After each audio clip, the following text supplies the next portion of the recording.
anything you Candace, own! we're here!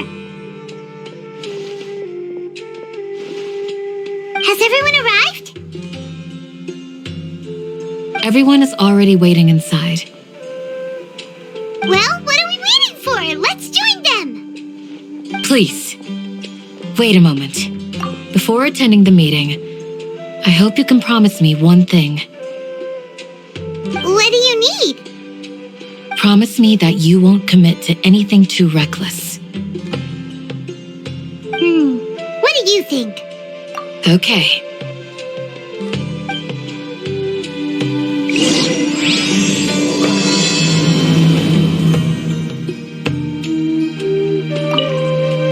They're all waiting for you.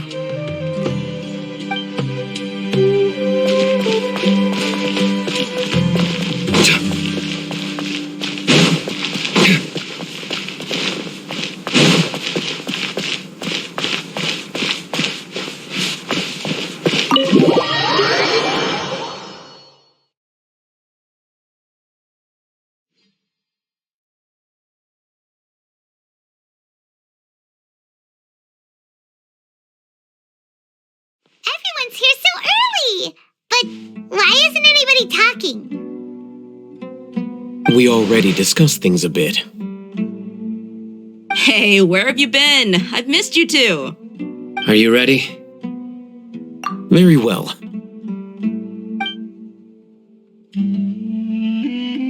Are you sure this is gonna work? I gotta admit, it's bold. Color me impressed. It's worth a try.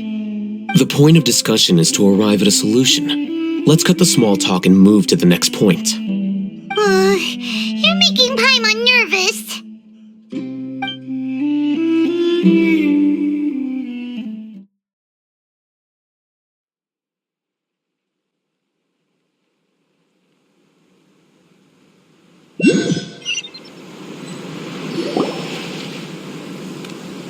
You're finally done. I have some other stuff to take care of. Catch you all later. Come on, don't give me that face. I know what you're going to say. I'll be careful. That's what I wanted to hear. Take care.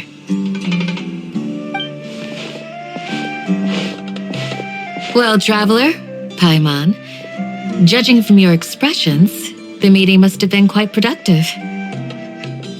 You can tell? I'm not that good at scheming or strategy, but I can sense people's emotions. And based on your reaction, things must have gone quite well. Paimon's a little worried. Hopefully nothing will go wrong. To be honest, I feel the same. But you're already some of the most capable people I know. So you have my trust. Candace gave us a compliment. Your deeds speak for themselves. Candace, we stayed behind to tell you that, although you won't be coming with us, we'll be sure to remember your words. I'm very glad to hear that. I've said the same thing to everyone here today as I said to you when you arrived. Your safety is the most important thing. Only when you're safe can the plan be successful. So please, take care. You're welcome. And thank you for taking my advice. Good luck with everything. I'll be here in the village praying for you.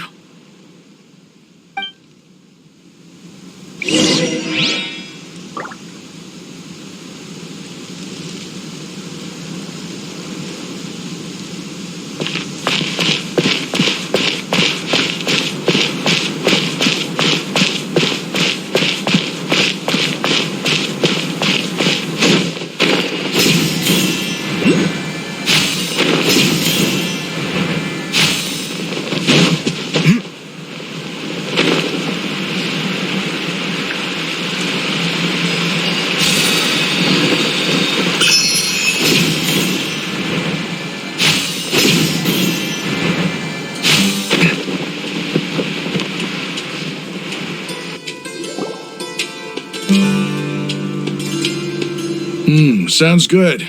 I'll go make some preparations. Okay. I'll hit them! Have you finished saying your goodbyes? Yeah! Also, Candace told everyone to be careful. Yes, she did. But I think my point also bears repeating. Our plan is not child's play. We won't be able to achieve anything if we're simply careful. We must go beyond that and fully commit ourselves to it. I hope this is clear to you. Huh? Shouldn't you be saying something more cheerful to boost our morale right now? Didn't we already do that during the meeting? You can never have enough words of encouragement. In that case, Candace can cuddle you to your heart's content while I continue to remind you of the seriousness of our situation. We all have our jobs to do, after all. It's like how some people can be put in charge of logistics while others will fight on the front lines. Speaking of the front lines, you don't look anything like a soldier. Of course. Compared to the mercenaries, I'm merely a feeble scholar. But the advantage of not being a mercenary is that I get to stay in a safer place and offer my strategic insight. Just think about that mercenary who lost his mind. Mercenary groups are facing constant danger every single day. Well, being a scholar is also a high-risk occupation, and you are a scholar. I'm not like the rest of them. Even among members of the same species, some will exhibit far more potential than others. This guy. Paimon still remembers when those mercenaries in Port Ormos called you a lunatic. All intellectuals are lunatics in the eyes of fools. I'll take that as a compliment. That reminds me. Do you remember the record we saw in the King Deshret ruins? It mentioned forbidden knowledge. You have a good memory. Forbidden knowledge has the power to drive people insane, but this fact has never been shared with the public. Even I, who has worked in the academia for some time, was never once informed of this. I think those mad scholars and mercenaries we encountered may have all fallen victim to the corrupting qualities of forbidden knowledge. But the academia has always held a different view. They have always believed that symptoms of madness are a side effect of human contact with divine knowledge as mere mortals. Come to think of it, perhaps the academia has also never understood the true nature of forbidden knowledge and thus always approached the issue from the wrong direction. The Withering, Elazar, and the sandstorms. Don't you think what is happening right now across Sumeru is rather similar to the forbidden knowledge pollution that occurred in the desert thousands of years ago? But Paimon thought that Irminsul's disease is what caused the withering and the sandstorms. At least, that's what Tainari told us. Wait a second. Could it be that... Ah, you've connected the dots. The cause of Irminsul's illness may precisely be the pollution from forbidden knowledge. But if that's the case, what should we do? This is huge! Wait. Why do you think Lesser Lord Kusanali would have a solution to this situation? You mean, it's related to the scene you saw when you passed out in the Avidia forest? That whole, the world forget me thing?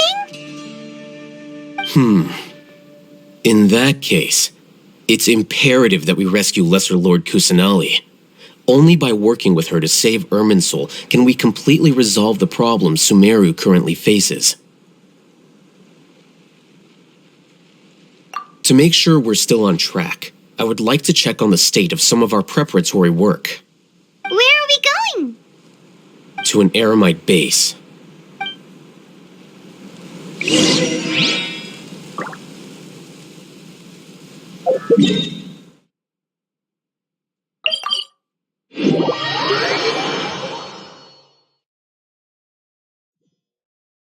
This isn't my first trek into the desert, but I can never get used to the heat. Is there no shade anywhere?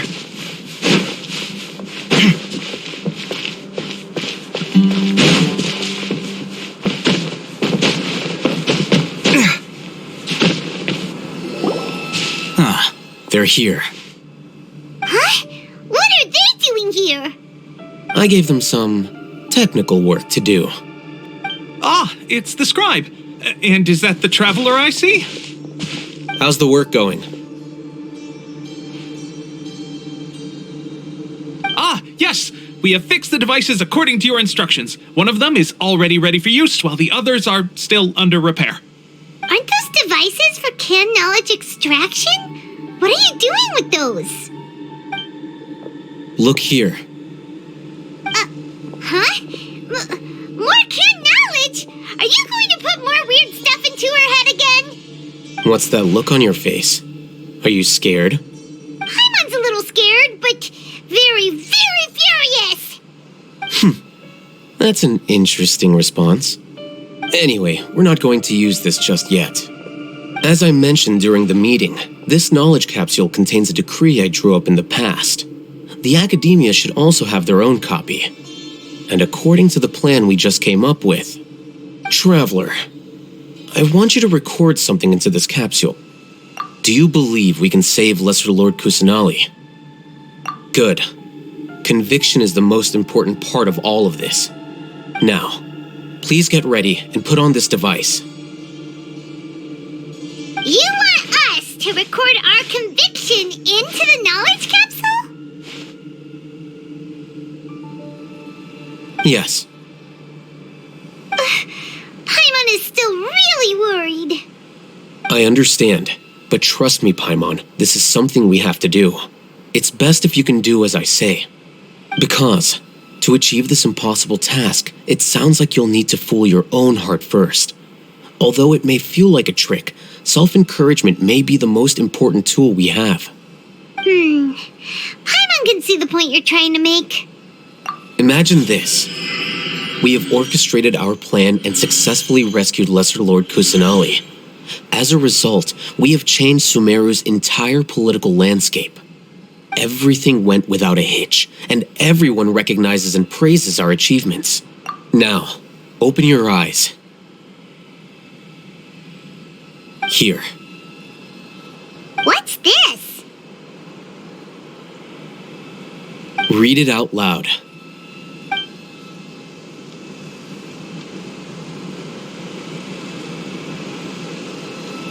It's done. Is your head okay? Does anything hurt? It's just a recording. There should be no negative effects. But what was the point of doing this? Paimon doesn't get it. And that's perfectly fine. In any case, these capsules aren't meant to be used by you. Huh? What do you mean? Have you forgotten? Our plan needs to account for those who have long relied on the Akasha. You may find it hard to believe, but for those people, everything the Akasha transmits to them is nothing short of absolute truth. Imagine if you've been using a device like the Akasha since the day you were born, and this device has always supported you during times of need. After all that time, what do you think you'd become? A fool? A machine? A slave to orders. And that's why rules are so important. In addition, those who understand the rules can delineate boundaries and identify gray areas. But why would you need to identify the gray areas? You could say that those kinds of ambiguous zones can be very interesting. One might even say they're advantageous in the right hands. Things you're interested in are really out there. Are all Sumeru scholars like this? Anyway, that's enough chit-chat. I'm going to take those two to work on some small projects. You can head to Caravan Rebot and start preparing for the next step. Small projects? We're going to tinker with the Akasha terminal and make a few modifications.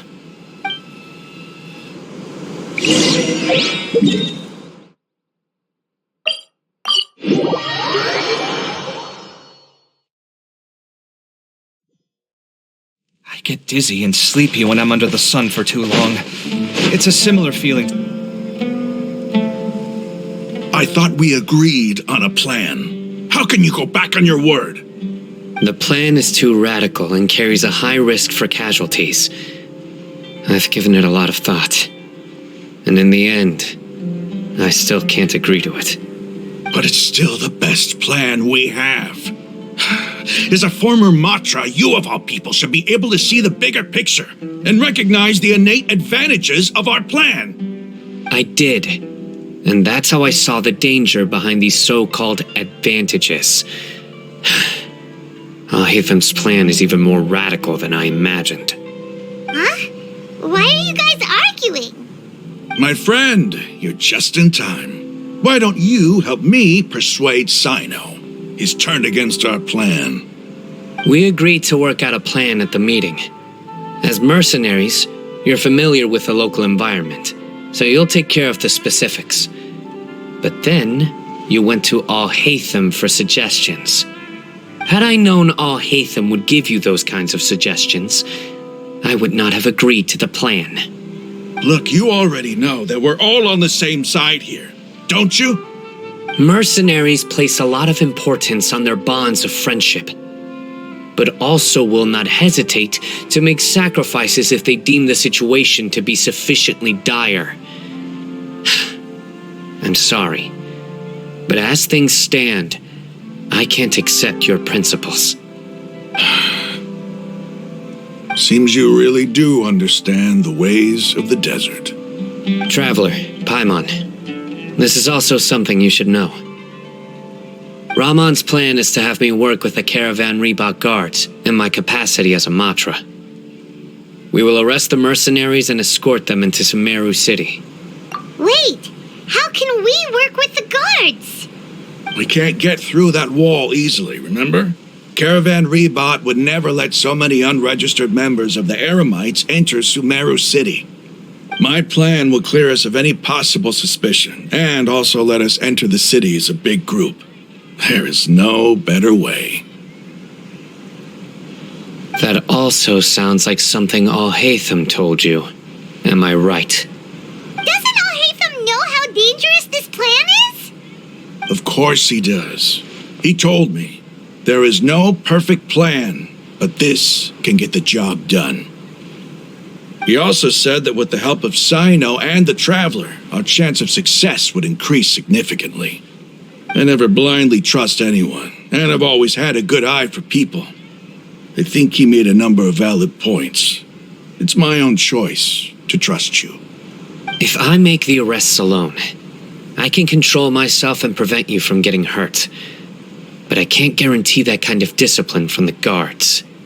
To make the whole thing more convincing, you'll need to resist to some degree. Casualties are inevitable once push comes to shove. I'm okay with the deaths of enemies. But now that we're allies, I'm against the meaningless loss of our own. I can't believe a Matra would actually care about us. I've lived a hard life, and I can say that people like you are hard to come by. I've always treated my allies with honesty and respect. They have the right to know important things like this. Now you're making this hard for me. Hey, is there something we can do to help? I knew you would say that. We can help fight some of the mercenaries, which should reduce the number of times you'll have to struggle directly with the guards. That should help at least a little bit.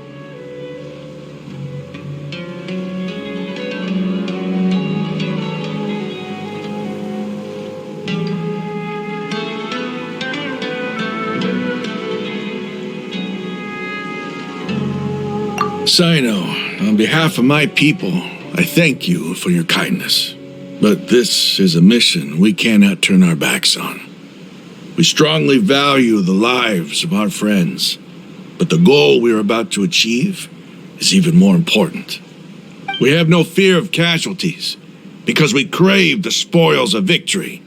So please, lend us your support. We will show you the determination of us desert dwellers. Well, now that you've put it that way, I can no longer refuse. But remember, You need to follow the plan and not do anything reckless. Candace made it very clear that we can only achieve our goals if we can ensure our safety.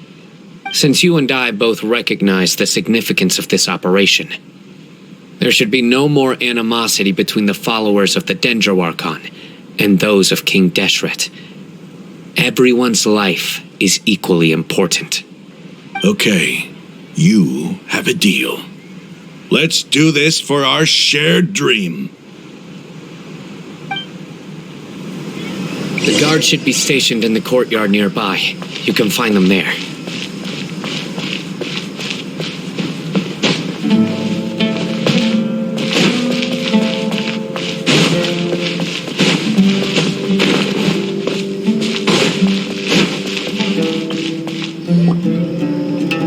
Guards!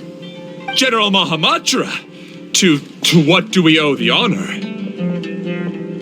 Keep your voice down. This is a secret operation.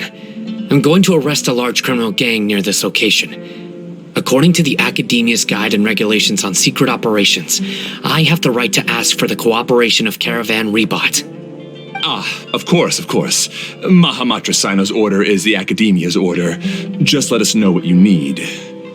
But who exactly are you planning to arrest, and how many people are you expecting? Depending on the scale of this operation, we may need to report it to our superiors. They're a squad of Eremites whose number is comparable to Ain El Akmar in Port Ormos. They're involved in the theft and resale of supplies from the Academia. As many as Ain El Akmar? This should definitely be classified as a joint operation. Then I suggest that you report this to your superiors as soon as possible, and treat it as a top priority desert operation. I will need personnel. Got it. Please wait a moment. I'll contact them immediately.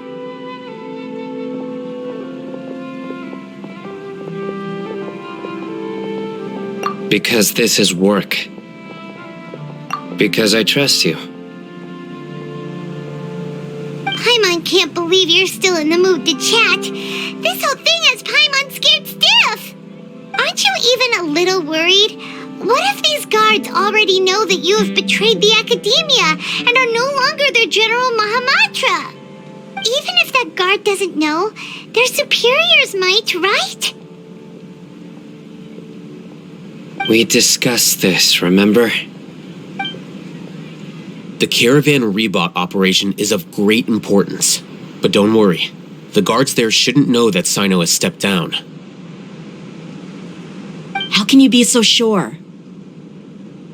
First, the other Matra still don't know why Sino has left, which proves that the Academia has been covering up the matter. Second, this is a crucial moment for the Academia's God creation plan.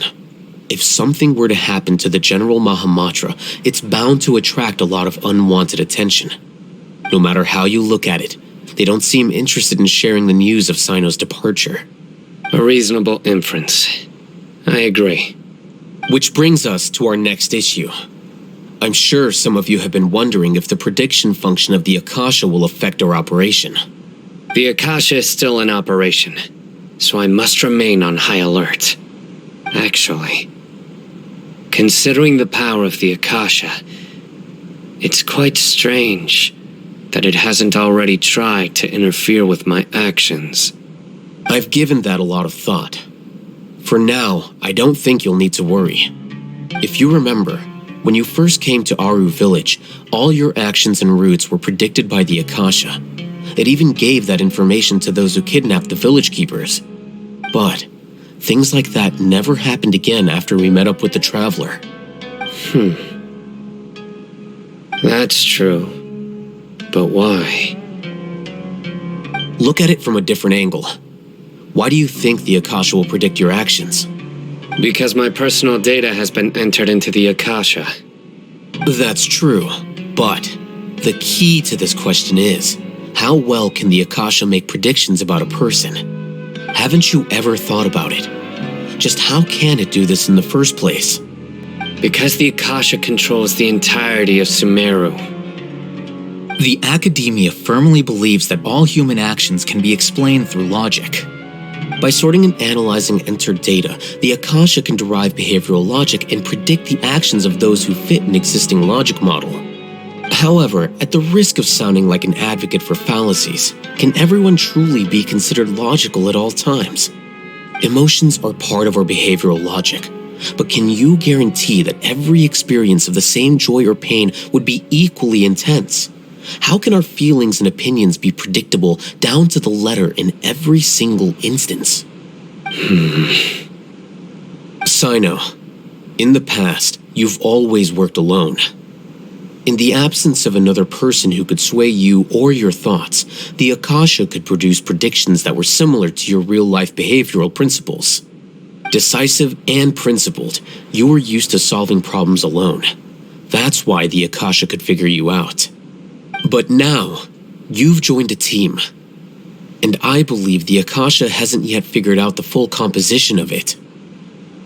Our thoughts and logic have intermingled and weaved themselves together to become a complicated, chaotic mess. Any one of us could potentially disagree with another. The Akasha lacks data on these interactions, and it's impossible for it to predict your actions in the future based on your decisions in the past. After all, there's probably a limit to just how much we can be modeled or controlled by data. So, in my opinion, you're probably safe for now. Makes sense to me. I agree. The Akasha is not alive, and I don't think we can be completely controlled by something without a mind of its own. Is that so? I guess there are things that even the Akasha cannot calculate, and people will not be forever trapped by the past. Paimon's so glad that this is settled. Next time, pay attention during our meetings. Will do. Just remember to stay vigilant. Footsteps! General Mahamatra, we were not expecting your presence here. I'm the security officer of the Great Red Sand District. My name is Luxembarbo. This is my assistant, the Traveler. She will be working with me. The construct next to her is for her work. Beep, construct, beep! What a great honor to meet you. Your golden hair is as bright as the sun. And, is this the latest technology from the Academia? Have you made a decision regarding the matter I mentioned to your subordinate? It seems to be a dire situation, so of course you will have our full cooperation. To be perfectly honest, I've always longed to go on a mission with someone as well known as yourself. There's no need for flattery. Yes, sir. Take your most elite platoon and follow me to the eastern side of the district. We will carry out the operation there. Understood. Map. Hurry, bring the map!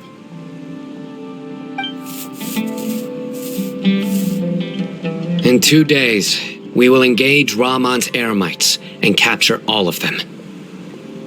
Any questions about the time or location? None at all, sir.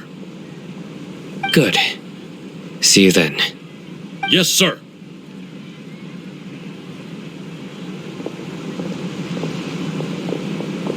Maybe hanging around the General Mahamatra isn't so bad after all. Everyone's so respectful towards us. This is all due to the absolute authority of the Academia. And now, we're going to strike back against that massive pillar of power. Get ready. We will move out in 2 days.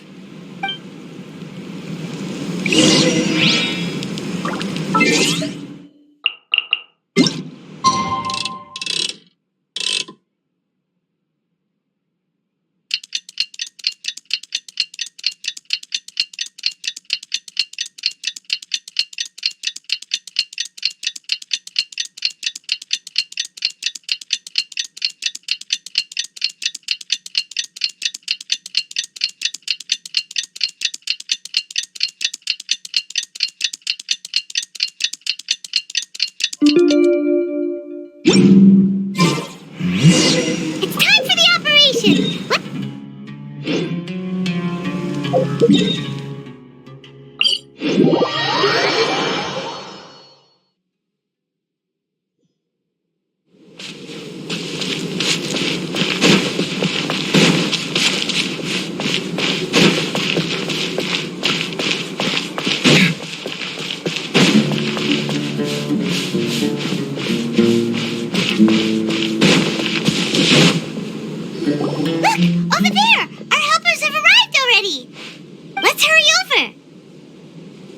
Wait a moment. Ah! Oh, it's you. You're my assistant, remember? Being my assistant, you must stay with me. Now let's head over there. It's General Mahamatra and his assistants. We meet again. You're here early. It's to show how important we think the operation is. Since this is a big case for the Academia, we are prepared to give it our best. I'm glad to hear your sense of resolve. Remember, we must capture them alive. They are our only leads for the case. If they die, we will be unable to continue the investigation. Understood. Everyone! The Eremites are approaching from the west! Make preparations and be ready for combat.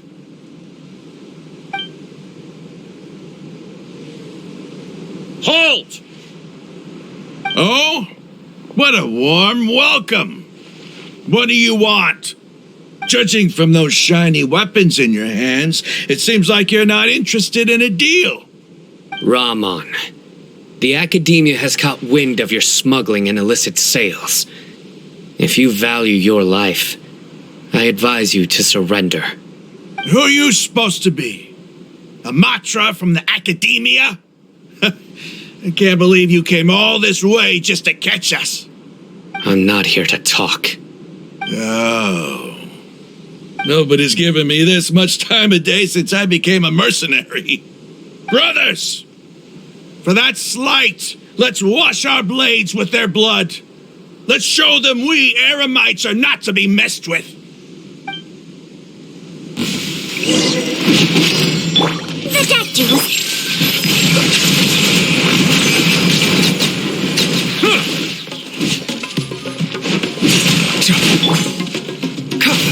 Sight clear. Settle down.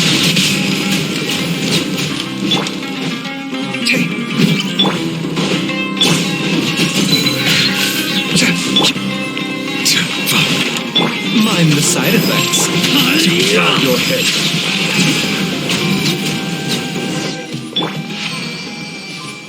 It's over. We have subdued them. The operation is now over. All Eremite mercenaries and related personnel in the area have been arrested.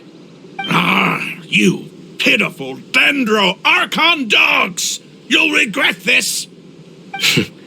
I'm afraid you'll regret it first. King Deshret will curse you, and you will all! Silence! Oh, Restrain them and take them back to Caravan Rebot.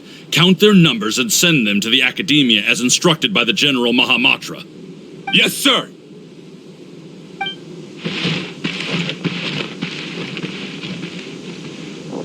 Mahamatra Sino, I will now take my leave. If you need further assistance, please come to Caravan Rebot and ask for me. Understood. You are dismissed. There they go. Let's talk elsewhere.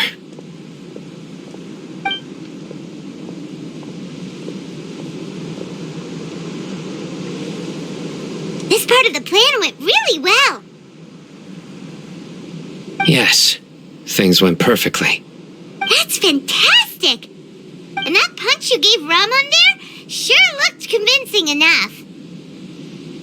Once we're done here, I'll return to Caravan Rebot and oversee the group's transport. I promise. I'll get everyone into Sumeru City safely. Yeah, you're the reason why everything went so well.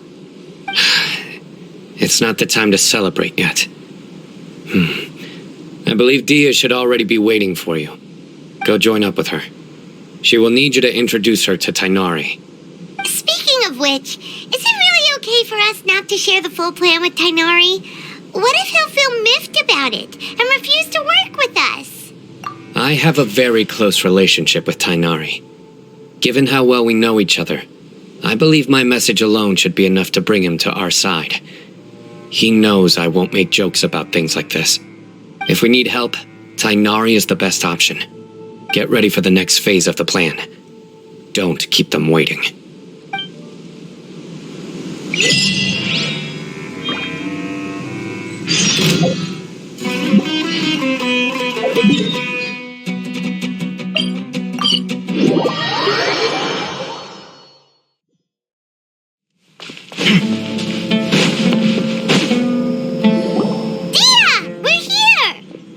It's about time. Didn't you say our part of the plan is the most important of all? And here you come rolling in late.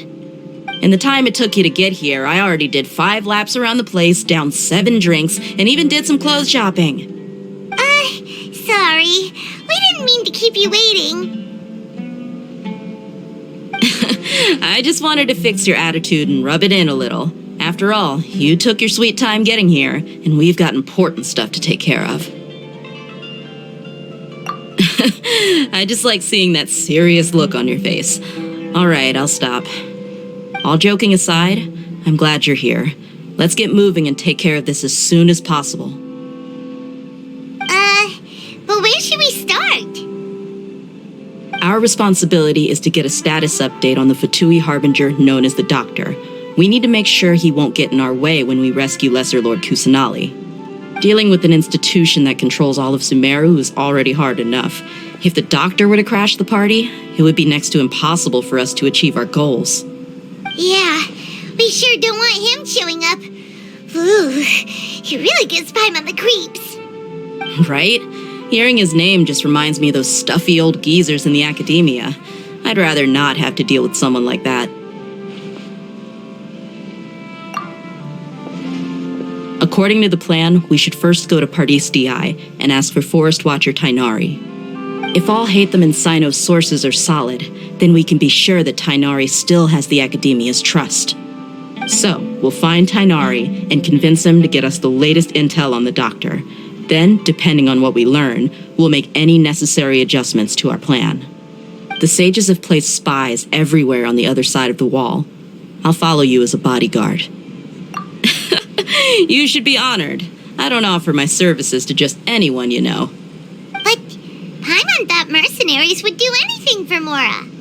That's certainly true. But when multiple employers are vying for your services, you should always go with the best offer. Let's see. If I were to charge you a bill, I guess I can apply a discount. How much more do you want? I was not sure we can afford it. How much do I want? Hey, how about paying me with a smile? What do you say? I haven't seen you smiling much recently. If you ask me, someone like you must look lovely when they smile. Come on, give me a smile so that I can be less worried.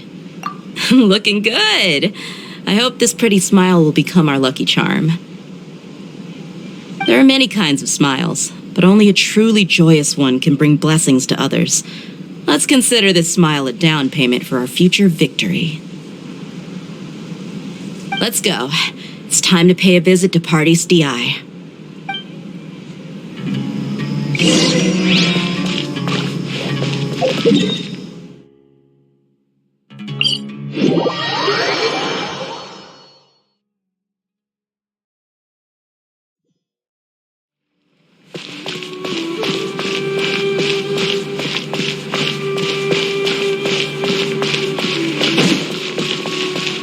He's over there!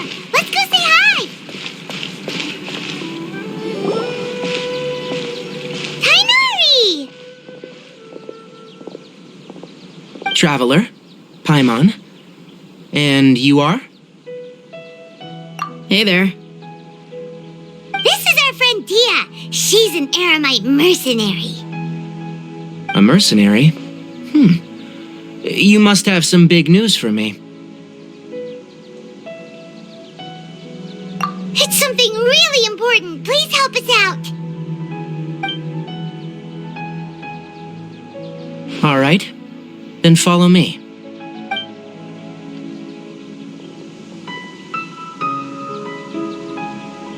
This place is better.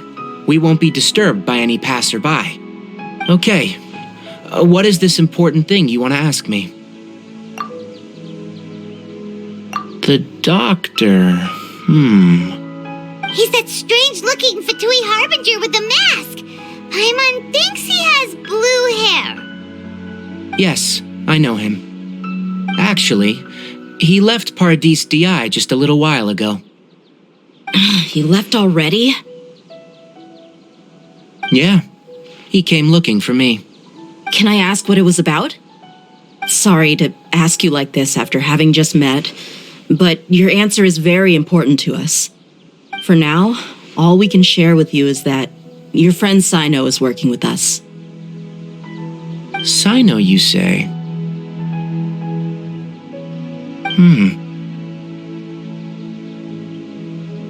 I see. So that's why he hasn't been at the Academia. Okay. I'll answer your questions and will assist you any way I can. You don't have to tell me everything that's happened. Sino's name really does work wonders. You're not even a little worried that we might have made it all up? Despite having just met you, I can sense that you're the serious type. Between you, the Traveler, and Sino, none of you strike me as the type that would conspire to deceive me. You don't need to tell me anything you don't want to. I'll also get straight to the point. The Harbinger you mentioned came to me because he wanted to take the scholar Hypatia away with him. Hypatia? Why would he want her? And what do you mean by take away? Is he planning to leave Sumeru? Yes. He told me his return to Snezhnaya is imminent. So you mean you're leaving this place soon? Indeed. Otherwise, we could have perhaps talked a little more. I was just about to set out when I remembered something important. To that end, I made a final trip to Paradis DI. Let me ask, have you been taking care of a scholar by the name of Hypatia? Your sources are accurate. No doubt because you've recruited many informants. But you're right. Hypatia has indeed been receiving treatment from me. Forgive me for asking, but how's the treatment coming along? Given the way you're asking, I assume you have something to say. Since you asked, I'll be frank. I would like to take Hypatia to Snezhnaya. It's incredibly difficult to transfer a patient. As a scholar yourself, shouldn't you at least be aware of this? Oh, I can't believe your utter lack of faith in me, to the point of even questioning my general level of knowledge. How unbefitting. Well, you're the only one who's ever made such a request. I have my ways of keeping her safe during the journey. In addition, I can also promise that under my care, Hypatia will receive the most advanced and effective treatment. I will personally supervise her treatment and see to her recovery. Would that be agreeable to you? Hypatia was born in Sumeru and remains a scholar of the Academia. Her situation has not become dire enough to necessitate her transfer to another nation. Transporting her to Snezhnaya is risky, and the potential benefits are unknown. As the person currently responsible for her treatment, I cannot possibly sign off on this transfer. Your suggestion is rude and reckless. I'll pass. I don't know much about the doctor, but after talking with him, I realized that just like many other scholars, he possesses an aura of arrogance that I've come to detest. It's not so much that he's looking down on others, but more that he's confident in himself and his abilities to a point of near insanity. I would never refer a patient to someone like him. I prepared myself for a protracted battle of wits, and was really surprised to see him just give up on the topic. Still, his reaction really concerned me.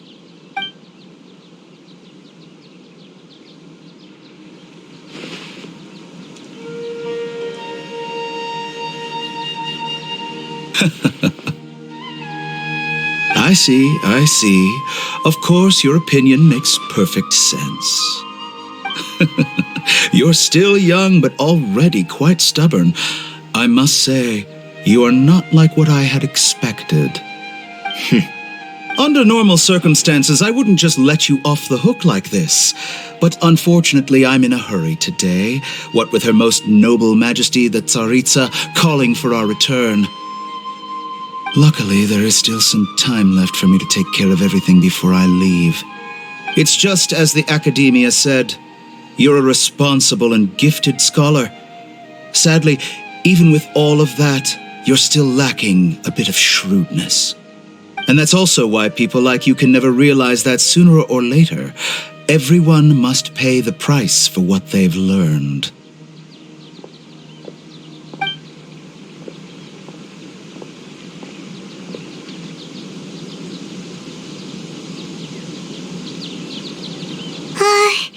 Paimon can't help but feel like he's hinting at something unpleasant.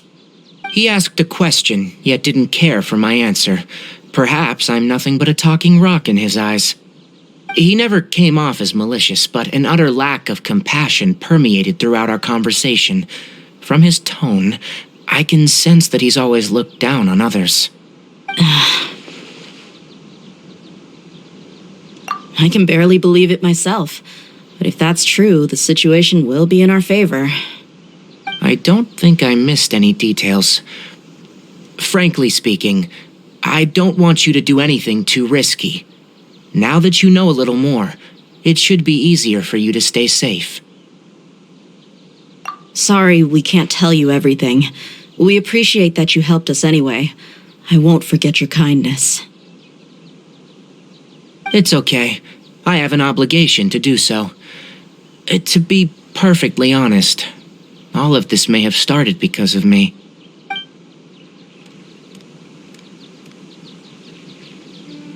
Recently, my master wrote several letters to me, asking me to return to the Academia and assist him with his research. Hasn't he already asked you several times before? Yes, but there's something off about this most recent batch of letters. The handwriting and the tone are both familiar, but some details have been omitted. My master will occasionally leave a few dots on the back of the letter. 1 dot means that he wrote the letter on a sunny day, and 3 dots stand for a rainy day. This has been a habit of his for many years, but I didn't find any dots in his recent letters.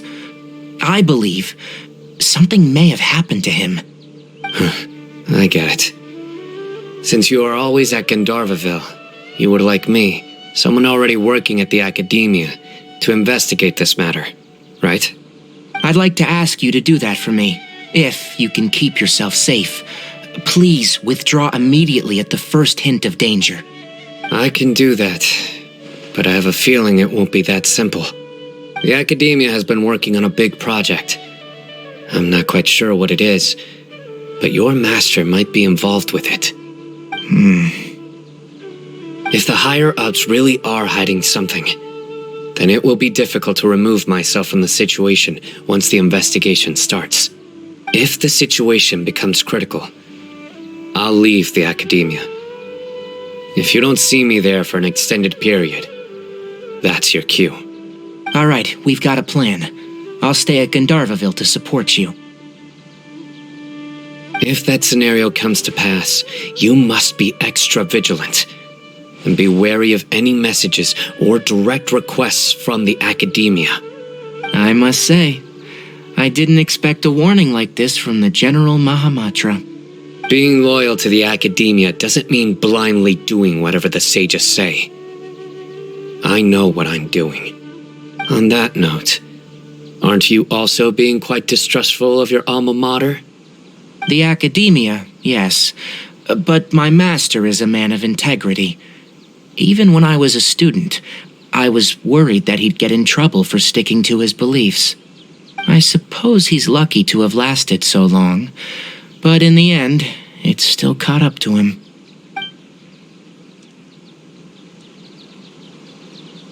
I see. So you noticed something was up with the Academia from the very beginning. This may well be how Sino became involved in all of this. In which case, I must keep my promise and help you however I can. Also, if you run into Sino again, please help me pass on a message to him. Trust your own senses and experiences. I think this may be something he needs to hear right now. Okay, we'll find a chance to tell him. Thanks. Right. Now let's go hunt down this Harbinger. Oh, by the way, which way did the doctor go when he left Pardis Di? That way. Gotcha. Thanks so much. We'll be on our way.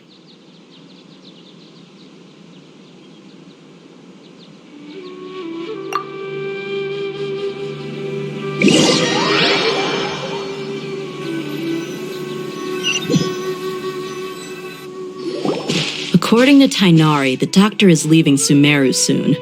I want to check if the doctor was actually telling the truth. He also said that he'll take care of everything before he leaves. What did he mean by that? We need to be extra careful when dealing with a person like him. Just to be safe, let's chase him and see what we find.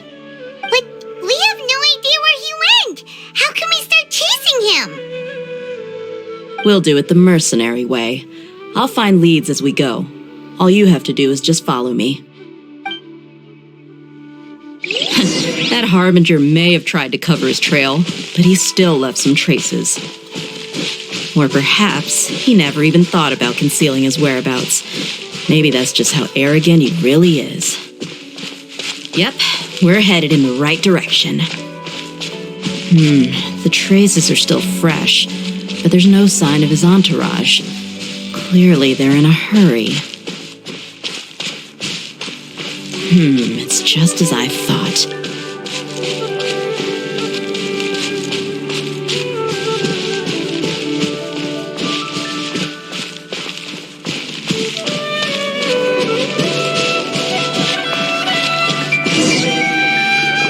We can stop here. I think I know where the doctor went. To the south of here is Port Ormos, which seems to be where they're headed. Port Ormos? They're going to leave by boat? That's right. Let's go to the port and have a look for ourselves.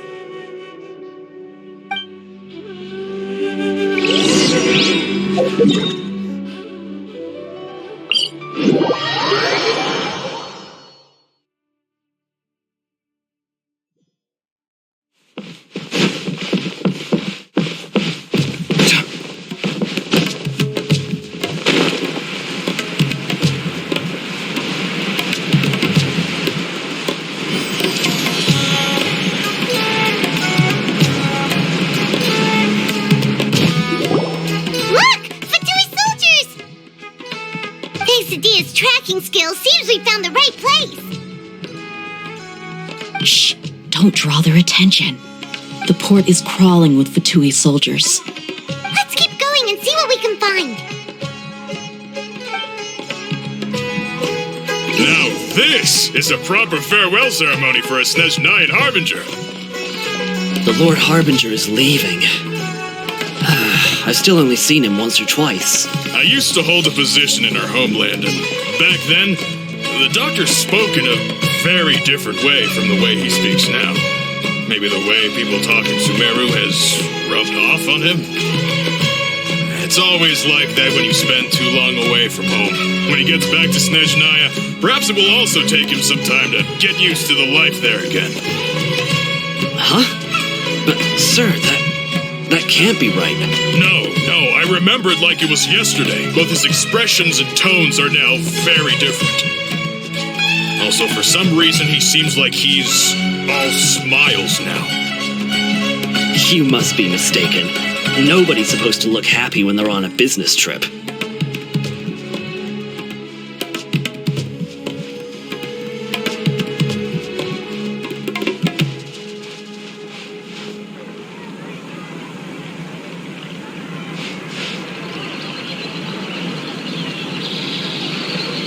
The doctor is on that boat. So he told the truth after all. He is actually leaving Sumeru. Let's get closer and find a place to hide so we can observe him.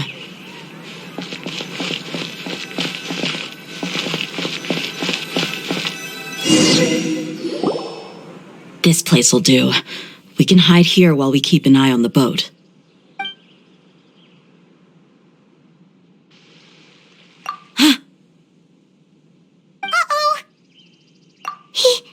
He saw us.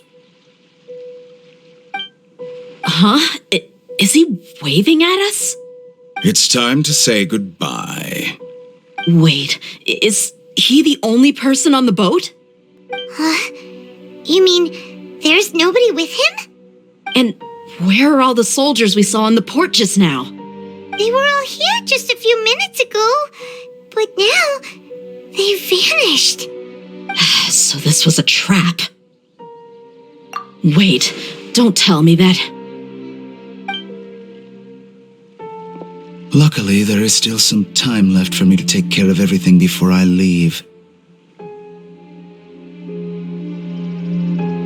Oh no. They might be after Hypatia. Let's get back to Party's DI. Huh? What do you mean? I'm afraid that she's seen something that she wasn't supposed to see. If I were the Fatui, I would also try to take her away. And if I couldn't... Oh no! Are you saying they're going to kill her? Let's go!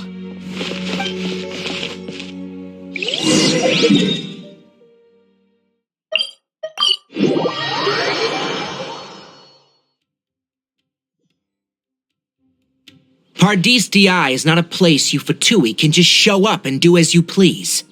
I believe we've already made ourselves quite clear.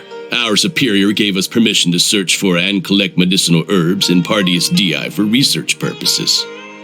But you've been in Sumeru for some time already. I find it coincidental that you chose to only come here today. Even the Grand Sage himself may not have the right to question our research, much less an ordinary scholar like yourself. I've done my duty to inform you. Don't make things difficult for yourself. It would seem that my words have fallen on deaf ears. You can keep trying to deny it, but coming to Pardis DI now, I'm pretty sure you're not just looking for herbs. With all due respect, your baseless speculations will only lead to unnecessary trouble. Well, you only have your Harbinger to blame. He knows nothing about keeping a low profile.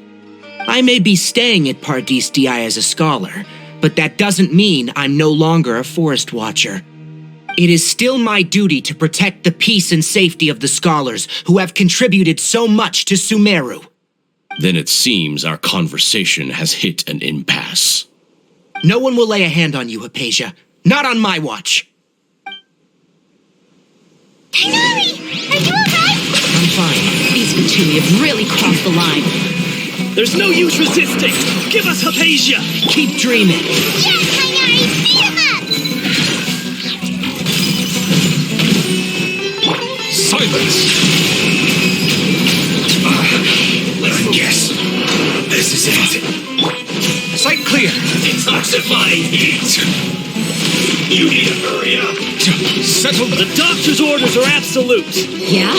You've been someone's lapdog for so long that you don't know anything else now. Stay right there. So come at me. No escape. This isn't good.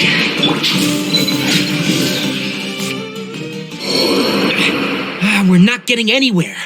Traveler, Paimon, please go to Hypatia. We need to make sure they don't try to sneak around and attack from behind. Got it!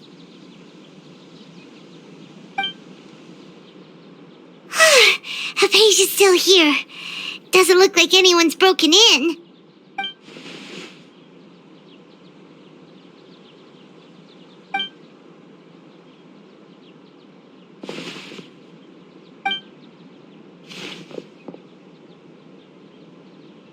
Well, how is she? Oh, that's good.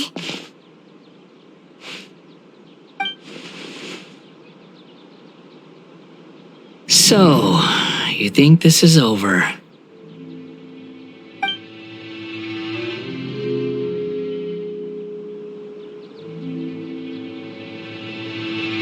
What? The Balladeer is here?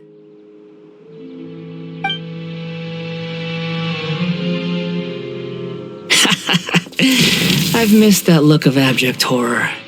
You've given me that look every time we meet. But, where is he?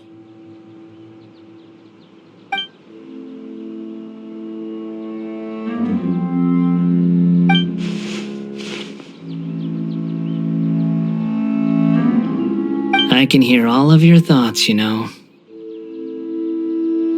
Don't you remember? I already saw you the first time you came to Party's DI and made contact with Hypatia. I didn't need to do anything. It is her honor to be able to connect her consciousness with me. Who are you talking to? It can't be the Balladeer, right? That's impossible. I know you must be curious. I might as well tell you that I decided to enter Hypatia's consciousness the moment I sensed your touch. I wanted to observe you on a fool's errand. Hey, Traveler! What are you doing? My deification is nearly complete. All that's left now are just some final details. Do you understand? Even if you manage to rescue Lesser Lord Kusanali, it will be impossible for you to defeat a bona fide god like me. Is it wise to force that childlike god into a divine battle against me?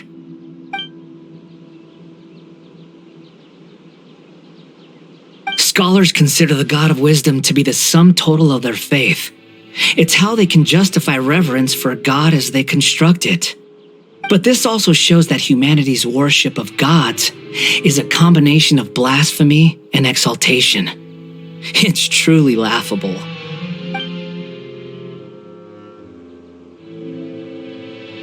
Yes. What is it?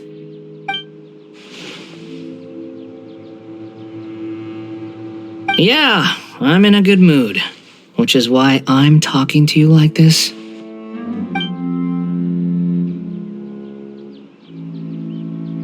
What do you mean?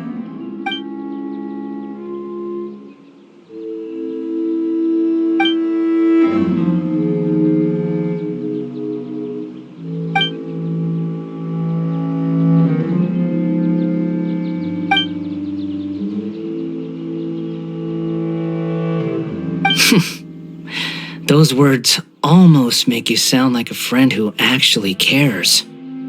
But you're wrong. I'm different from all of you. I was born to become a god. My entire life up until this point has just been a meaningless routine. Just think about a sheet of paper. By itself, it holds no meaning. The content recorded on it is what gives it value.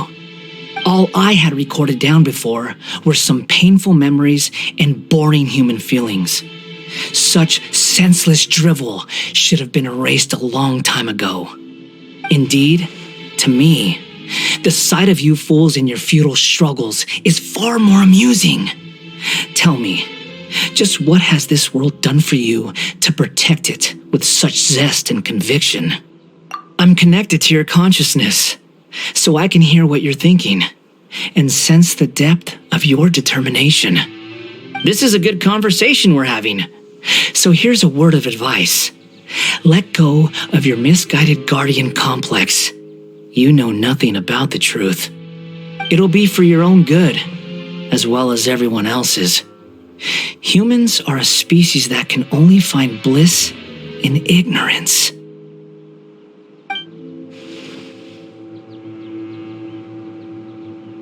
Ah, you've seen my affection for her. If you were in my position, I think you'd feel the same way. She peered into my consciousness and saw my past. Someone like that is qualified to become my first follower. All gods need followers. So Hypatia has been chosen. Her appearance heralds my imminent arrival at the throne of divinity, while her worship shall become my glory.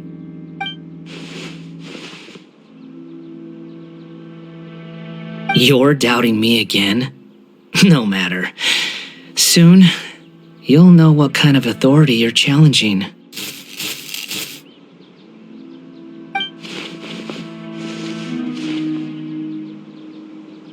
Who wants to hurt my devout follower?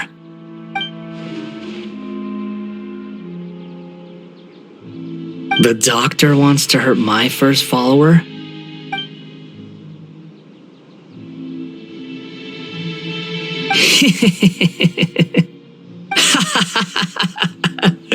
How How very amusing. Has anyone ever told you that you're not good at sowing discord? The Doctor has never known his place. Even now, the puny human thinks himself capable of interfering in the business of the new god. You're still too naive if you think a few words will be enough to convince me to destroy the Doctor. But I'm willing to give you a gift, just like my expression of affection towards Hypatia. It is an honor for you to be able to stand here and speak with me. As my listener, you will be rewarded.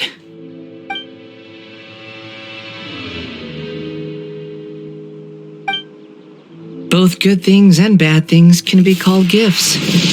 After all, gods have never needed to be reasonable. Paimon hears thunder! That person Paimon couldn't see was the Balladeer? Oh, he sure chatted with you for a while. Where is the storm headed? That means anyone outside is in danger! Let's go! Tainari and Dia still must be fighting!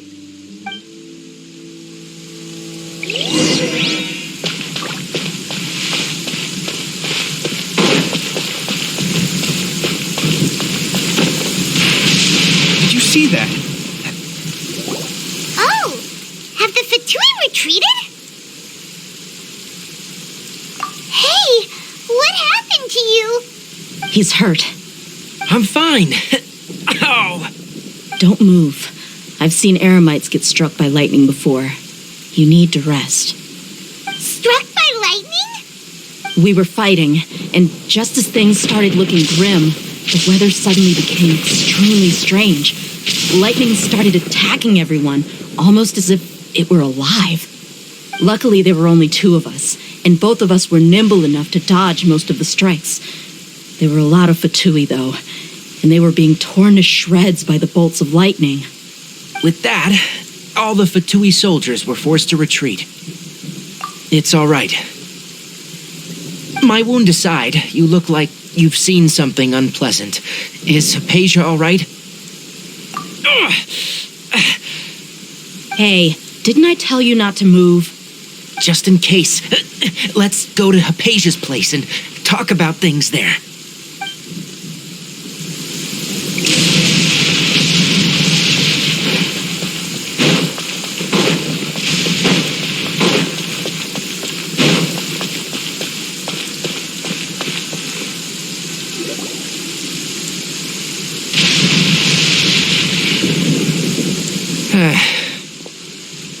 Thank goodness she's fine. Hey, how about taking care of yourself first? I understand my condition. The wound is not fatal. I'll be all right. The more you understand medicine, the worse of a patient you become. I know. They always think they can push through the pain.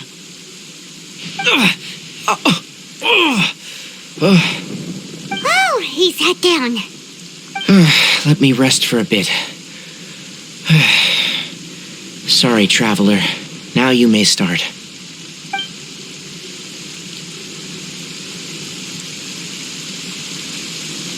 So that's what you were talking to the Balladeer about?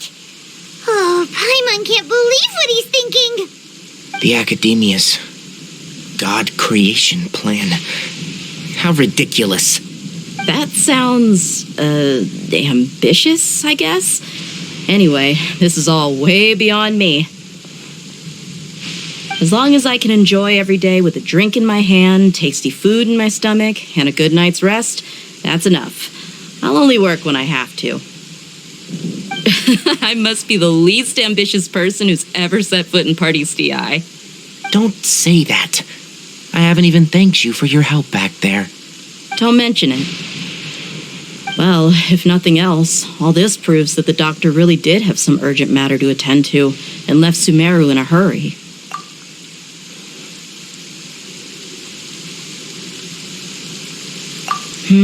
Maybe the Fatui want to cover up some secret of the Balladeer. Is that why they tried to seize Hypatia?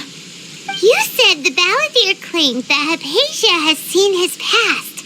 So, what could be there? Have you noticed? The balladeer is not happy with the doctor's actions. He thinks the doctor has no right to consider himself as his equal. So, if the doctor was to show up again, would the balladeer zap him with lightning? Based on what the traveler has said, I think he would. Having the doctor gone benefits him as well as us. In other words, we've successfully completed this stage of the plan. The doctor is out of the picture now. Yay! That's a big accomplishment! I'm also happy for you. Thank you for the help, Tainari. Make sure you rest up for now. Yeah, all right. Okay, that wraps things up for us here at Party's DI. Traveler, it's about time we rendezvous with the others at the Grand Bazaar. Let's continue to keep a low profile. You can head there once you're ready.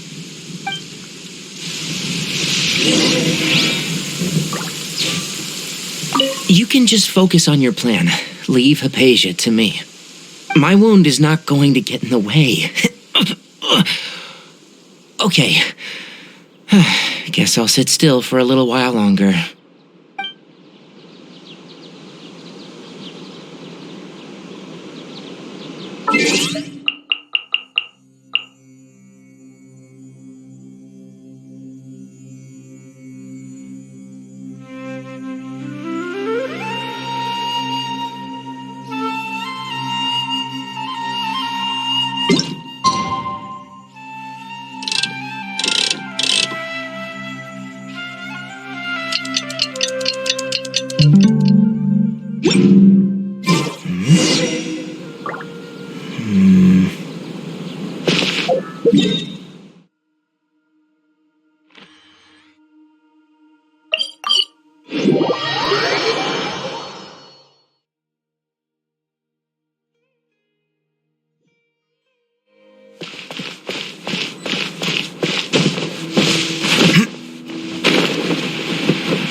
All right, everyone is here. How did everything go? Any luck with your missions? Let's report back one by one. I'll start first. We've made the necessary modifications to the Akasha terminal. In addition, the props required are also ready. I'll go next. The Traveler and I went to Party's DI. The situation was a bit complicated, but we found Tainari. Unfortunately, he was wounded during a fight. Who is behind it? Well, that's the tough part. What should I say, Traveler? The Fatui or the Balladeer?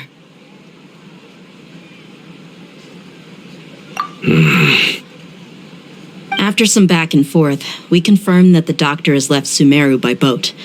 He has something urgent to attend to back in Snezhnaya. So, we've successfully removed the doctor from the picture. Also, Tainari's already resting, so he'll be okay. Good. Oh, Tainari also asked us to tell you this message. Trust your own senses and experiences. All right. I'll remember that. Everything also went smoothly on my side. The Eremites should have arrived at their destination by now. To avoid alerting the quarry, they will stay there for now. I can't believe you actually got so many Eremites into Sumeru City. It's all thanks to Rahman and his brave team, as well as their bold strategy. It appears to have been very effective. I'm glad to hear it. Well, is that everything? Okay, this meeting is adjourned. Huh? Wait, you mean that's it? Well, what else is there to discuss? Shouldn't you end with some words of encouragement? You know, to fire us up now? Personally, I'd rather we all go home and get some rest. I'll hate them. Ugh. Oh, and if you wanted someone to say something to that effect, then I must reiterate that I'm here to strategize and not to lead. So you should find someone more suitable to do that. But I thought all of you academia big shots were great speakers. Then I should remind you that I'm the scribe. I know that. So what? The scribe is responsible for recording meetings, not speaking. Fine, whatever. Well, Sino doesn't seem to be much of a talker either. I guess that leaves it to my employer. Employer? Yep, the Traveler hired me. That's right. So come on, boss. What do you have to say for the team?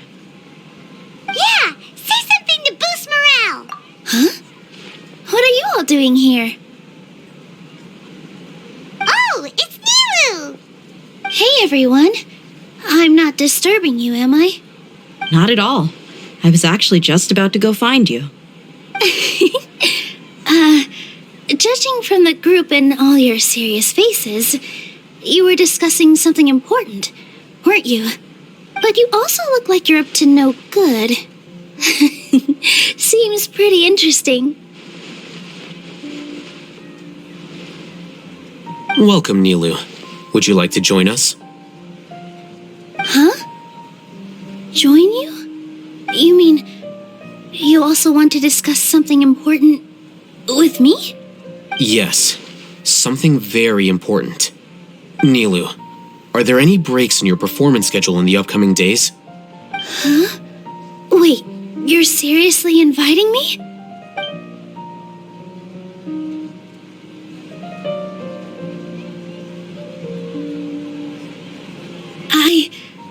I can't believe my ears. You are truly the bravest and most passionate people of Sumeru, well, that I've ever met. Oh, right. The Traveler and Paimon are not from Sumeru, but you are awesome as well. That's right. I must admit that I'm a little scared, but I'll try my best for Lesser Lord Kusanali. If I can somehow use my abilities to help you, then count me in. Remember, believe in yourself. Okay, I'll get my friends at the Grand Bazaar to help us tomorrow. Just remember not to say too much. Be discreet. Yep, you got it. All the preparations are done. Now, can we finally conclude this meeting? So, have you thought up what you'd like to say, boss? Yep. It's a grand plan and we're all super awesome.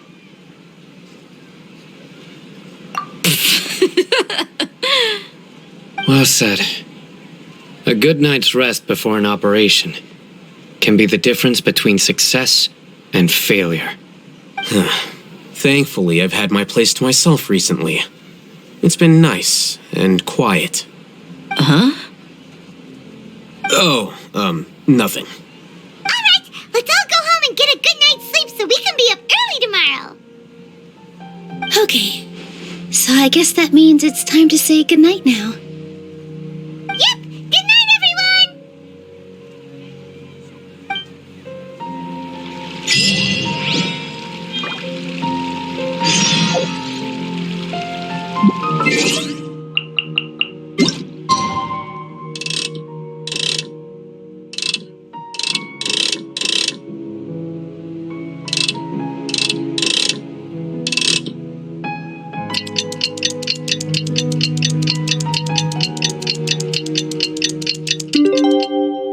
It's good to get out. Today is the Academia's Nia Garbaha Day.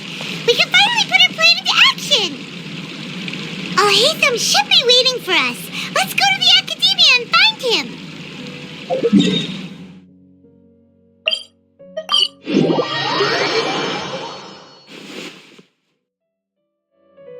Hello, you two. Sleep well? Not really. Paimon got too nervous thinking about today and didn't fall asleep until the sun was almost up. What about about you, Alhaitham? Naturally, I slept just fine. After all, a good rest should be considered part of the plan, since energy is an important resource. You just want to show off how calm you are. It's crucial to dissipate any tension before we execute our plan. The only thing you're doing is being annoying. Anyway, do you need me to go over the game plan again? Our target is Grand Sage Azar's office. Everyone in the Academia knows that's where the Grand Sage's console is. Only they can operate it. Many restricted commands and operations are executed via that console. I'm sure that console has a way to free Lesser Lord Kusanali. You know, Paimon's been thinking, what kind of technology could let the sages imprison even a god? That isn't something they could have accomplished with their scholarly talents alone. In the Sanctuary of Suristhana, there's a device of Greater Lord Rukkhadevata's that she once used to isolate herself while meditating. 500 years ago, the Grand Sage at the time modified the device so that it could no longer be controlled from the inside. They were effectively trapping one god with the power of another. So, how are we gonna get to the Grand Sage's office? Don't forget, today is Nyagarbha Day, arguably the most important day to the Academia. The sages and core Academia personnel are busy loading the latest batch of research developments and legal decrees into knowledge capsules so that they can be entered into the Akasha. All the Darshan's researchers have their noses to the grindstone, and the Academia's grounds are flowing with all sorts of people. It's the perfect time for an infiltration. When the Grand Sage leaves his office to supervise the entering process, that's our cue to access the console and free the Dendro Archon. Well, yes. That's just the visible side of our plan, after all. If precedence holds, the Academia should have already started preparing for Nyagarbha Day. Everyone should be in position. All that's left is for us to lead the charge. Let's go. So are we just gonna walk in through the front door, or...? Yes. Were you expecting a stealthier approach?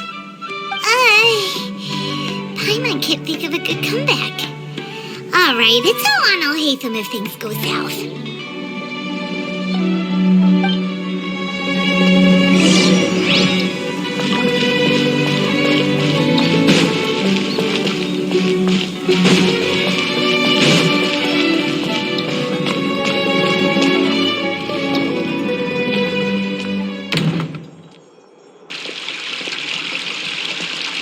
Scribe? Please, wait. Are you Scribe Alhaitham?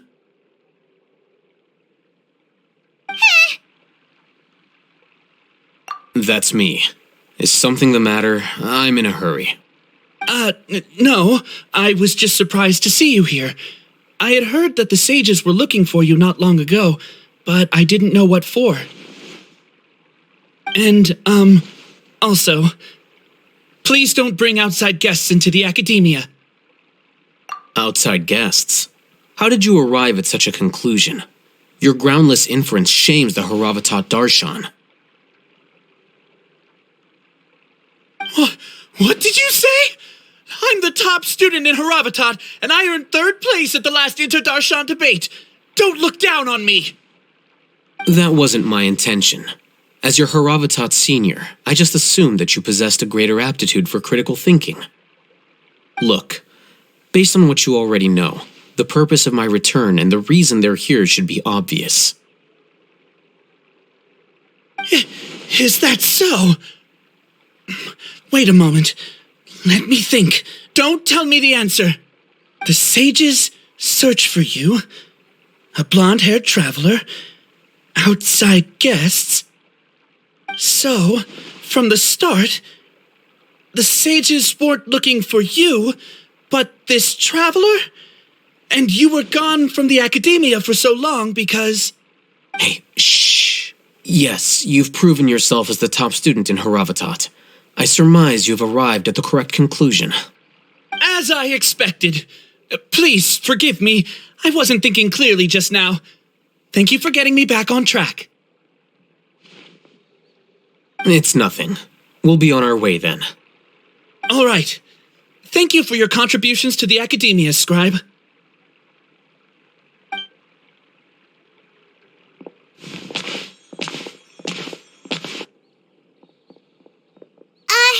What the heck just happened now? What did he just guess? I'm afraid I don't know either. You have no idea? He convinced himself of whatever truth he came up with. That is the so-called pride of a scholar. If someone questions their academic facility, they will instantly feign understanding to keep up appearances. Nowadays, the academia is rampant with this type of scholar.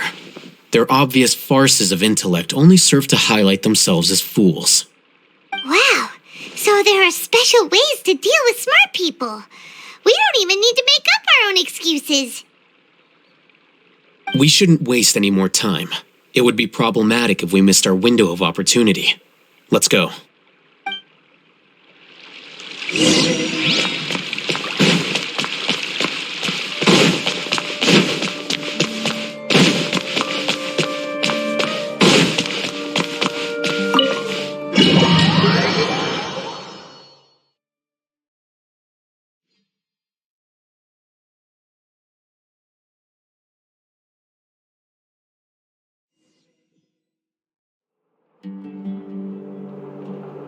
Is this the Academia's library?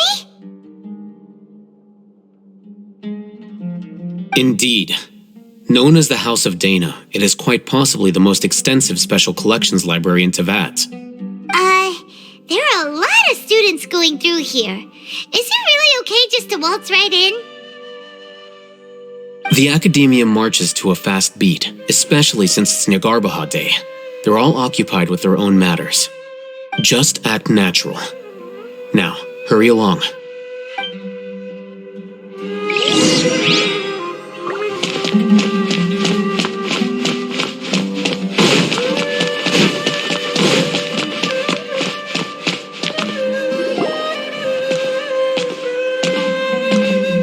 What's this platform for?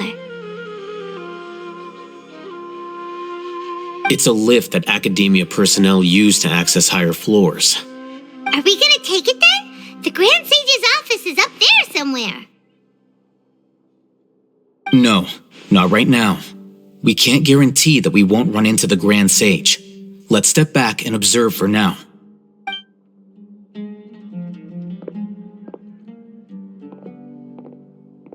You think the Grand Sage will exit from there? And after he does, we'd sneak past him? Ooh, Paimon thinks that's really dangerous.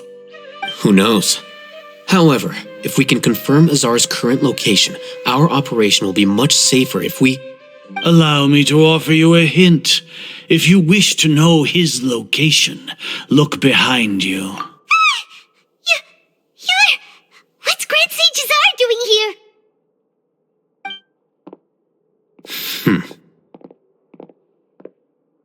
Do not tell me you believed the Academia would not grow suspicious of you after such a prolonged absence, Scribe. An eyewitness had informed me of your whereabouts, so I came to personally welcome you. Grand Sage, I didn't expect you to care so much about me. I'm truly flattered. I'm sure, but compared to you, I am far more interested in these two unexpected guests. You are the Traveler and Paimon, correct? It's a pity that only now have I been afforded the opportunity to formally meet two of Sumeru's most esteemed guests. I do apologize for my lack of decorum. Excellent. You immediately initiated discussion instead of attempting to prepare some perfunctory excuse. You clearly understand the situation at hand and have no intention of making a reckless stand. The foot traffic here renders this place unsuitable for discussion. Please, follow me to my office.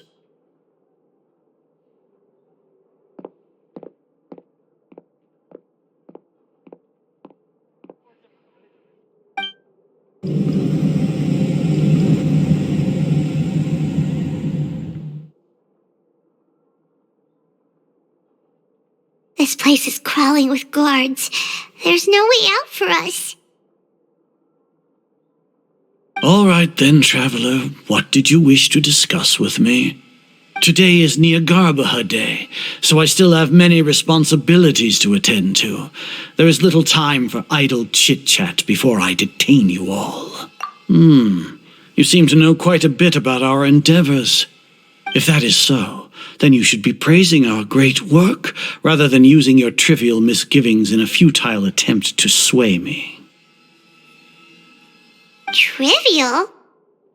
Then tell me, what do the Fatui want from me? Worthless. Those are all completely worthless. Benefits, divine power. These materialistic words do nothing but debase our great work. Creating a god. Yes, we are using human wisdom to create a god. If humanity cannot attain omniscience and omnipotence, then we shall create a god to reveal them. This is the pinnacle of human wisdom. We shall regain a god's guidance at long last. No longer will we flounder in the interminable void of consciousness and knowledge. Even Irminsul will be freed from its plight. For our nation of scholars, this is the ultimate aspiration. No cost is too great to realize it. You will never understand the rapture of having a god be born within your very hands. With your degree of knowledge, you cannot even comprehend such an emotion. Gods exist on a plane that far eclipses humanity's. Lesser Lord Kusanali, what can she even do? Care for the people, fend off sandstorms, fabricate silly fairy tales. These are but child's play for the academia. Does that make us equal to the gods? We are a people favored by Greater Lord Rukadevata. Though I may have personally not seen it, our forefathers bore witness to true wisdom. The ascension of the Lesser Lord has brought nothing but bewilderment to the scholars. They all ask, is that truly what true wisdom is supposed to look like? With that in mind, it is better to keep her isolated in the sanctuary of Surasthana, so our academy will not become embroiled in turmoil. What a pathetic justification! Do you really think that only the super smart or powerful should be able to call themselves gods? As per your judgment, Grand Sage, they are indeed dangerous individuals. Not only are they acting against the academia, but their ideologies have the potential to lead scholars astray. Looks like there really was merit in my assignment. Hatham? Are you talking about us? Anyway, I've brought them to the academia as ordered, but it took some time and trouble. Oh, that reminds me. Here's the investigation report you had requested. It's a summary of my time spent with the Traveler, an array of information about her ready for your perusal. Oh, Hatham! So you're still on the academia side! We finally started to trust you!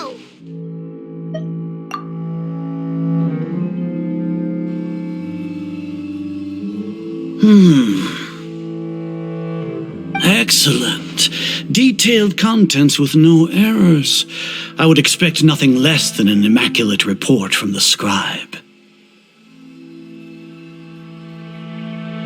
As it is Niagarbaha Day, I'll enter the information on you into the Akasha. Surely you know what that means. We'll be monitored, just like Sino. With the Akasha's calculation prowess, all of your actions will be predicted with an accuracy of at least 98%. Furthermore, your data will be updated in real time whenever new information presents itself. To put it into words you can understand, wherever you go, you will be walking under an invisible leash. This is Sumeru's greatest penalty for dishonest persons. Are you not familiar with the concept that great responsibility begets an equally great suspicion? In any case, you are Sumeru's most concerning external variable. Locking you down will greatly decrease the chance of any undesirable outcomes coming to pass. You're despicable! Despicable? Perhaps from your perspective, but I suppose you had mentally prepared yourselves for this, no? Your ploy was to sacrifice the traveler here, was it not? Lord Azar, I know what you're trying to say, but I've been following your plan this entire time. Why are you doubting me at this juncture? Must I delineate your entire plan? Very well, I will spell things out. First off, I received an eyewitness report that you were spotted with the traveler at Caravan Rebat. However, you immediately departed for the desert and escaped surveillance range. Judging by the time, you all likely encountered the truant General Mahamatra in the desert. Am I correct? Maybe Paimon shouldn't have mentioned Sino just now. The Academia had not received correspondence from its scribe for a prolonged time. You were also in the company of the Traveler, a close associate of Lesser Lord Kusanali and General Mahamatra Sino, who had defected from the Academia. With their instigation, what was the probability that you would betray the Academia? Rationally speaking, 50%? 70%? What do you think? Regardless, that's only a guess. The facts are that I've brought the Traveler right before you, and I gave you my report. Indeed, your boldness deserves praise.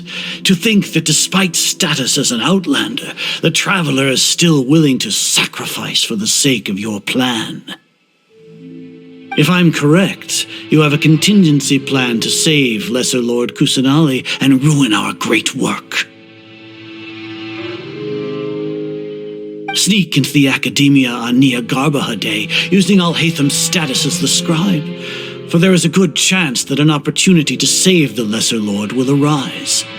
Should your intentions be discovered, Alhaitham will turn traitor and sacrifice the Traveler, thus proving his innocence. He can then stay inside the Academia and continue searching for a way to proceed forward. As for Sino, according to the Akasha's calculations, he will soon return to the Academia and confront me in person. I suppose this is also a part of your plan? You'll see me as a traitor regardless of what I say, no? Even if you impugn me, it would have little effect on you all. You misunderstand.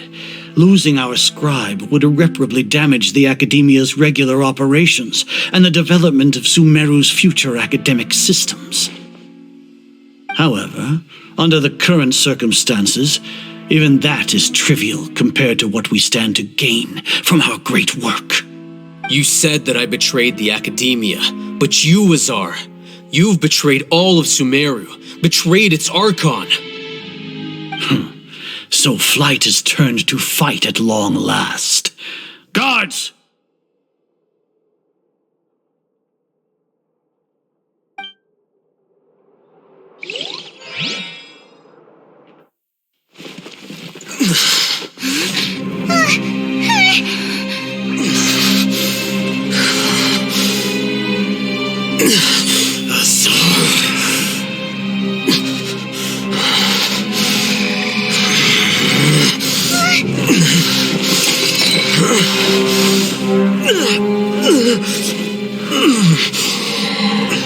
Well, what do we have here? So you stole that divine knowledge capsule. Traitor! You traitor!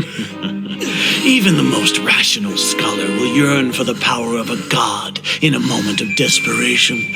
Aren't you doing the exact same thing as me, Alhaitham? Unfortunately for you, no god will lend you their power. Azar!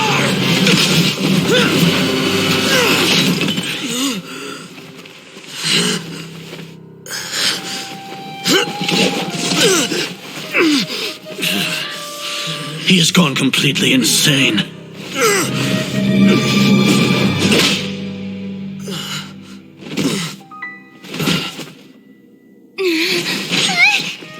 Take him to the Matra and exile him to Aru village.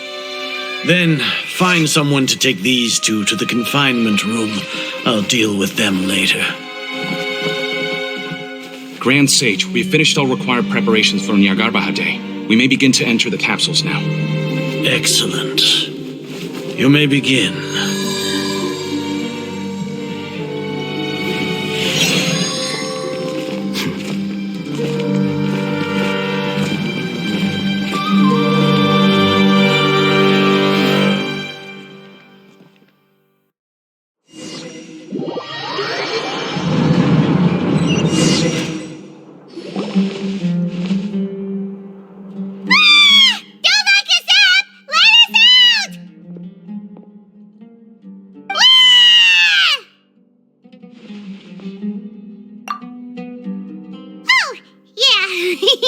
Paimon got a bit carried away there.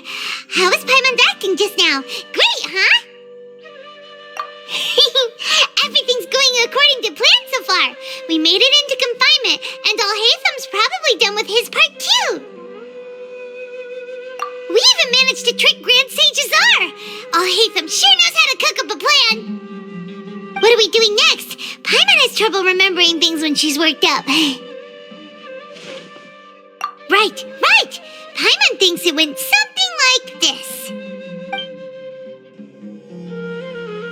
Apart from that, we still have yet another goal in the first stage of our operation, which is to send the Traveler to the confinement room. What? Why do we want to get her locked up on purpose?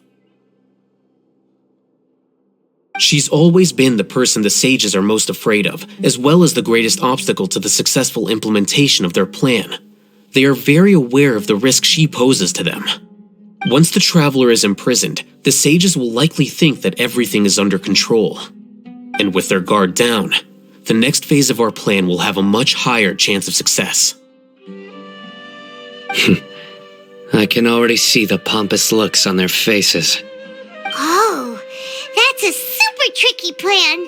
But Paimon still thinks it's not really worth it. That isn't the only reason, of course. She has a more important task once she's in confinement. According to the Academia scholars in Ramon's custody, Lesser Lord Kusanali has sealed off her consciousness in the Akasha ever since she was captured by the Doctor. That way, they can't pry any more information from her. Even if we break into the sanctuary of Surasthana, it will take time to awaken Lesser Lord Kusanali's consciousness. We need to do that in advance. So our job is to wake up Nahida! Okay, totally worth getting thrown in jail for. The confinement room is inside the Academia, close to the sanctuary of Surasthana. It's a completely enclosed space, and you won't be receiving any visitors. I'll work with Ramon's scholars to make some modifications to your Akasha terminal. Once you're in, get as close as you can to Lesser Lord Kusanali and try to connect to her consciousness. However, as for whether she'll actually wake up, that will depend on our luck.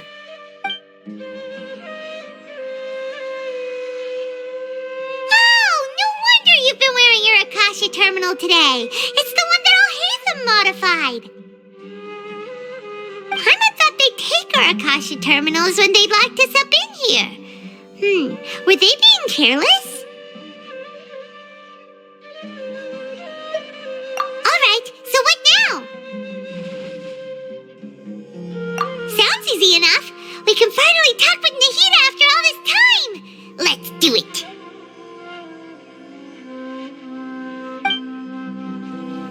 There's a light flashing on your Akasha terminal.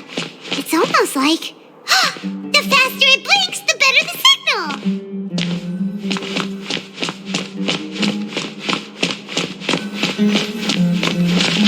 Whoa, it's Mora! Ooh, Mora. No, Paimon, we're not here to hunt for treasure.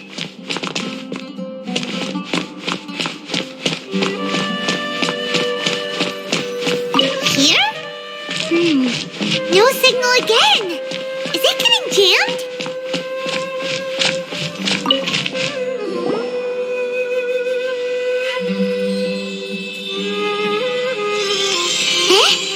this the right spot? Are you getting anything? Please work.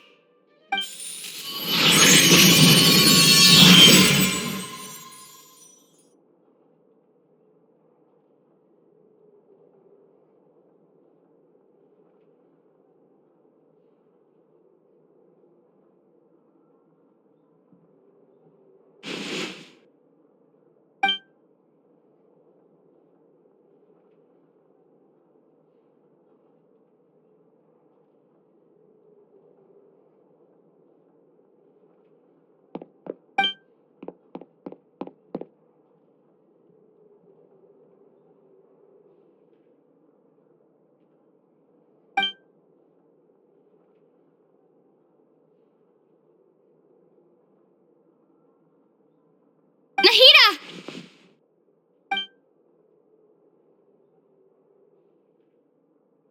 Hey, Nahida!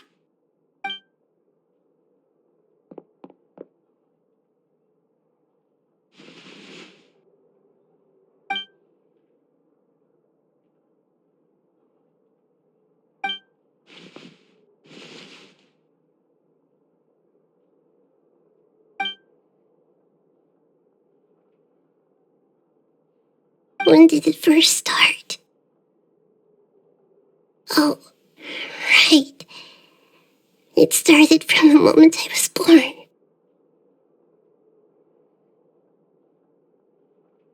I want to become a worthy Archon. So I've kept studying, kept listening to my people and their hearts, kept looking for a way to save Irminsul, so I can catch up to Greater Lord Rukkhadevata. But I'm stuck in the sanctuary of Suristhana.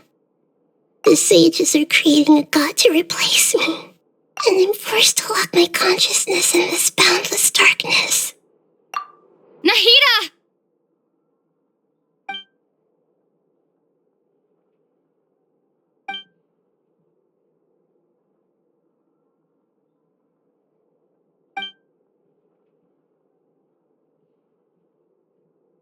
Nahida!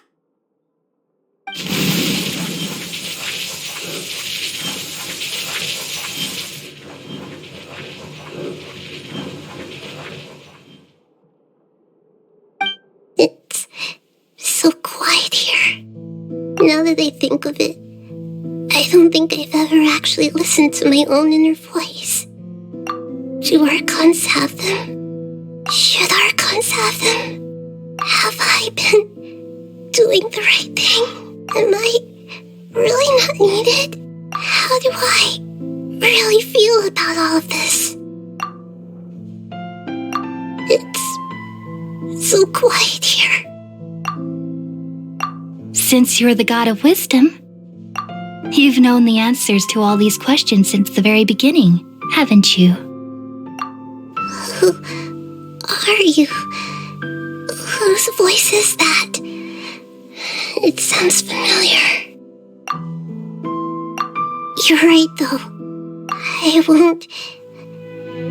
won't ignore my own voice anymore.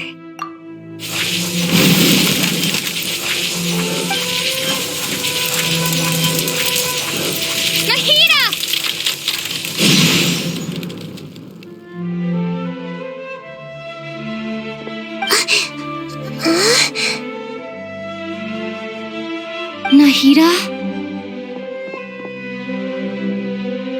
Did you wake me up? Thank you. Why are you here?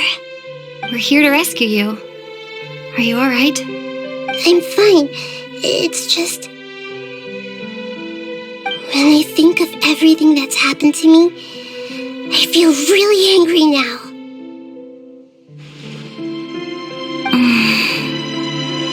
You should have been angry ages ago.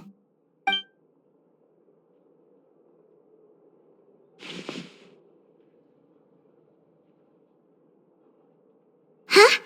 Oh, you're back! How's everything? That's wonderful news! Great! We weren't locked up for nothing. When you went to wake up Nahida, Paimon was listening for any sounds outside. You were out for a long time. There are fewer and fewer scholars going about now. You think everyone's done with their Garba had day stuff? Yep, so that means our next act is Nilu's performance.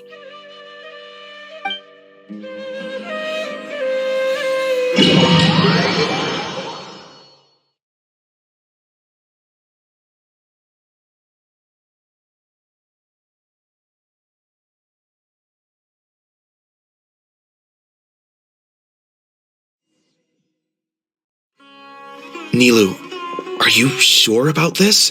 You're taking such a great risk for them. I'm sure, and I'm going. You know that I don't like to pass up any opportunity to dance, and this one is especially important. All right. You seem to have a lot of trust in them, so I won't say more on the subject. But if anything happens, the few of us here may not be able to help you. Don't worry. They've been through worse. Everything's going to be fine. All right.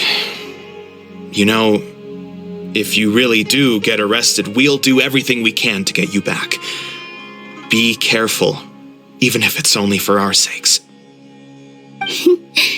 Thanks, Mr. Zubair. You're so very kind.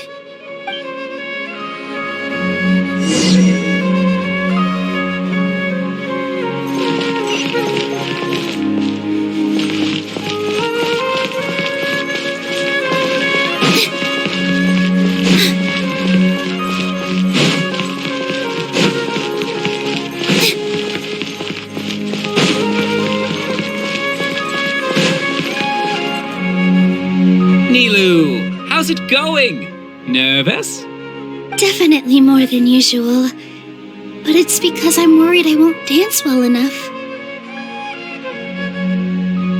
It's okay. Just focus on your performance. We'll take care of everything else. You sure know how to talk. Taking all the credit, even though we came here together to help out. Well, thank you both. I'll have to treat you to a meal after all this ends. I really, really appreciate all of your help. Ooh, that sounds great. Huh. How can we say no to that? All right, let's get back to business. Nilu, we'll be here to keep people from going to the academia so they don't interrupt your performance. I was planning on telling them something like, the Academia's been conducting a weird experiment, and some of their test subjects escaped. It's really dangerous there, so stay away. Oh, you couldn't think of anything better? Oh well, I guess it does sound like something the Academia would do. I think it sounds great. I'm counting on you guys. Don't worry, it'll be a piece of cake.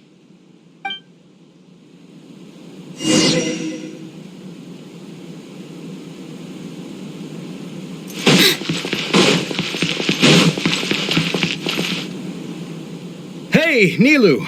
Sorry, it's great to see you, but I'm really busy right now. Our Bait People Away with Yalda Candy's plan is working beautifully. Do you want some candy? We have more than we can give out. Vihar, thank you so much for doing all of this. And even dressed up as the Knight of Flowers, no less. I'll pass on the candy, though. I cut back on sweets in the period leading up to a performance, and I'm about to start one. You have a point. The stage is cleared and everything's ready, so you can start your performance at any time. Yeah, thanks to you. I'm really grateful. All right, time to hit the stage. You're welcome. The honor's all mine, since I'll have such a great view of the show.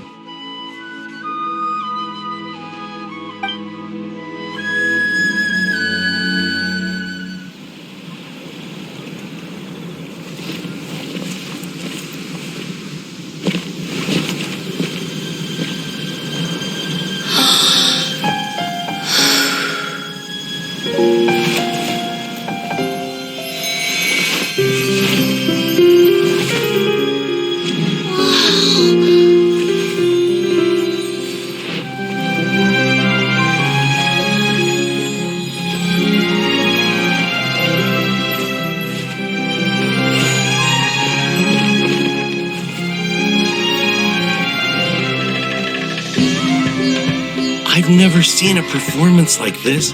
This is incredible. Yeah, but I heard that public performances like these have been banned. I can't believe she's doing this here.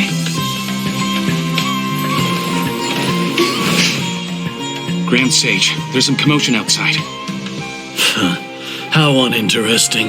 Issue the new Prohibition Act from the Akasha to the guards. They'll know what to do. Do you think we should, stop her? Let's just watch for a little bit longer.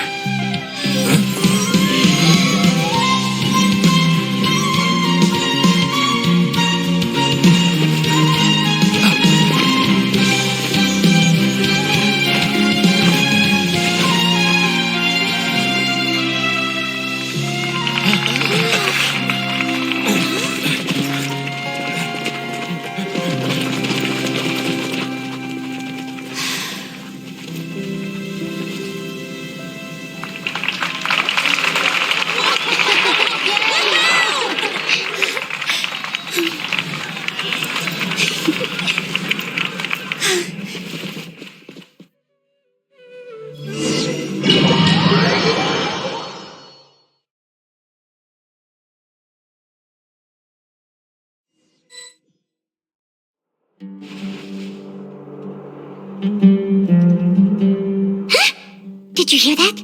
It sounds like a lot of guards just ran by. Does this mean the plan has moved on to the next stage? Yep. It's great that everything seems to be going well.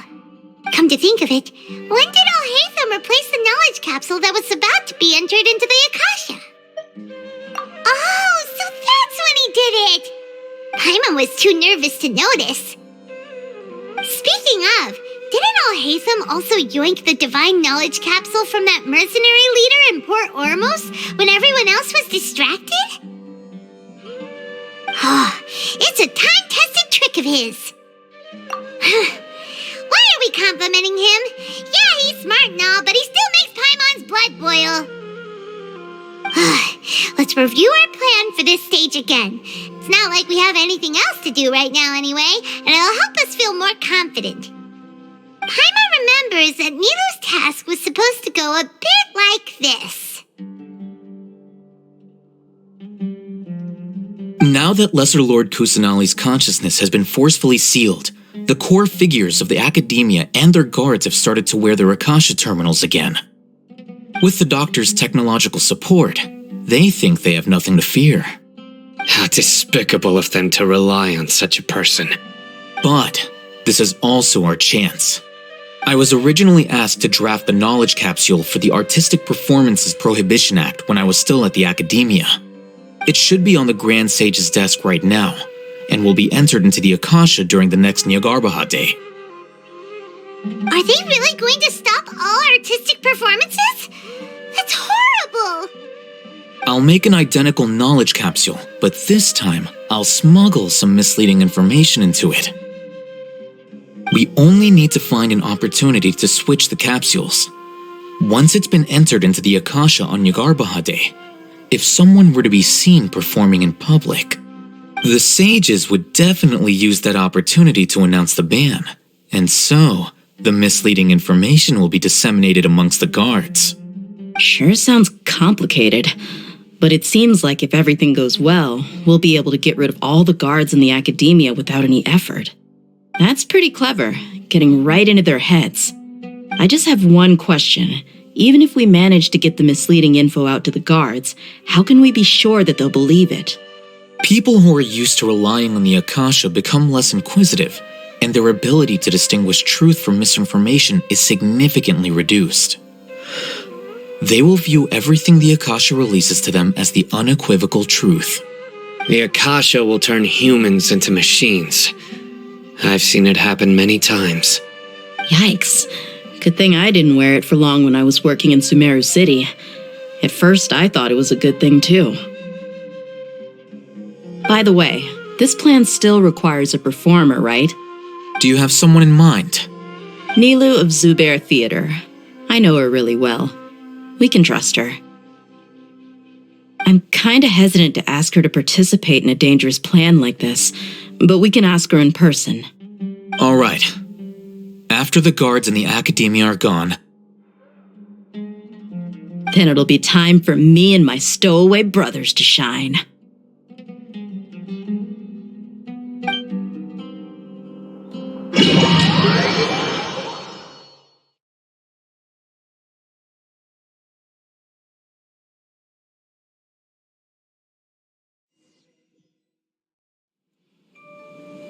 Here they come. Did you see that, Raman? They came out from the Academia in droves.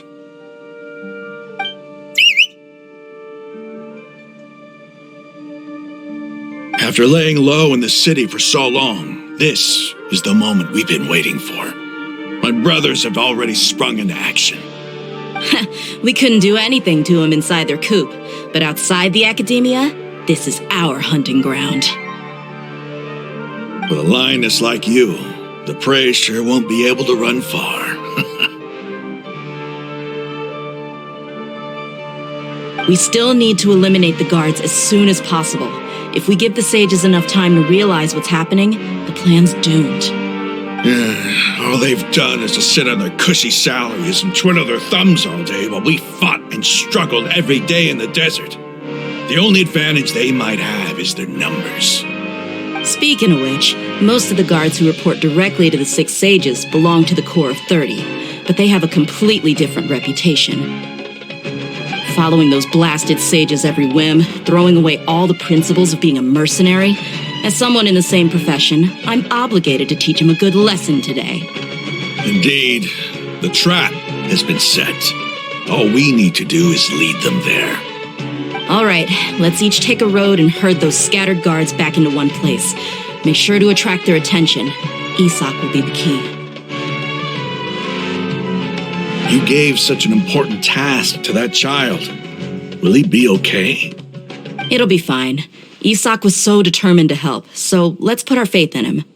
Besides, even if he's caught, the guards would be too scared to do anything to him. They've never seen Lesser Lord Kusanali in person, after all. You've got a point. Anyway, I think I see them coming. Let's head out. Good luck.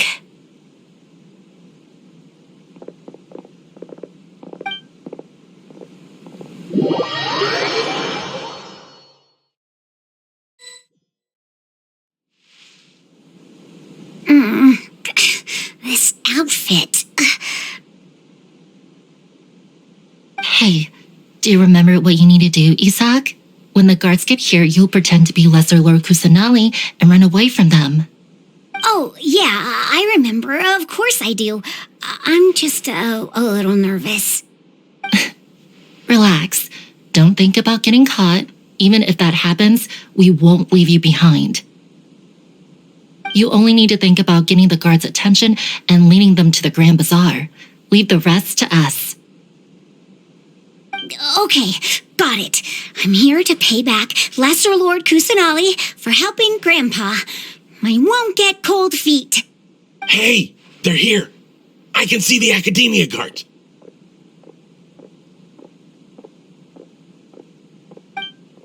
All right, it's time, Isak. Take a deep breath and go. You can do this.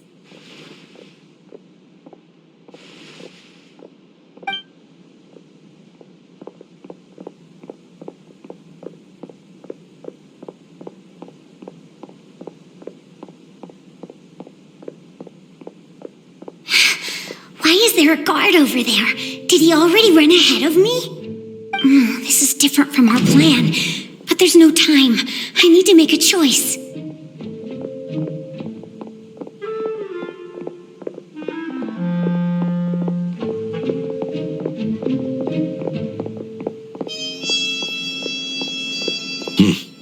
Let's have a look behind the house.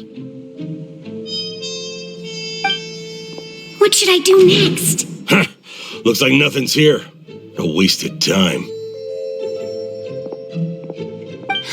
Luckily, he didn't check behind the tree. What should I do next? The guard looks alert. What should I do next? Doesn't seem like anything unusual's around here. Looks like the guard finally left. I need to go.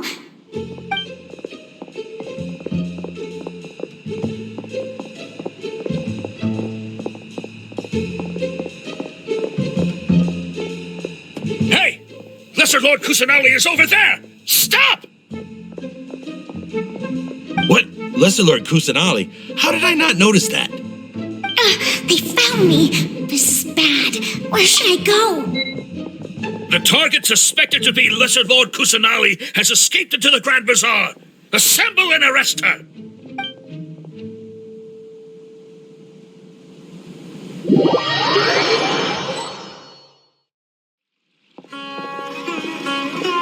Where did she go? How did she disappear? Did we lose her? Hurry up and find her! Hey, why is your team here? Didn't we say to split up our search? Hurry! Hurry! This place is... Why are you all here? Yeah, isn't it one heck of a coincidence? Everybody's here. What on earth is going on? I suppose that's all of you? Who are you? Did you set us up? What are you planning? Phew, that was rough. I almost got caught. Little brat! So you're not actually Lesser Lord Kusanali. Who exactly are you all? Eremites from the desert? Just some colleagues. Think of this as a business competition or a personal grudge. After stepping into our traps, stop thinking of yourselves as hunters. Behave like the prey you are.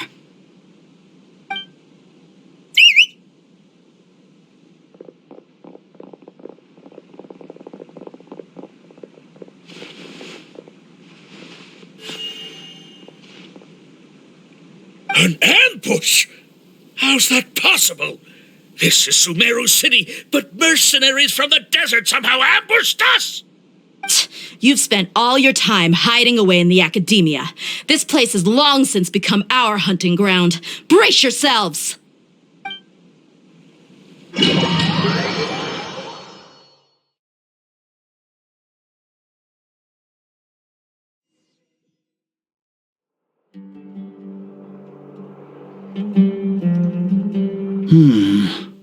This is odd. The academia has quieted down after the conclusion of the Niagarbha Day ceremonies, but it's much quieter than usual. Where are the guards? Why have I not seen a single one? Guards? Guards! Grand Sage, how may I be of assistance? I called for the guards. Why did you come? My apologies, Grand Sage. Right now, all Academia guards have entered the city to perform the ordered arrest. I thought you knew. Arrest? Who is there to arrest? I have an ominous feeling. Arrest Lesser Lord Kusanali, right? Is that not what the order was? Lesser Lord Kusanali? You mean she has disappeared? Yes. I wouldn't dare make up something like that. Right now, everyone is in a panic, and many are saying that Lesser Lord Kusanali will take revenge on us. What happened? Just what is going on? Lesser Lord Kusanali somehow escaped? Was it Alhaitham and his party that freed her? That's impossible. The Academia is heavily guarded today, and any order to release Lesser Lord Kusanali would be strictly confidential. Besides, Alhaitham and the Traveler are already in our hands. What manner of trickery did they employ? How could Lesser Lord Kusanali disappear into thin air? Disappear? Wait. How was the arrest order distributed to the guards? It was issued by the Akasha earlier today. Only you have the authority to send messages like that, so I thought it was your order. Let me check.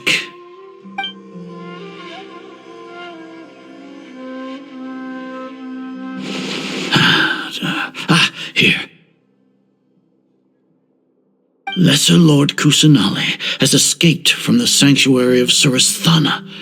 Go to the city and arrest the escapee immediately. The Akasha indeed contains this information, and it clearly appeared in my mind. How did they bypass my permissions to issue this kind of message? Was it the report about the traveler that Alhaitham submitted? No. I specifically checked that knowledge capsule before entering it into the Akasha. Could that have been a red herring? Well, even if I figure it out now, it won't make any difference. The important thing now is to confirm Lesser Lord Kusanali's status. Have you been to the sanctuary of Suristhana to confirm that Lesser Lord Kusanali has indeed escaped? Confirm? No, I haven't. It may be a bit offensive to say this, but Grand Sage, what you're saying doesn't make any sense. How can the information in the Akasha be inaccurate? What the Akasha decrees is fact. That is common knowledge to all of us.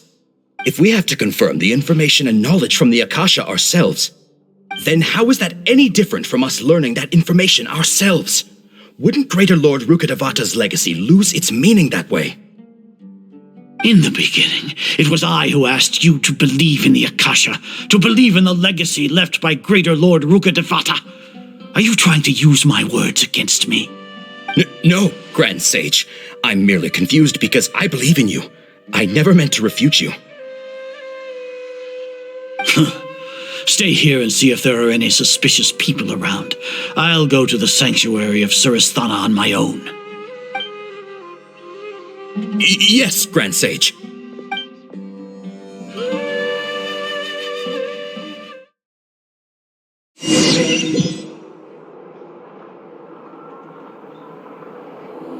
Lesser Lord Kusanali has escaped from the sanctuary of Suristhana. Go to the city and arrest the escapee immediately. How can that be? Stop thinking about it. Stop. It must be a trick of theirs. As long as I personally confirm it. Ah! Impossible. That's impossible. There must be something wrong with my eyes.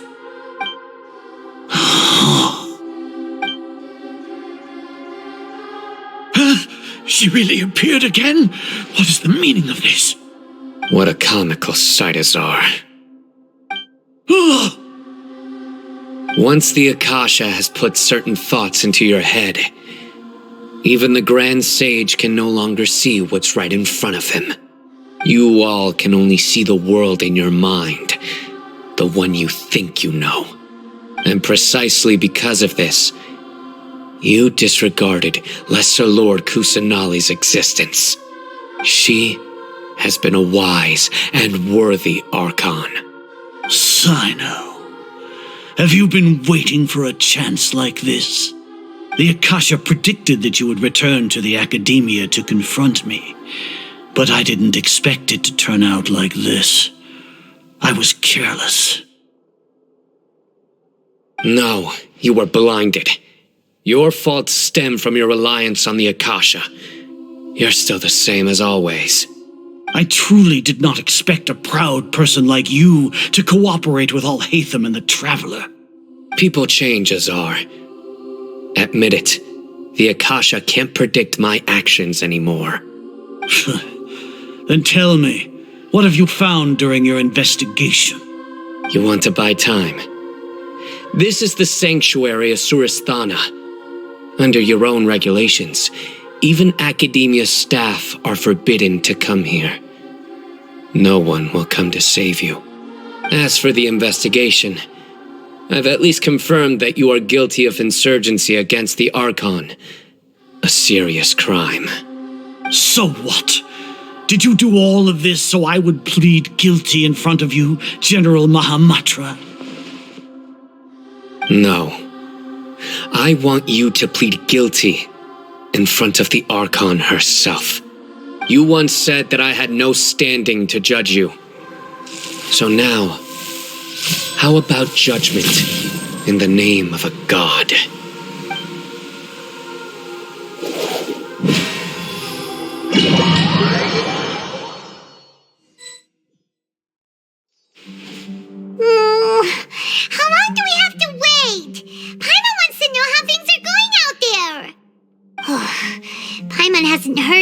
phones outside for a while.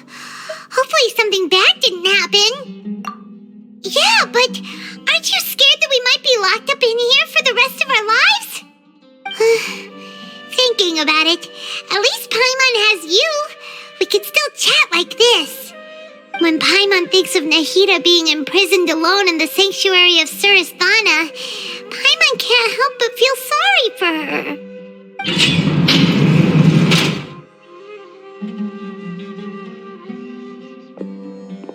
Here comes your savior. Dia! Paimon just knew you would come to rescue us! You two really owe me some big thanks. I had to search through who knows how many guards to find the key here. It felt even more tiring than whacking them. I'm exhausted. Thanks a lot. Need Paimon to rub your shoulders? No, that's, I'll pass. What are you afraid of? Oh, are you ticklish? Now isn't the time to talk about being ticklish. Things in the city and on Sino's side are both going well. The guards that stormed out of the academia are all taken care of. The Corps of 30 is in charge of the city's defenses, but we already talked to Asfand. They've been fed up with the sages bossing them around. As long as it doesn't break their employment contracts, they'll turn a blind eye. That's probably because you've been super great friends with them for a long time. So, how's Sino doing? The Grand Sage is in his custody. Even I know how terrible it is to fall into Sino's hands, so he probably does too. Sino forced him to release Lesser Lord Kusanali. He has no choice but to obey. So, hurry to the sanctuary of Surasthana. Assuming nothing weird happened, we should have already rescued our Archon. Honestly, I didn't expect our ragtag bunch to do this well. We just came together last minute to save the Archon, you know? Alright, you two better go.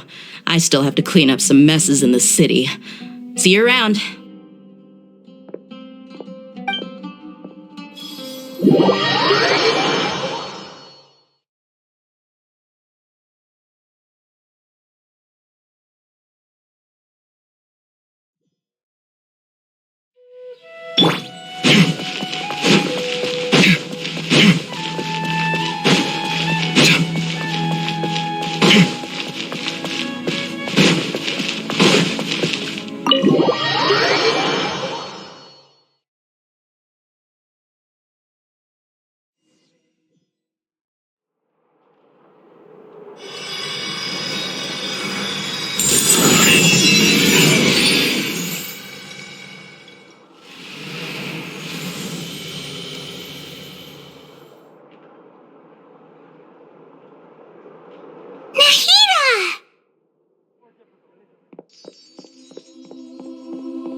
They say it's nice to meet you. This is the first time we've met in real life. Before, we've only met in dreams, consciousness, or when I was in someone else's body. Thank you so much for coming to rescue me, but I also need to apologize.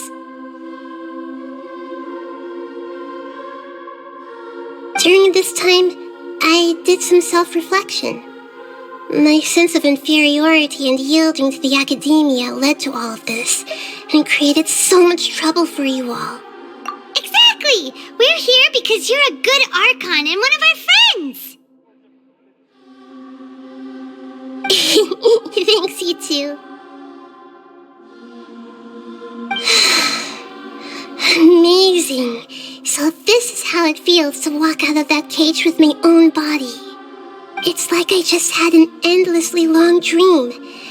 I can't even tell if I just woke up or was only now born into this world. My concept of self has become so clear. But now doesn't seem to be the time to indulge in this feeling. This is really embarrassing. You all just rescued an Archon, and now she needs your help to save her country, and even the entire world. It's okay. With you here, Paimon's sure that everything will work out. There's one more thing. What is it? For all the things the Academia did to me, and for all the folly it committed in the name of wisdom, as their Archon, I will make them pay. Ah! Wow! That's the spirit! You're finally standing up for yourself and not letting people walk all over you! I understand now. To be a better Archon, I first need to better myself. If you haven't even figured out how to be a caterpillar, how can you be a butterfly? Yes, true. That reminds me. I wonder how far along the Academia is with their god creation plan. We need to hurry and prevent the birth of that false god. I need to make some preparations.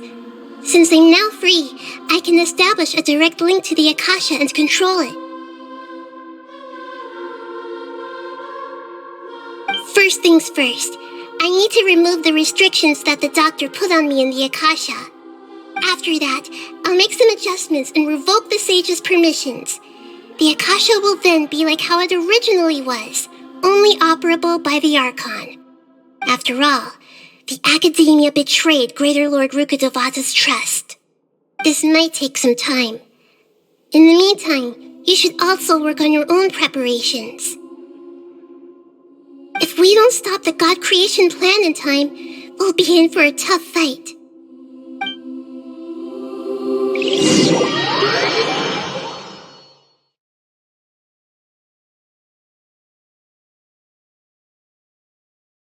We might as well prepare for a fight. When we're done, we can take a walk around. After all, we missed out on a lot of stuff when we were locked up.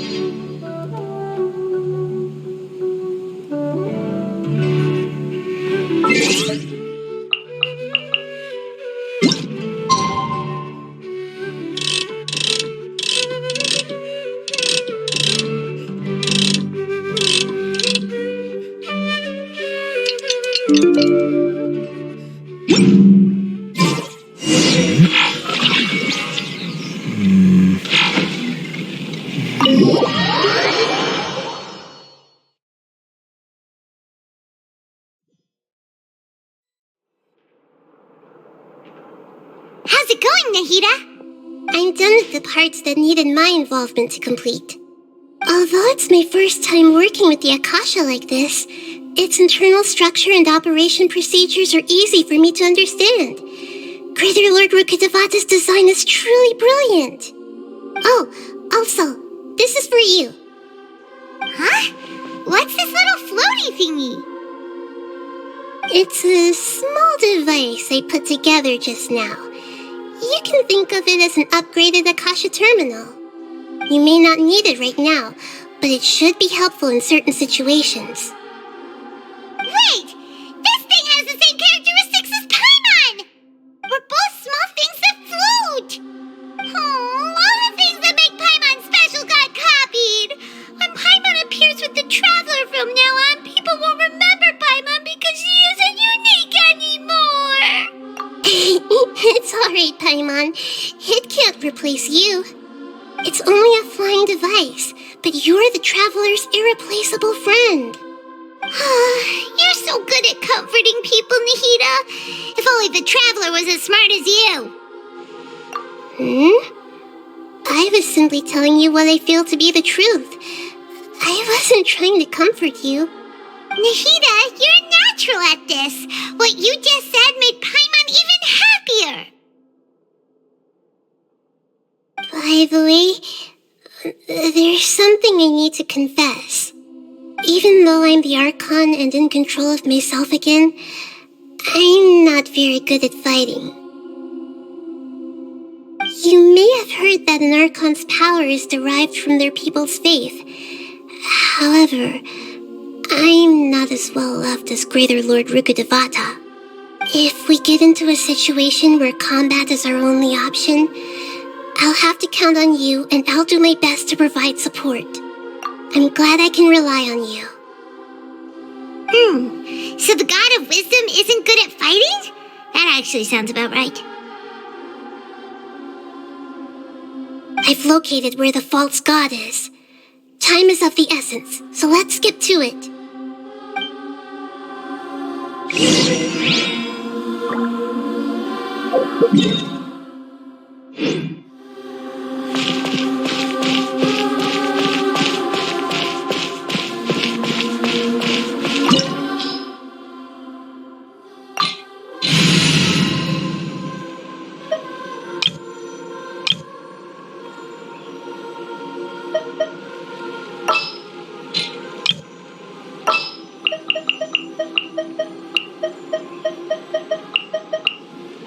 Wait for my signal.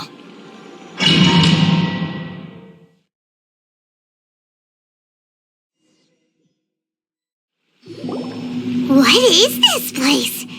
Is this really the way we need to go? Wow. Who would have thought there'd be a place like this hidden right slap bang in the middle of the city? The sages wanted to realize their god creation plan without being discovered. The safest and most convenient way would be to build within the academia itself. That's true. They were already hiding one god, so why not two? Judging from the structure here, the project is a huge undertaking. The sages really saw the god creation plan as their ultimate goal. But this place doesn't look like it could have been constructed by the academia alone. The Fatui under the Doctor sure didn't hold back. They provided a lot of technological support. Yeah, or else they wouldn't have been that generous. Is that it, though? I've always felt that this Doctor is different from the academia sages. He doesn't seem to share their sense of urgency. Instead of being interested in the end product, it's like he's enjoying the experimental process. The Fatui Harbingers are all such weirdos. So, the Doctor being weird is actually normal. So, this Fatui that they're trying to turn into a god is called the Balladeer? We had previously come into contact with his consciousness. He harbors particularly strong obsessions.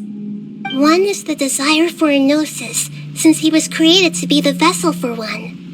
The other obsession is probably related to his past. I can't quite explain it.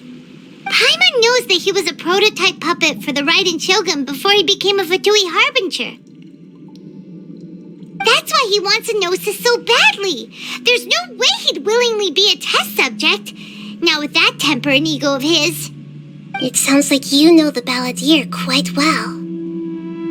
I see. Tell me more about him and what he's like. The more we know now, the better we can plan for and react to any future situation.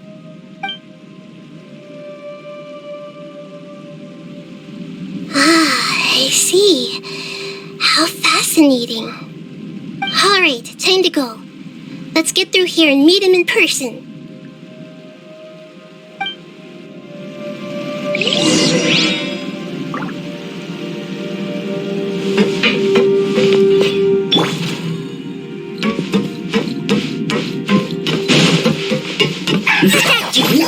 I don't go back to work. You know it's my work. Finished.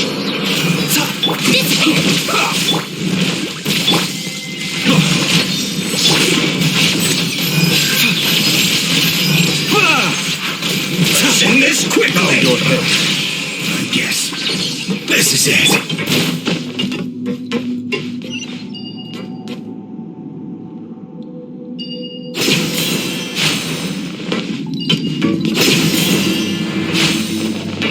It looks like we can climb up these pipes.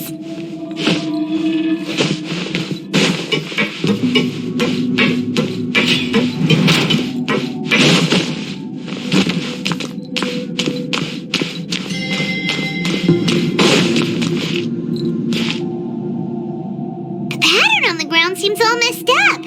Let's go around and see if there's a way to fix it.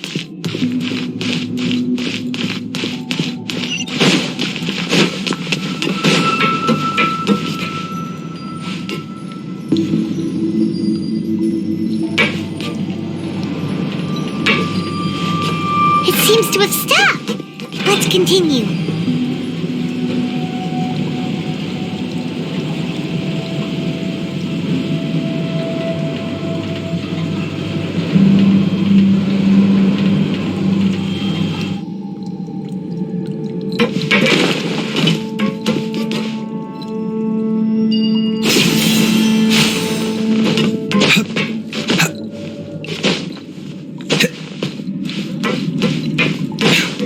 Bitter pill to swallow. Let's begin. I will end. This isn't good.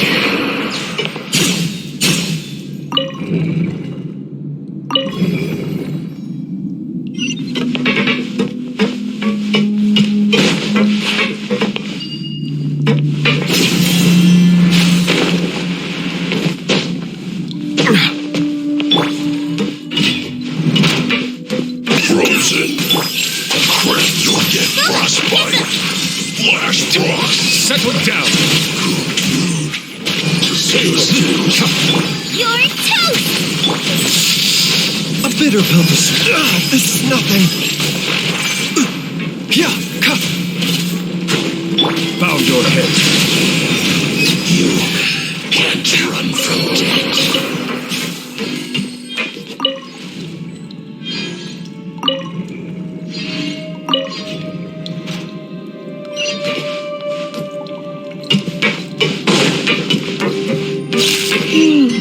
The cart is stuck.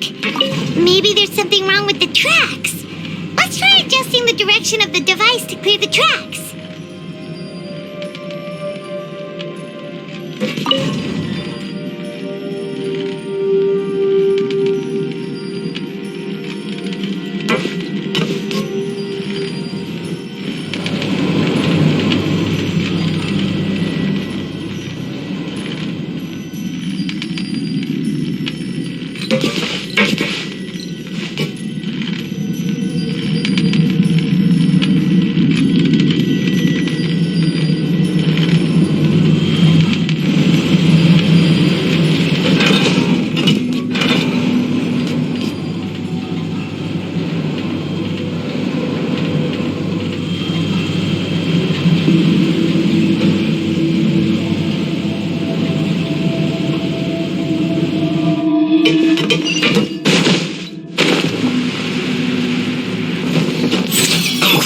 Settle down.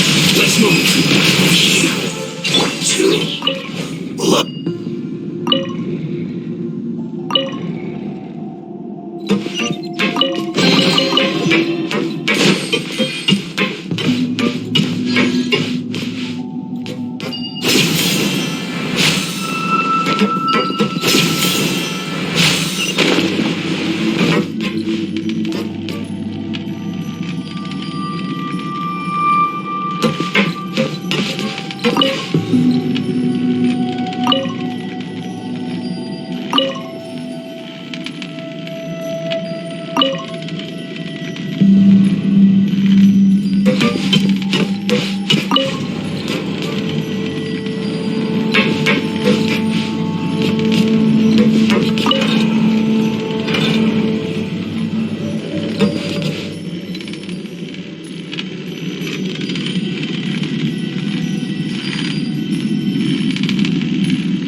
This isn't good. Silence! Looks like I went too far. On the side.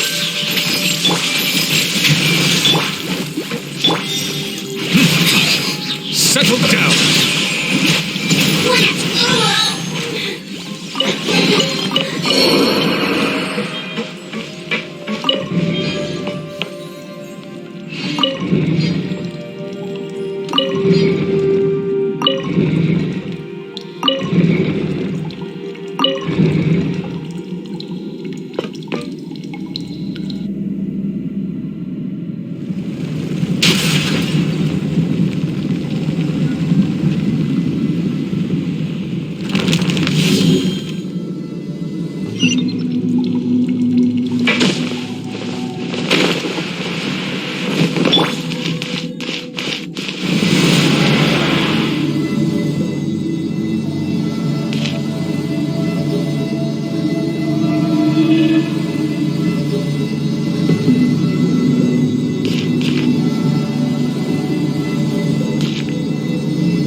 original status, we must prepare for the worst. The god they wanted to create is likely close to completion or already completed. Oh no! What should we do? Paimon can't imagine how hard it would be to fight against a Fatui Harbinger with a Gnosis. Are you nervous, Paimon? If you really want to know, of course Paimon's nervous. Aren't you too, Nahida? Yes, I am. This is probably the first time I faced with a calamity of this degree since my birth. I feel not just nervous, but curious as well. Curious? Curious about what? Curious about our fate. To me, everything we perceive in this world, everything we learn, and everything that happens to us is considered knowledge. And if it's a form of knowledge, then it can be understood. However, only fate is about that which has yet to occur, so it has always drawn my curiosity. So to me, fate is the ultimate knowledge. That's also why I love observing humans and all the things that happen to them. It all brings me great satisfaction.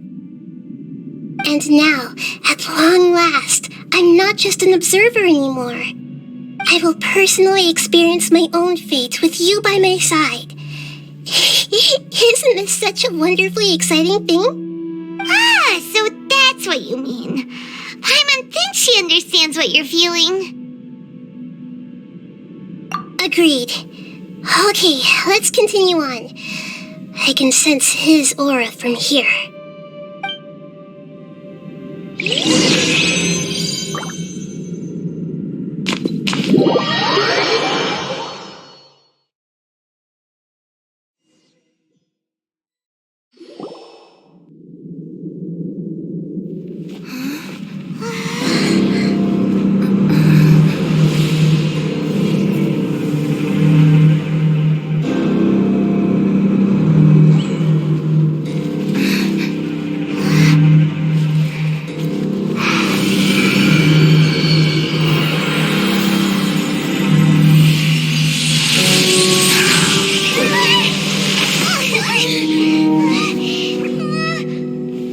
Who would have thought the world would be so eager for my birth? I remember you, Boer, the god of wisdom, and standing beside you, the traveler. Is he all-knowing and powerful now like Greater Lord Rukkhadevata? No, I can't feel the same kind of divinity I felt from the Greater Lord. It seems that the sages didn't get the chance to infuse the divine knowledge capsules into him. But even still, he has undoubtedly become a true god now. So we're too late? The Balladeer has already become a god? The Balladeer, a long bygone title. When my spirit ascended to divinity, I felt as if I had existed for the same number of epochs as heaven and earth. Looking back, the existence of what once called itself Kunikazushi appears infinitely small and ugly.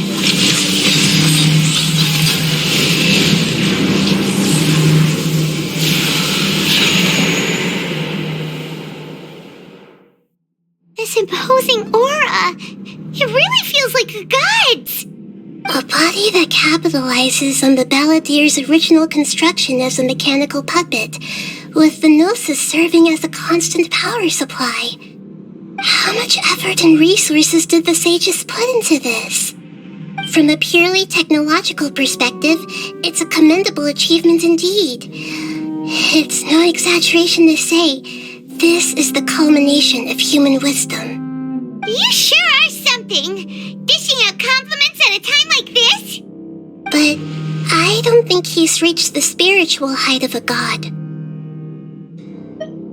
Strife is engraved upon every god and every gnosis brought forth into this world. Can you feel it?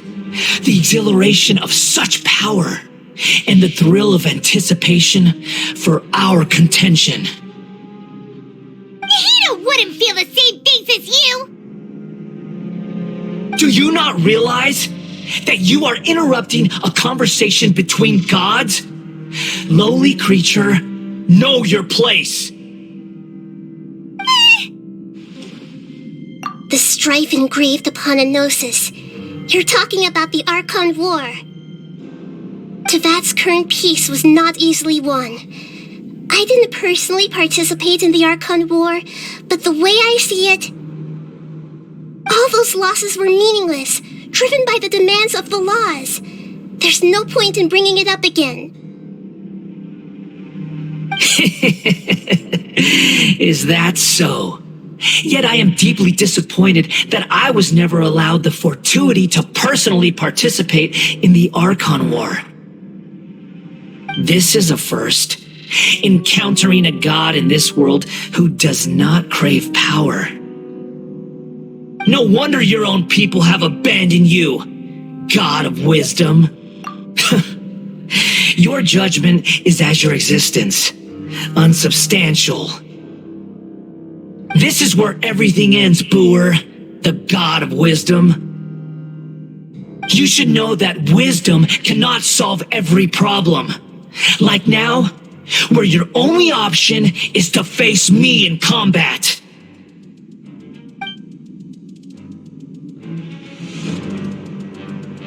Come! Let us reenact a scene of the Archon War. Come and inaugurate my birth as a god.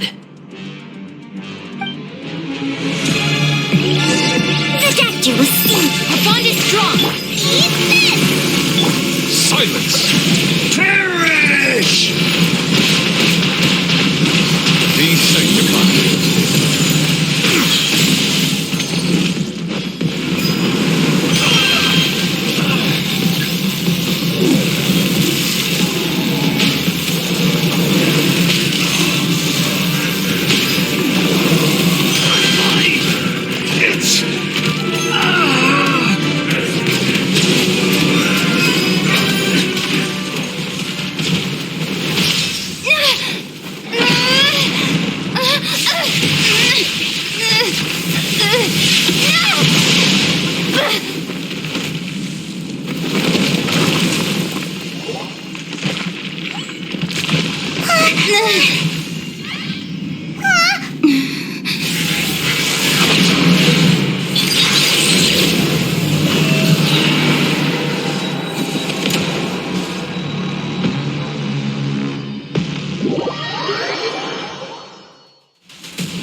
Mind the side effects.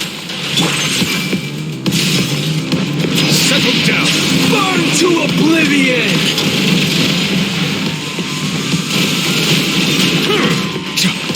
Dissipate!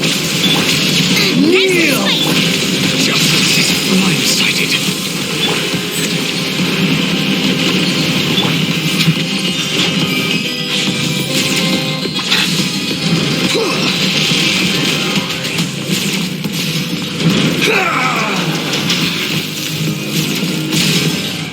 Silence! Tremble! The doctor was seen. Remember, Settle down! Let the mighty be humble! Reality is pain!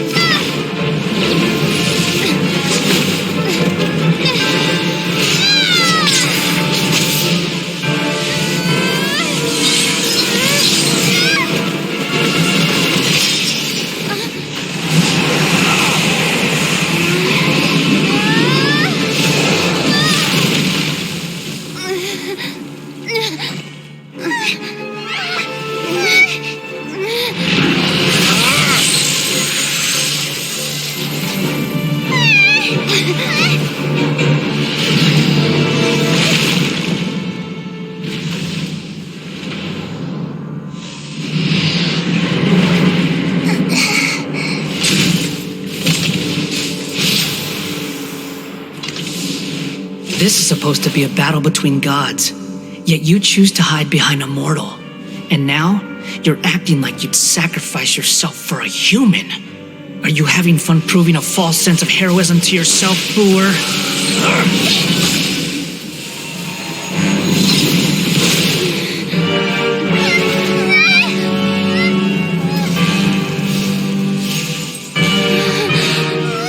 The data collection is almost complete. Do you even know how many times you've tried to take my gnosis from me?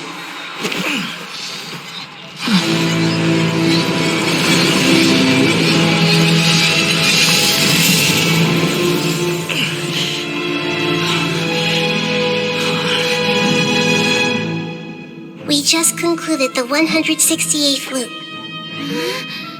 Did you know that in the effort to create you, the people of Sumeru were forced to live through the exact same number of Sub-Zerus festivals and Samsara cycles? The power of dreams. When did you use it on me?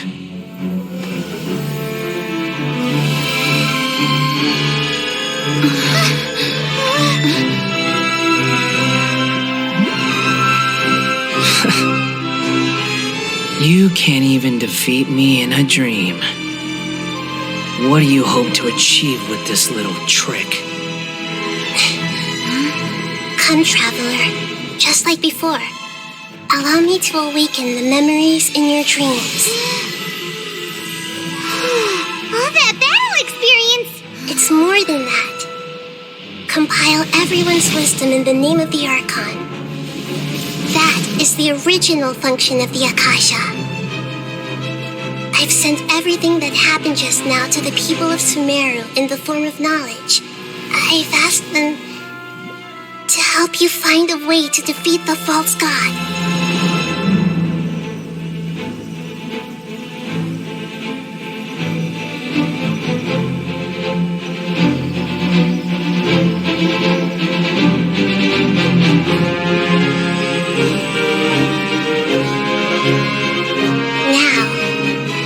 Sumeru's wisdom is at your disposal. Meaningless tricks won't save you.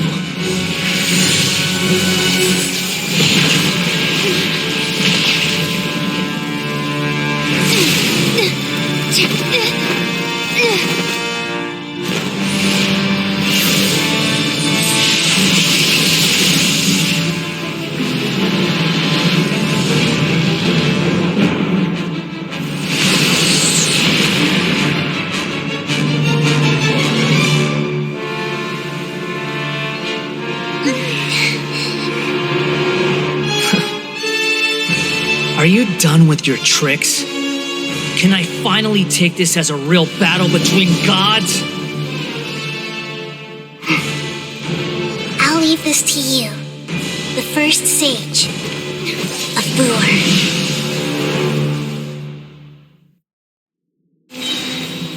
1,000 eons, mine to dominate! The bond is strong.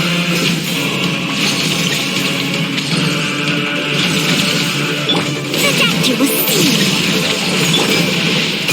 Burn to oblivion!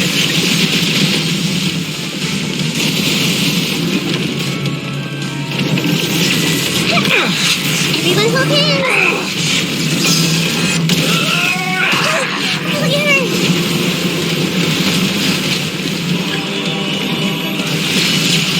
Kneel!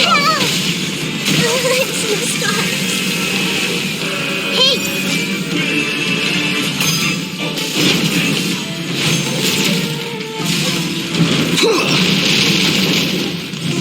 Everyone hold hands!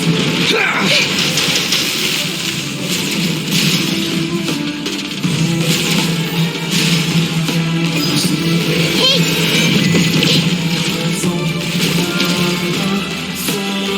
Good riddance, cruel world! Stand with me!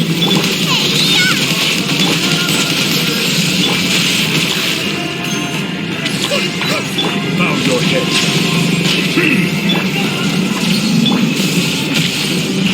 Mind the side effects.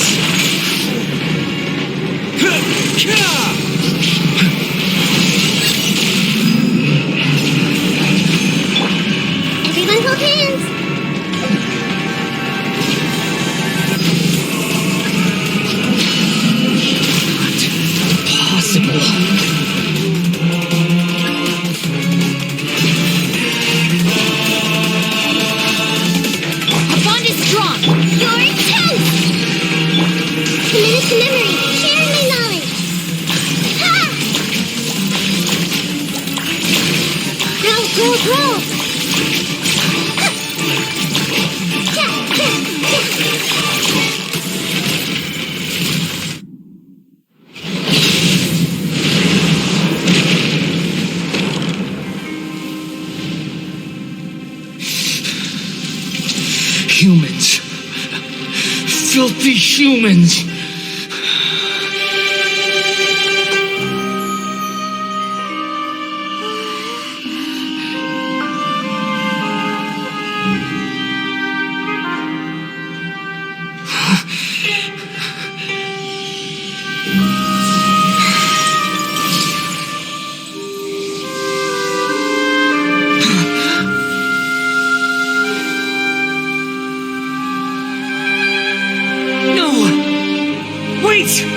Please! Anything but the Gnosis!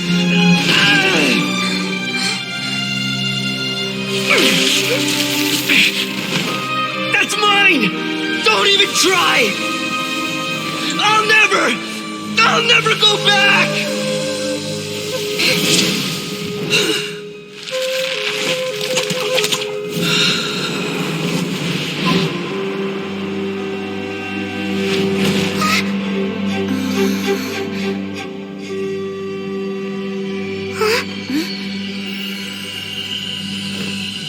We haven't yet found the answer to the most important mystery. Irminsul is still waiting to be saved. With the power of another Gnosis, we may now finally understand the last memory of Greater Lord Rukkhadevata.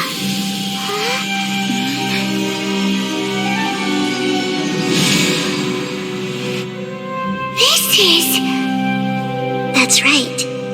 This is the last memory of my predecessor.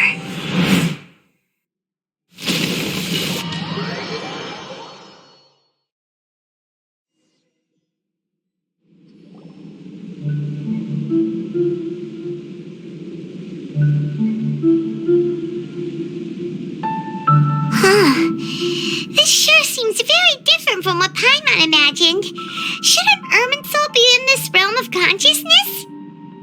Yes, that is our destination. But I didn't expect the remaining consciousness of Greater Lord Rukkhadevata to be as polluted as this. Forbidden knowledge? It seems you know about a concept that even I don't completely understand. Could you tell me what you know?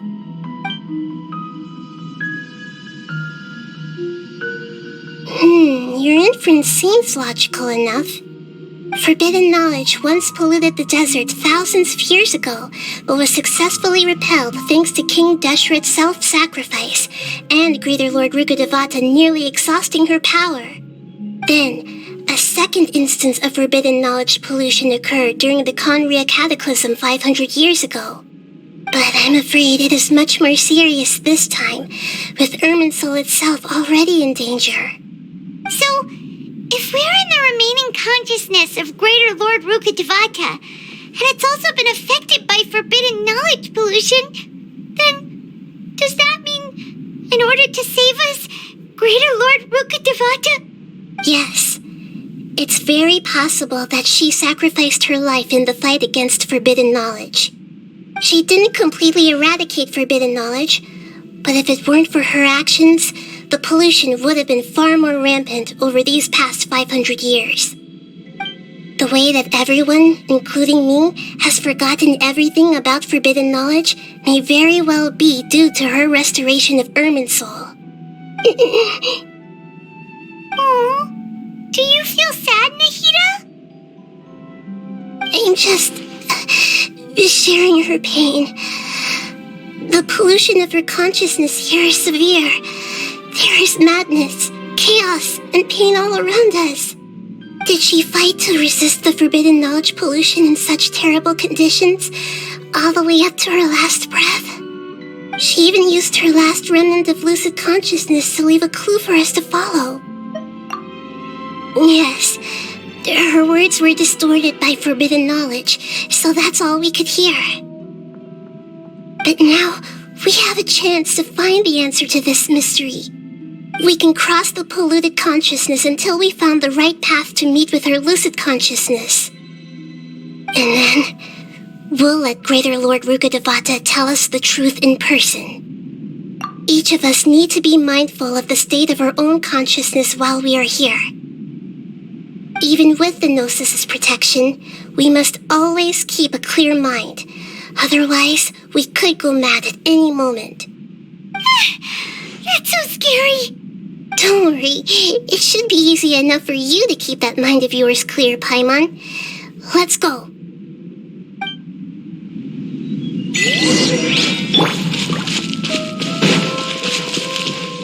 Are we in the air? And why is there a huge boat? That's the boat of consciousness, which symbolizes reason. Wow! What are these? The monsters seem to have been affected by them.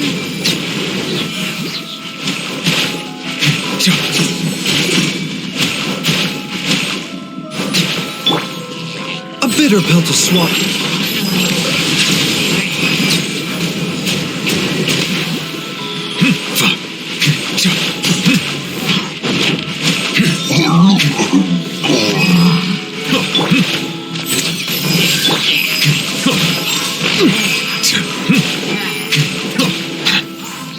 Settle down.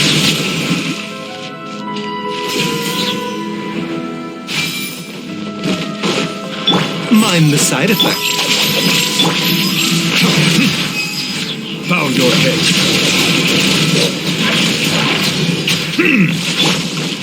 A bitter pill to swallow.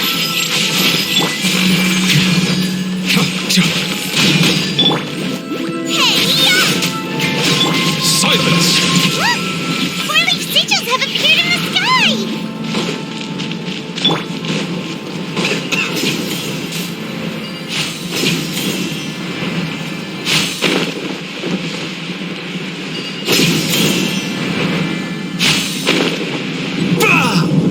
Mind the side effect.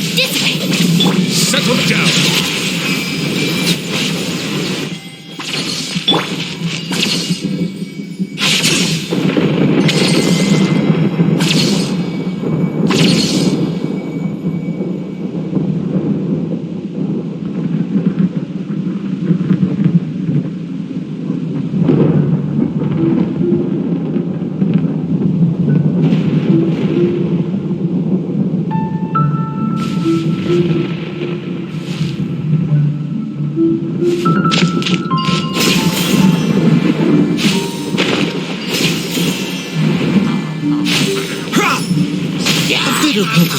Bow your head.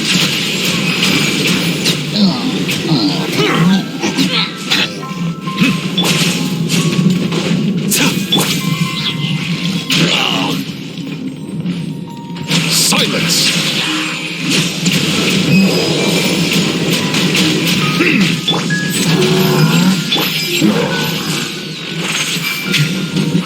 Remember, health comes first. Settle down!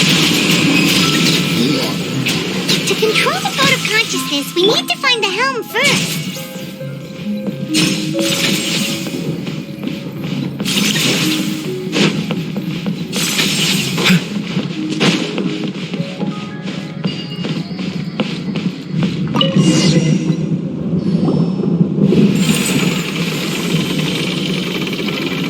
We changed direction. Are we still going the right way, Nahida? Mm-hmm. Judging from the current route, the boat of consciousness will soon take us out of here.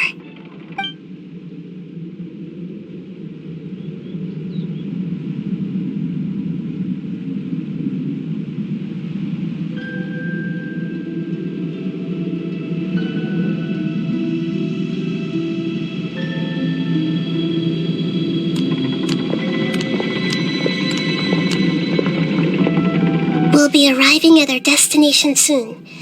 How are you feeling? Are your minds still intact? Huh? But everything's been completely normal for Paimon. Hopefully there won't be any more interruptions. This time, we should be able to meet Greater Lord Rukkhadevata. Are you saying you've never met Greater Lord Rukkhadevata before? No. It seems that my birth and her death took place at the same time. Otherwise, I think she would have given me a little more guidance, and I could have done a better job. Hey, you've done a great job, Nahida. Let's get out of this creepy place and go meet her.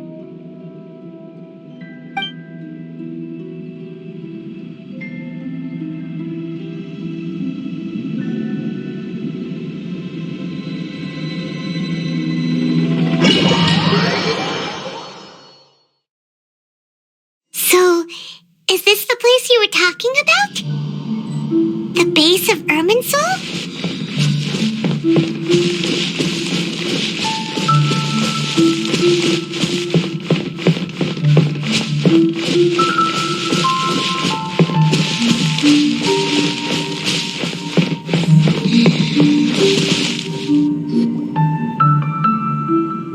Well, this is the place.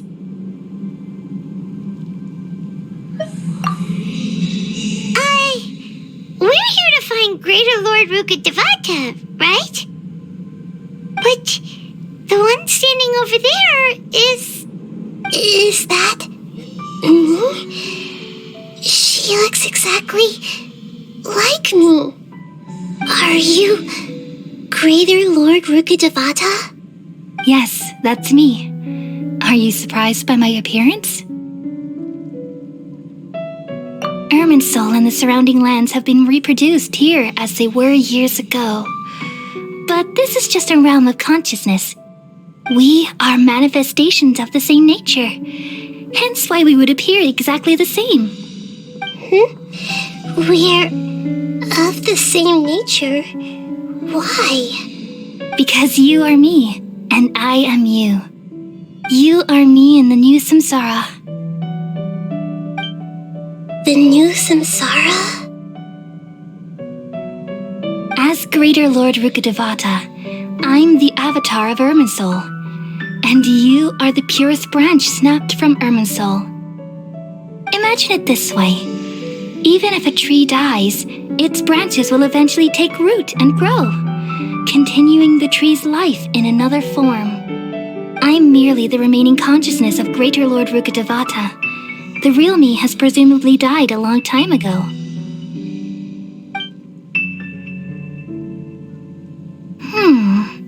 Judging from your appearance, I've probably been dead for 500 years. But you're finally here, my new self in the samsara.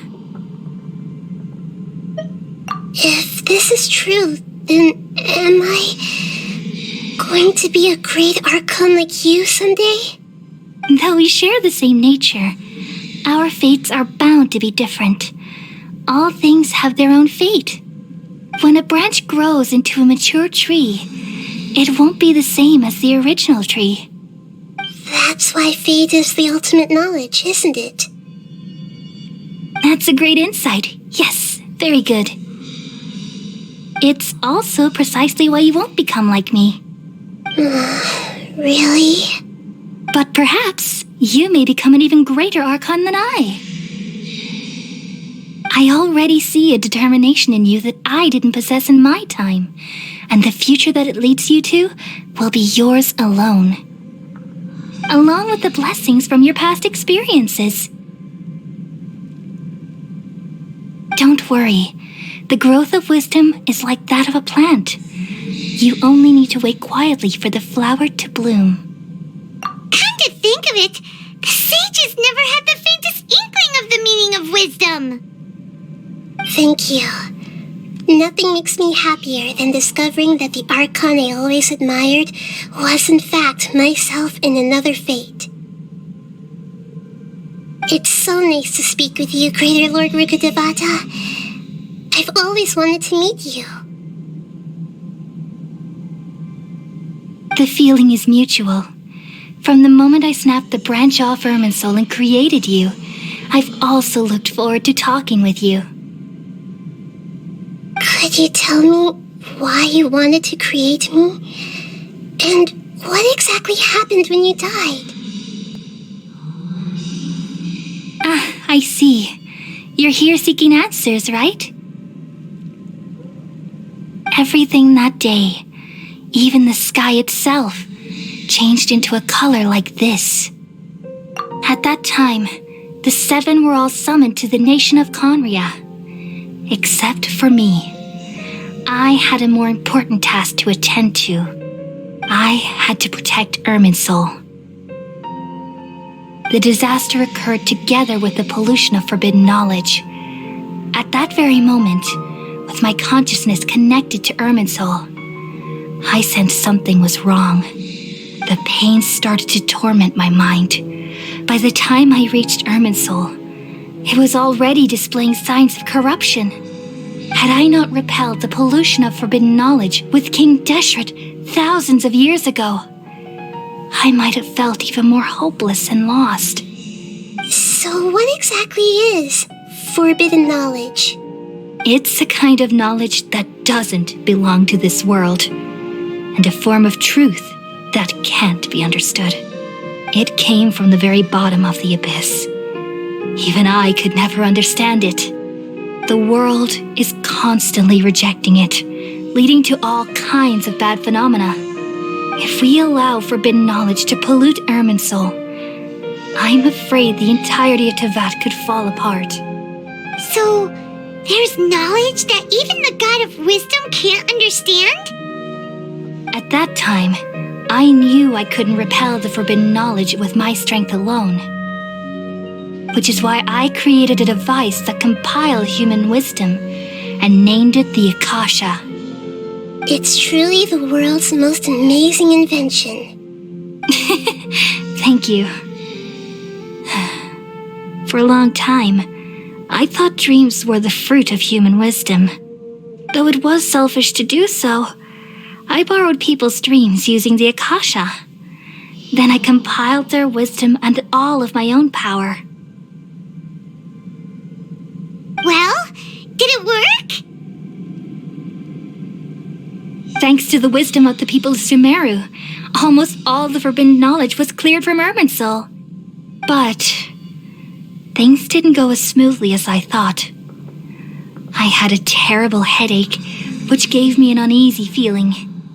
And then I remembered that my consciousness was also connected with Irminsul. It brought me knowledge and wisdom, but vile corruption as well. From the very beginning, my existence had been polluted by the forbidden knowledge. Oh no! How could that happen? I've experienced that pain in your consciousness. It must have been a horrible experience. Yes, but my feelings weren't important. The important thing was that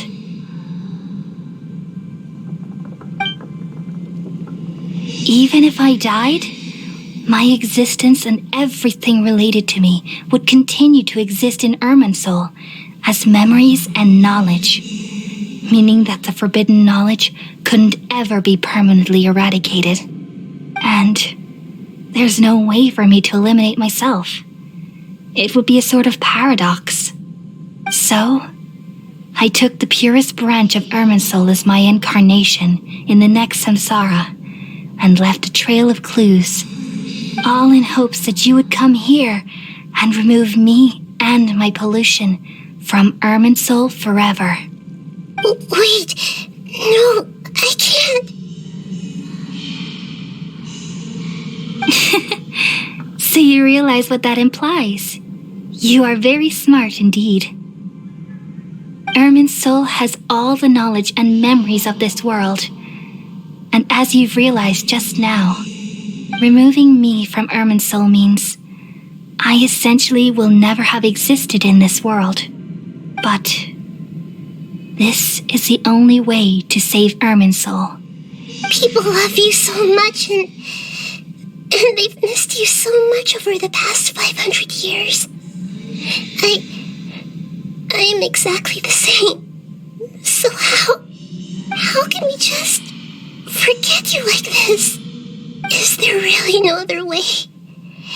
There must be something else I can do. You're the god of wisdom, Boer. You should know that there is no other way. But this is so cruel. I don't want to forget you. No need to feel so sad, Boer. As someone who delights in wisdom, you should feel joy at finally finding the answer. These are the words in their entirety, the answer you've been seeking all along. Let the world completely forget me.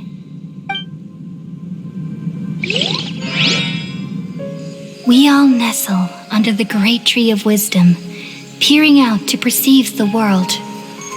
From the earth and from the rain, we perceive its wonders until we become a white bird to perch atop a branch and finally snap off the most important leaf. Once upon a time, I alone dreamed in this world. In my dreams, everybody would also dream after they fell asleep. Wild and wonderful thoughts would emerge from their minds. Some tumbled to the ground, and others floated to the sky, connecting all things in the world into one dazzling net. Among a plethora of worlds were numerous smaller worlds, all of fate, finding within the tapestry their brilliant glow. I gradually understood that these indescribable and constantly changing things are the most profound things in the world. Only they can completely repel the madness. Only dreams can awaken consciousness from the deepest darkness.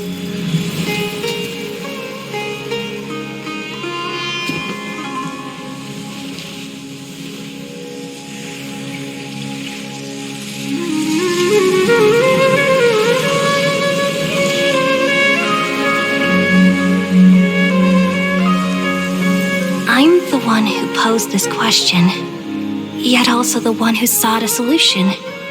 Saving the world with the dreams of the people used to be my answer. And now, you've also found your own answer, and I shall return all the dreams to the people.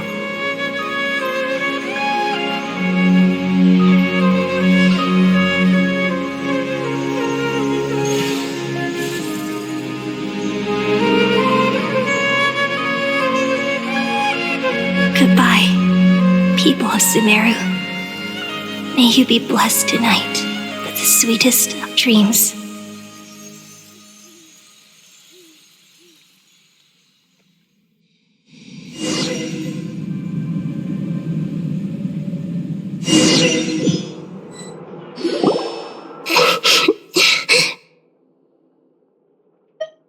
I'm alright. I'm just a little confused. We've just saved the world, right? So why am I crying? I don't know where this feeling inside of me is coming from, but I feel very sad. Just now, we used the power of two gnosis to successfully connect with the Ermin soul consciousness from 500 years ago. Then, we removed the remaining pollution from Merman soul. Yeah, what's wrong? Weren't you there just now?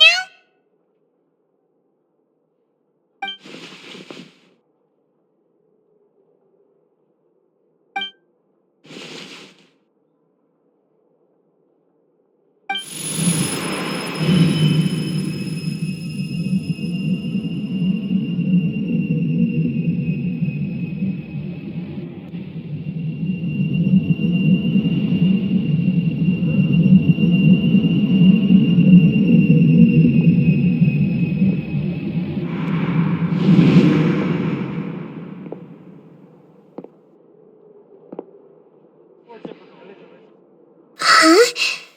That sound. Traveler, Paimon! I've been waiting here far too long, but finally I have the chance to be alone with you. All the precious time I wasted has finally paid off. The doctor!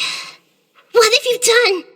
Just a type of sound wave that can quickly put defenseless people into a dream. As I expected, it doesn't have any effect on gods. This is the only thing of interest I found among the sage's research. I thought I'd take it for a little spin. Don't worry. I know you would never forgive me if I actually killed them. I'm here to negotiate with you. Naturally, I won't do anything dangerous that could potentially damage our relationship. Negotiate with me? I heard you had already left Sumeru. Why are you here again now? I left Sumeru, But I also stayed in Sumeru. Even the God of Wisdom is restricted by the habits of cognition. How disappointing. You mean there are many different versions of you in this world? An astute guess. Even the same individual will have different cognitions at different ages. A long time ago, I made a major decision in hopes of preserving all my perspectives of how I observed the world. Observation is the first step of any experiment, but observing the current world doesn't satisfy me. It lacks an important dimension, that of time. So I saved segments of all my ages and made them into independent individuals. That's all there is to it. Indulge me. How does the God of Wisdom find my method of seeking knowledge? It's an insult to the very concept of life. Life inherently has many rules and restrictions, each with its own significance and reason to exist. They can't be broken on a whim. Good. Amazing, even. Indeed, it's difficult for humans to make peace with themselves, not to mention oneself from a different period. Since you were in the academia, why wait until now to show up? You could very well have stopped us and helped that fake god. Simple. Let me ask you this.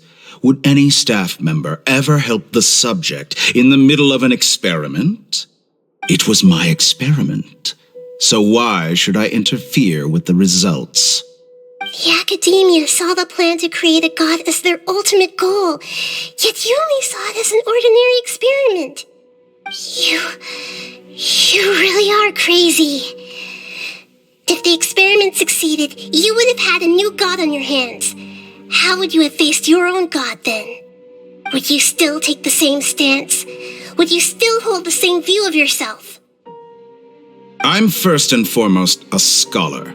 These results should be left to the judgment of the hypothetical me confronted with that outcome. But you're right. And that's exactly why I'm disappointed with the conclusion of this experiment. As an individual, you don't have any sense of belonging. You seem to have even fewer convictions than a typical scholar. Oh no, I certainly have my own convictions. They just don't fit your standards, that's all. All right, that's enough conversation for today. The experiment is over, and it's time to tidy up the equipment and reclaim any useful materials. For example, the Gnosis. Lesser Lord Kusanali, you're an intelligent Archon. I'm sure you understand the disparity in our combat abilities at this time. Besides, you have no way to use that Electro-Gnosis in battle. Didn't you say you were here to negotiate with me? Somehow, it's starting to seem like you intend to take it by force now. I'm merely stating a fact. After all, I'm also a scholar. Naturally, I hope to show proper respect and dignity to the God of Wisdom. Your hypocrisy is built on absolute confidence. I understand your scheme, but... what if I were to destroy the Gnosis now and awaken the heavenly principles? Awaken the heavenly principles? Do you think that's really possible? The heavenly principles have been silent for many years, but the Gnosis are symbols of their control over Tevat and all the laws. Will the destruction of a Gnosis attract the attention of the heavenly principles? And if so, how do the Fatui plan to deal with the consequences? Do you dare to gamble such a possibility with me? Gamble? How surprising. I thought you would show evidence or use rigorous reasoning to prove your point. The word gamble is the last thing I expected to hear from the God of Wisdom. But this is a clever move. You must have seen through me when I first captured your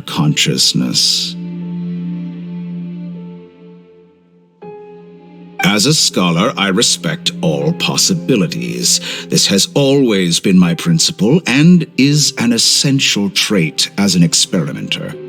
Indeed, I can't ignore this possibility. So tell me then, what are your conditions?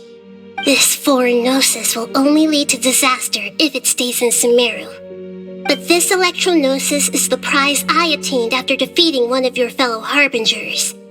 Now, as the one who initiated this cascade of events, shouldn't you pay the corresponding price? Price? Interesting. What price would you have me pay? How about erasing all your other segments?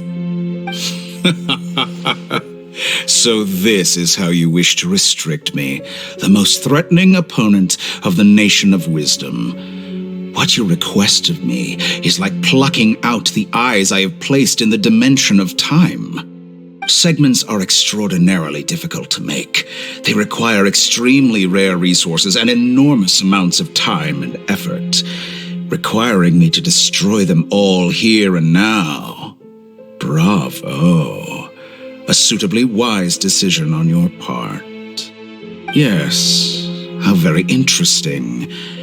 Can I assume that you have long been wary of me? Among all the versions of me, this segment you see now is the most selfish. If it weren't me, your idea wouldn't have worked. What did you see when you were imprisoned? You were observing me, and that's how you know I've long grown tired of their doubts and endless arguments.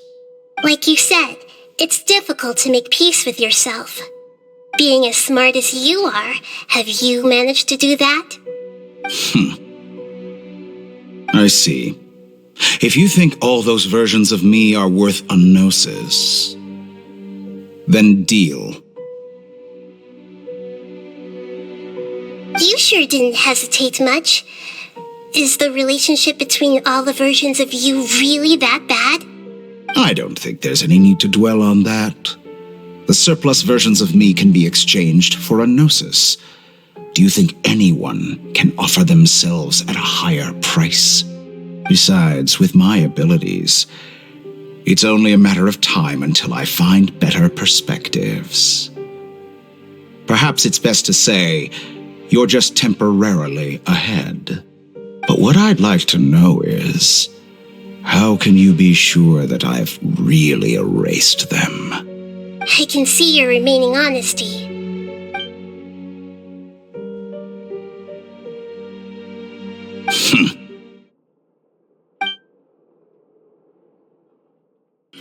What a ridiculous decision! You can't be serious! How could I have been so short-sighted? You think this is the end? Wait, I'll have You'll make good this riddance, Count. You will regret this. Well, have you confirmed that it's complete? Here, take it. The future of Sumeru City will be in my hands alone. I will shut down the Akasha and let curiosity and the thirst for knowledge drive the realm of academics once again. There won't be any further gaps for you to exploit. It truly pains me that my academic achievements have never been appreciated in my homeland. Of course, I have no interest in being rejected by this city for a third time. Another chess piece. And where is your dendrognosis? Don't be greedy, Harbinger of Snezhnaya. No, this is a different transaction. If you intend to turn off the Akasha anyway, then there's no further use for the Gnosis of Sumeru, is there? Besides, isn't it the Archon's duty to deliver what's desired of the Seeker? Oh, judging from your expression, you don't seem to find the idea very agreeable. Then let's think of it this way. Since you're the God of Wisdom, how about I exchange some knowledge with you? People exchanging knowledge with the God of Wisdom is the stuff of legends. Yet here you wish to exchange knowledge for the God of Wisdom's property. Arrogant as that is, it has piqued my interest. Let me ask you, have you in all your mighty knowledge ever heard the rumor that the skies of Tevat are fake? Huh? That's the secret hidden by Irminsul concerning the truth of this world.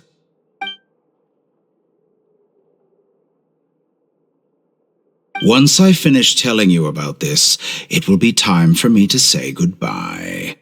With negotiations, we've all gotten what we wanted. I'm very glad I got to meet you like this. Your arrogance may know no bounds, and convictions may mean nothing to you.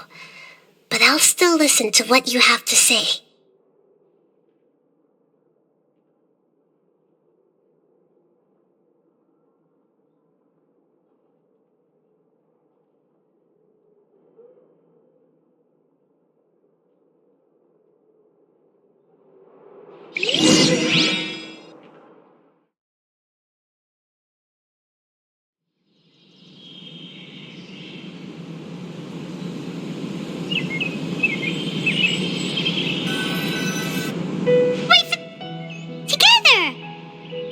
Okay, wake her up.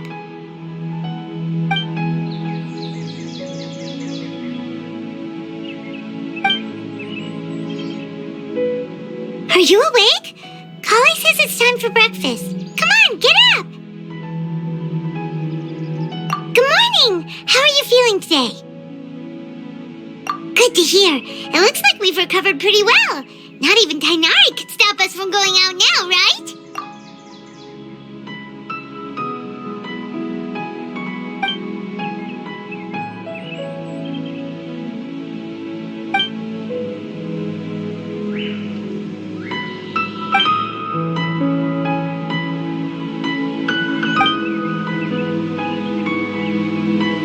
Come on, Traveler, let's go!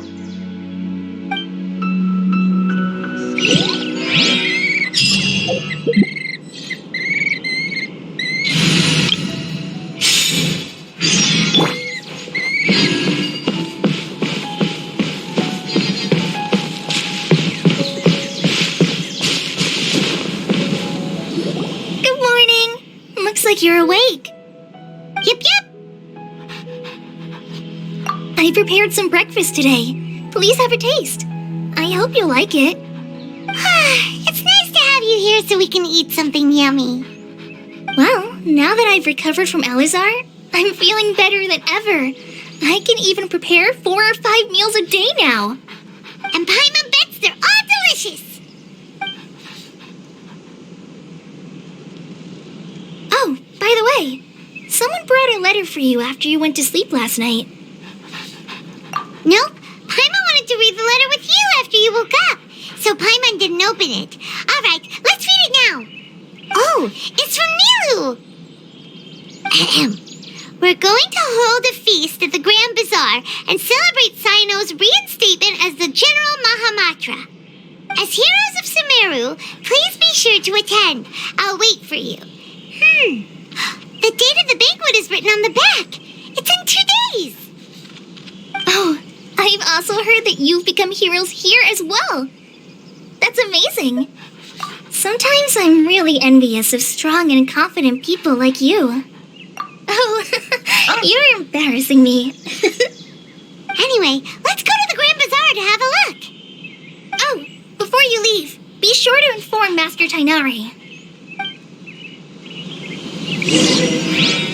Everything has been getting better lately, and my mood has been improving as well. You can come find me anytime if you need anything. You're welcome. I was just doing my duty. Remember to talk to Master Tainari before you leave. Yesterday, a total of 5 customers.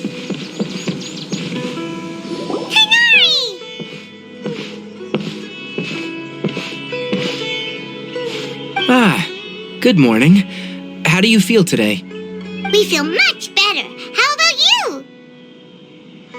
I'm recovering well. Thanks for asking. Well, from the looks of it, you seem to be already busy with work again. It's fine. I'm not that busy, really. The Elazar patients have recovered, as well as Hypatia. For now, I only need to tend to my forest watcher duties. It seems once Irminsul started getting better, everything else started to recover too.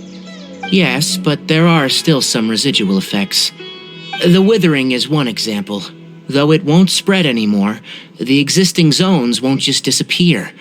We forest rangers will still need to do the work. By the way, we have some good news. Sino got his position back. This news is hardly new. He had already mentioned it to me before. Huh? You mean he was already here? Why didn't he come to say hi to us? He visited once, but he was afraid of disturbing you while you were resting. He just asked me a few questions and left. Then you probably already know all about the celebration feast. Celebration feast? No, I haven't heard anything about that. Huh? But didn't Nilu say in her letter that they would celebrate Sino? He didn't tell you? Perhaps. Or, alternatively, he doesn't know about it either. Come to think of it, Sino doesn't seem like the type who'd enjoy a celebration feast. You and Kale are both Sino's close friends. Why don't you come to the feast with us? Kale has taken over some of my tasks these days. I don't think she'll have time for it, not to mention me. You see, some VIPs have come to the forest recently. Huh? VIPs? Very important Paimons? Well, technically speaking, they are former VIPs. The sages involved in recent incidents have begun their training in the Avidia Forest, and the people they had previously imprisoned have all been released. Huh?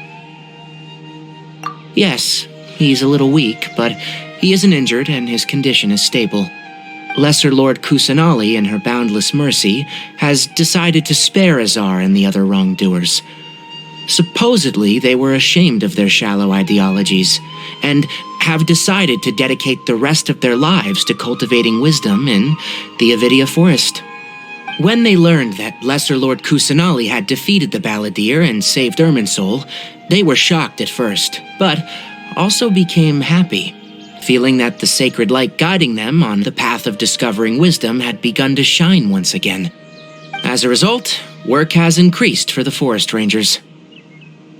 That sounds really exhausting. There is nothing we can do, really. But that's another topic. Back to the matter at hand. Are you two planning to head out? Ah, right! We're here to request permission to head out. Would that be okay? You've recovered well. You may go. But be careful. Yay! Will do!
There won't be any problems if the feast starts at that time. Everything has already been prepared. Mr. Zubair, I finished tallying things up here. Well, except for the guests. Is a simple reply really that much to ask of our guests? It's affecting our arrangements. Oh, it'll be fine. Besides, it never hurts to get things ready in advance. I was thinking the same thing. The feast will be held sooner or later, right? Hey, Nilu! Traveler, Paimon! We got your letters, so here we are! You're the best! The other guests haven't even replied yet. Huh? Are we the only ones that have arrived? Yeah, I had someone deliver letters to all of our guests. But maybe everyone is still busy with other things. Look, I get it. Sumeru is in an extremely important period of transition right now, but even if your friends are important figures, they shouldn't just ignore your request like this. Nilou is Sumeru's #1 celebrity, after all. You have no idea how happy I am to talk to people with good taste. If you consider enjoying Nilou's dances having good taste, then almost everybody has good taste. Because Paimon thinks everybody will love her performance. That's right. We all think she's amazing too. Nilou is an absolute favorite among those of us who frequent the Grand Bazaar. For Outlanders, you have a great eye. Master Zubair, let's have a vote for the most outstanding audience members next time. I think these two may win. Nonsense! It is not for us to determine the value of an audience. But indeed, we could try giving gifts to people with particularly good taste. I heard there's a device in Fontaine called a camera that can record people's appearances as pictures. Such pictures would make superb gifts. Ooh, good idea. I wonder where we can find one. You guys are so funny. There's really no need for that. I'm satisfied just being able to perform here. There's always a lot going on at the Grand Bazaar. Yeah, and that's why I love it here. Traveler and Paimon, could you help confirm if the letters were actually delivered? If for some reason they didn't receive the letters, then please tell everyone that there will be a feast here. Yeah, we can also check out how everything in Sumeru is going now. When I wrote the letters, I heard that Dia was in Port Ormos, and Alhaitham was at the Academia. As for Sino, we've only heard that he appears at the Academia from time to time. I'm not too sure about Ramon's whereabouts. My guess is that he's with Dia. As for Dunyarzad, I just hope she's feeling better. I sent her a letter, but I was afraid of disturbing her. If you have time, please ask about her for me. Okay, got it. Let's go, Traveler.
We haven't seen Alhaitham anywhere.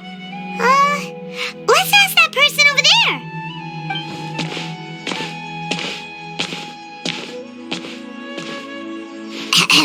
Hey there, have you seen Alhaitham around? Yes, it seems Scribe Alhaitham has gone to the House of Dana.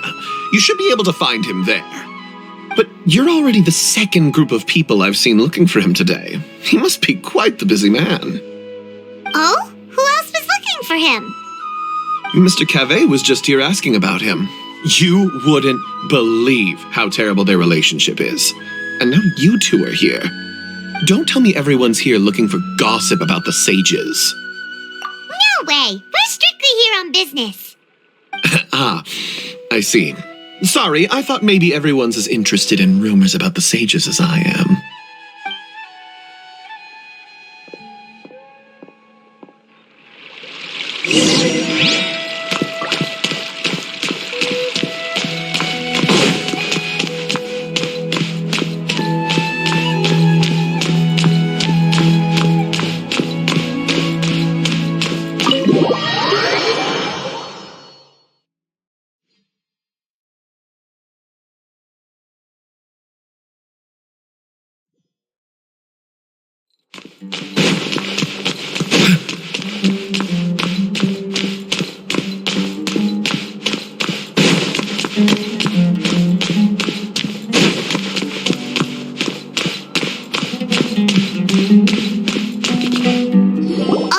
Should be around here somewhere, right? Oh, he's over there! But it looks like he might not have time for us. Just put down that worthless book and tell me what happened in the academia. This is not just some worthless book. Do you have any idea how difficult it is to find a physical book like this in Sumeru? It doesn't matter. It's probably just another thing that you used your authority to get your hands on anyway. Just put it aside. Listen, I came back today only to hear that the sages have disappeared. Oh, you sound surprised. I thought you would already know the inside story. Would I be here asking you if I knew? You're the scribe, not me. So just tell me what you know already. Well, I almost became a sage. Huh? Oh, don't sound too surprised now. You're the renowned Kaveh, light of the Kashara War. Besides, as a master builder and craftsman, chances are you'll be appointed as a sage too. Why do I feel like you don't really mean it? What makes you say that? Why would you question my heartfelt sincerity? Maybe it's because you've never said anything good about me before. Yeah, well, I share a similar sentiment, and anyone who knows you as well as I do would surely do the same. You... See? This is why I hate discussing anything with you. Your ridiculous and arrogant attitude always gets in the way. It seems that you really can't stand my personality. Ha! What was your first clue? Well, then you might as well move out of my house. Are you threatening me? Stooping to a new low, I see. Ugh, and don't change the subject. You, a sage? What a joke. The academia might as well just close tomorrow. Are they having a fight? Forget what's going on with the academia. Haven't you been busy with your construction project? Tell me, when are you going to build yourself a mansion? Don't get me started. I get angry just thinking about it. So, what great building did our master architect work on this time? Like I need to tell you. Keep your nose out of my business. No, I think we deserve to know. Where were you when Sumeru needed you most? I was in the desert for a large project, but considering Haravatat's utter ignorance of architectural and aesthetic matters, you probably wouldn't understand. Which is truly unfortunate. I can only pity the man who doesn't understand the first thing about beauty and romance. Unlike a true... hold on, wait a second. What do you mean by when Sumeru needed me most? Well, while you were out fiddling around in the desert, many people came together to save Sumeru from a crisis.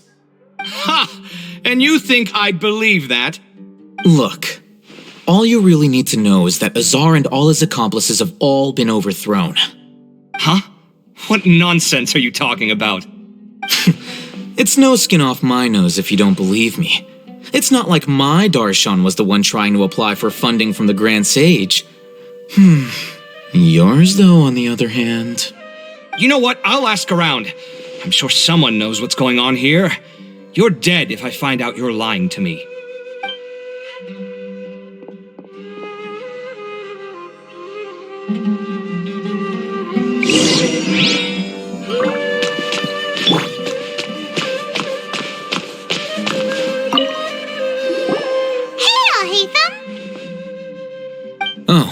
It's you two. What's the matter? We're running some errands for Nilu. Have you received her letter? Letter? Nilu said she sent out a letter inviting everyone to a celebration feast in 2 days at the Grand Bazaar. We'll also be celebrating Sino's reinstatement as General Mahamatra. If she addressed the letter to all Hatham of the Academia, then the letter should have gone to my office. I've been busy these days, so I haven't had time to check for any new mail at my office. I only now have some free time to attend to personal matters. Have you always been so busy with your work? Of course not. I'm only busy these days because several sages have been dismissed recently and the whole Academia was practically turned upside down. Tainari told us they all went to train in the Avidia Forest. Apparently they will spend the rest of their lives there. That is already the best possible ending for the likes of them. 4 of the 6 great sages were possessed by their desire for power and attempted to create a new god. In order to pull it off, they even imprisoned the other 2 rational sages. To imagine such things could take place in the Academia. I don't know where to begin. Yeah, you're right. Feels kind of strange to hear them called that after all this time. But then again, the 6 great schools sounded pretty impressive too. Yes, at least that's how they're supposed to sound. It's said that when the Academia was first founded, the Dendro Archon herself established the 6 great schools, each representing one of the 6 different types of wisdom. Numerous Darshans have sprung up and faded. Only the 6 Darshans attaching themselves to the 6 great schools have stood the test of time and obtained permanent seats in the Academia. Now, the 6 Darshans are nearly synonymous with the 6 great schools, and the leaders selected for the schools are the 6 great sages. Among the 6 great sages, there is one central leader, the Grand Sage.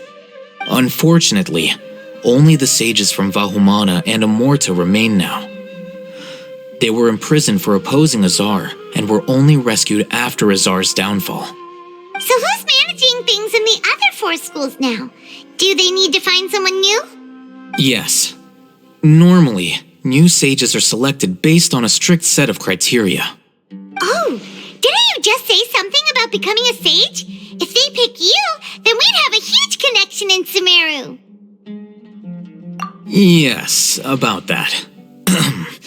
You didn't let me finish my sentence. The person in charge of personnel affairs nominated me to be the Grand Sage in place of Azar and help Lesser Lord Kusanali manage the Academia. But I refused. Huh? But why? Can't you be a little more ambitious? I'm not even interested in being one of the 6 great sages. Like I said before, I don't like being a leader. Oh, all right. So are you busy these days trying to find others to take the job? That's not my job either. I'm only responsible for handling important affairs within the Academia before the new sages take office. And the first thing I'll do is reject Kasharawar's application for funding. By the way, who was that other person just now? Is he your friend? Do we look like friends? Paimon doesn't know. That's why Paimon's asking. His name is Kaveh, my roommate. You could say he's the representative for Ksharawar scholars, which is exactly why he always has so many problems. So everything that's happened recently must be a huge change for the people of Sumeru. Such is the work of the Academia Scribe. Well, anyway, no matter how busy you are, since you are our planner, remember to attend the celebration feast in 2 days. All right, I'll see you there.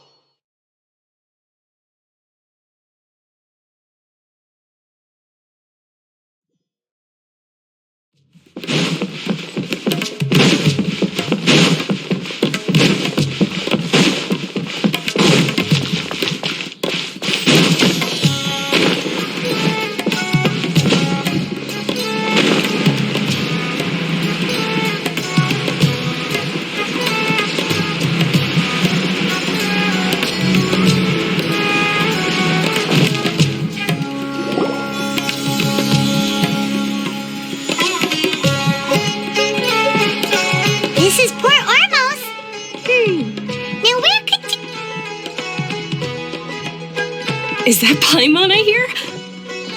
Huh? It's been a while. How are you doing? Dinnersad! It's been so long since we've seen you! I'm doing well. I can go as far as saying I have never been happier in my entire life. I don't know if you've heard, but Elazar has completely disappeared, and all the patients have recovered. You kidding? Knowing them and the connections they've got, I'm sure they've heard about it. Yeah! That's right.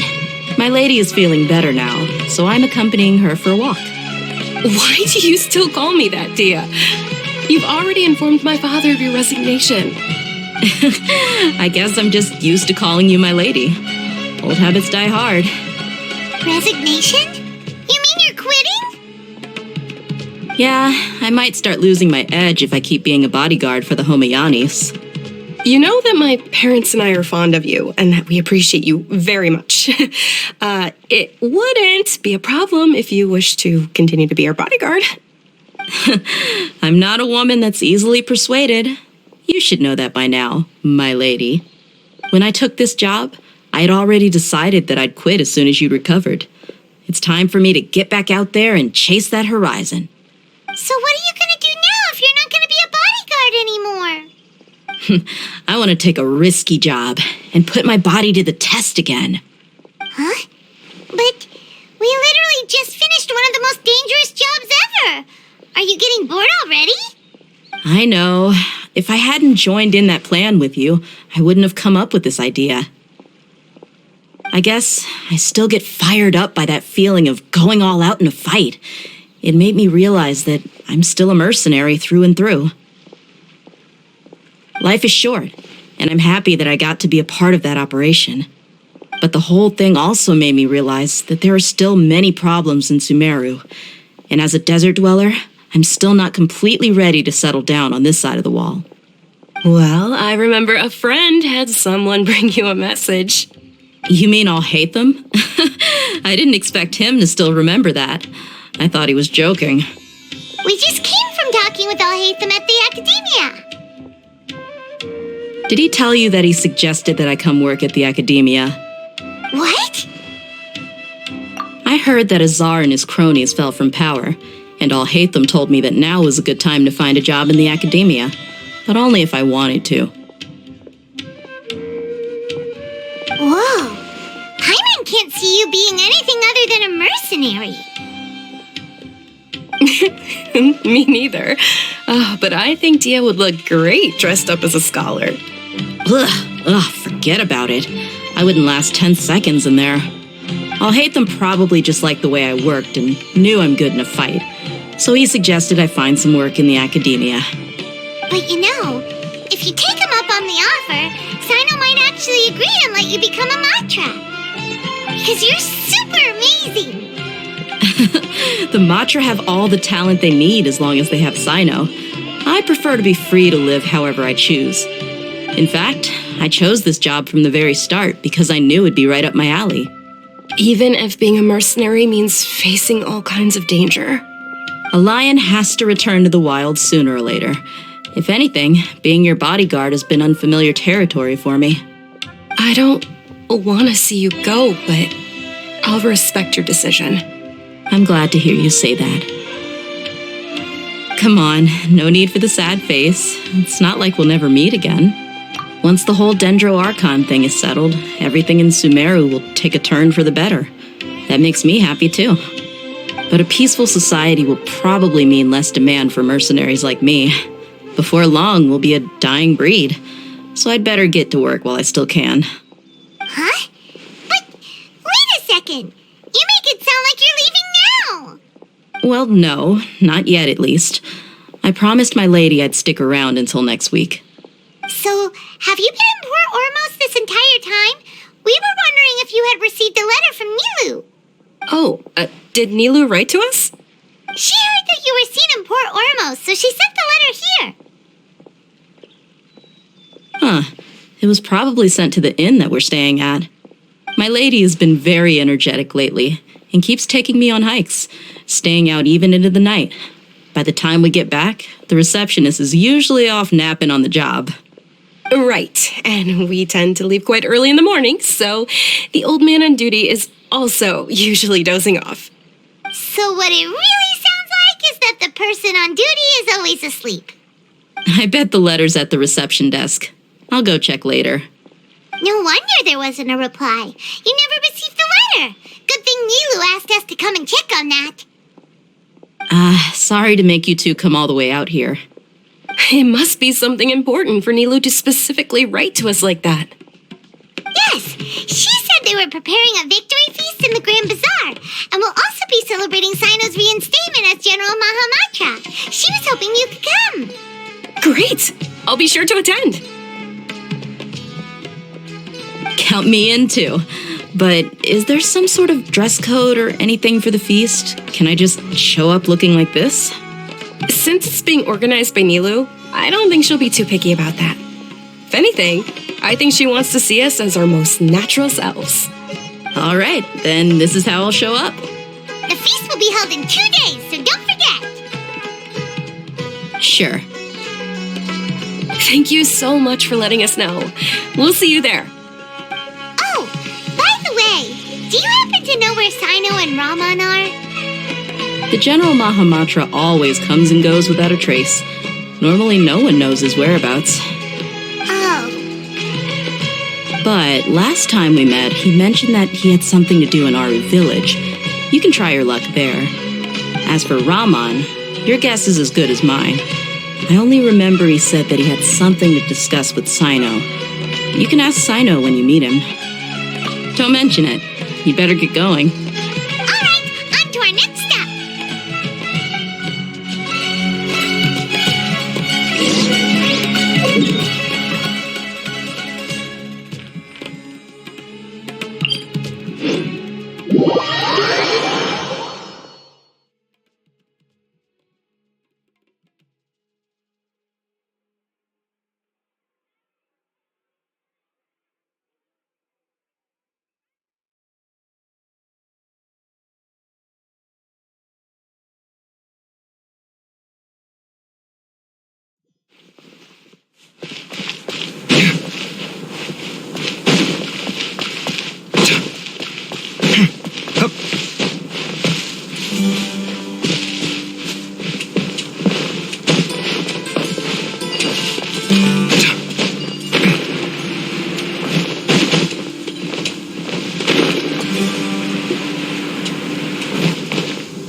It's been a while since we last visited Aru Village. Ah, there's Sino!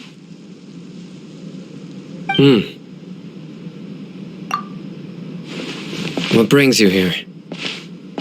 We recovered well, and Tanari agreed to let us leave, so now we're out and about again.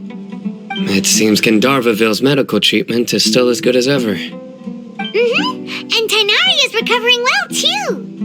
That's good to hear. Yeah, you're the one who brought us to him when we lost consciousness, right?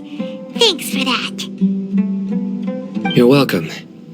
Tainari has excellent medical skills, and Kale is quite attentive. It was the best place for you. But why are you just standing here like a dead tree? I'm meeting some people. Oh, you mean Candace? I've already talked with Candace and the village chief. They're still at the usual place. You can go there if you'd like to see them. But you know one of the people I'm meeting as well. Oh, by King Deshret's blessing, my friend suddenly appears in the desert. Don't tell me you've run into trouble and need us to help now. Raman! And, Sitaria? Oh, you know me? Oh, well, you're pretty famous in the academia. Don't worry, these are our friends. No need to be so guarded. I see.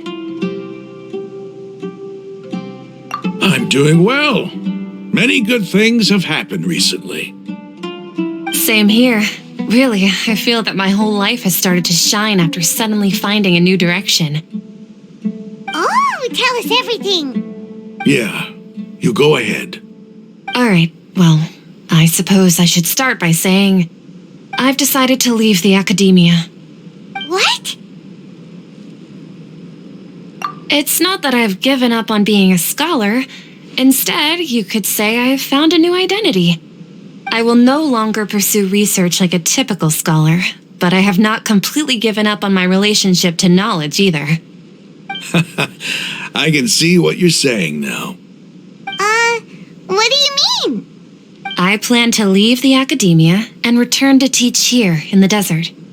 Wow, so you want to become a teacher? Sataria will return to support education here and teach people from the desert. She can't teach everyone on her own, but there are many of us Eremites all over Sumeru. She came to discuss a collaboration with me and hoped that I could bring her ideas to the Eremites. Yes, it's my hope that the Eremites can help me select a group of smart people with the best aptitude for teaching. I'll teach them, and after they've finished learning from me, they can go educate more people. That is the true meaning of education and the spreading of knowledge. The people of King Deshret suffer from sandstorms, exile, and ignorance. Miss Sataria is more than welcome to come teach here. Her arrival is like a star shining in the desert night. The stars have always guided caravans, thieves, soldiers, and travelers who get lost in the night. They lead those in the dark out of trouble and back to safety. Oh, please, where's all of this coming from? I'm starting to feel a little embarrassed. You deserve these compliments. Mercenaries are accustomed to danger and don't fear death, which is why we recognize extraordinary actions that common people would easily overlook. Sataria's idea will bring much good to many people. At first, I feared it was destined to fail. Everyone knows that the academia doesn't allow scholars to teach in the desert without permission. As you know, all knowledge is under their surveillance and control, and very few desert dwellers are as lucky as me. But what I heard at that time has been haunting my heart, as if there were lightning bolts constantly bombarding my soul. Sataria, you tread a treacherous path, and the longer you ignore it, the tighter the academia's grasp on you will become. Sataria, why haven't you gone home? Never forget that the desert that belongs to you lies elsewhere. Miss. These words sparked something in me, and I knew that I had to bring something back to my people after going home. I gathered up the courage to approach the Grand Sage, only to find that he was no longer at the Academia. Lord Sino told me that Azar didn't belong there anymore. Azar has received much-needed punishment. Though, if you ask me, it may have been too light. You probably have already heard. Lord Sino helped me obtain permission to leave the Academia for the desert, and accompanied me here to discuss collaboration with members of the Eremites. My plan was able to go smoothly thanks to him and Rahman. You're all doing so much for the desert. Aside from that, I also have some other business to discuss with Sino. Lesser Lord Kusanali has allocated many resources to support and develop the desert. I've done some business for her, and part of it required the assistance of the Eremites. I applied for a few batches of educational materials from the Academia, and sent them to several groups in the desert, as instructed by Lesser Lord Kusanali. I believe the people will make good use of them. That's exactly what the people here need. Physical books and other related items. If it weren't for Sino and Lesser Lord Kusanali, I'm afraid we'd never be able to get our hands on them. Apart from this, the Academia is also recruiting scholars that are willing to teach in the desert. I'll let you and Sataria know as soon as I have any more news. We must be persistent about this, and maintain these resources to ensure long-term effectiveness. This is the first time in hundreds of years we've had a glimmer of hope. I think this may be the turning point for the desert. Remember these words. Here lies our faithful priest, Kasala. His wisdom is a miracle among the people, deserving of high praise and admiration. I hope people with wisdom like that priest will rise again among the desert dwellers. Then we'll once again see the wisdom and glory that once shook the world. Enough about us. Are you here to discuss some business too? No, not not at all. We're actually here on behalf of Nilu. Nilu wanted to write to everyone, but she wasn't sure where the letters should be sent, so she asked us to come find everyone personally. A celebration feast will be held in 2 days at the Grand Bazaar. She hopes that all of you will be able to attend. At the feast, we'll also be celebrating Sino's reinstatement as General Mahamatra. Although, judging from your appearance, it seems you've already been reinstated. Paimon thought you would only start working for the Academia after the feast. Celebration? Feast? It's the first I've heard of it. Tighnari was right. He really didn't know. This feast is for you, Sino. Sounds to me like you'll have to be there. It's rare to see that kind of expression from Lord Sino. You must not like feasts very much. No, not really. But I'll go. Well, I still have a lot to handle here. Besides, I need to look after Miss Sataria in the desert, so I'll have to pass. I'm afraid I won't be able to join you. Although, if you'd be so kind, please give a message to Miss Nilu for me. The message is, I'm sorry for how I treated you before, but now I understand the beauty of your dance. It's like a light shining in the sky. You and the art you symbolize are not only beautiful, but also lively and powerful, so much so that it was prohibited. Please keep dancing, and someday I'll be able to appreciate your art in person. Okay, we've got all that down. Our job here is complete as well. Oh, Sino, remember, party's in 2 days. Make sure you're there. Got it.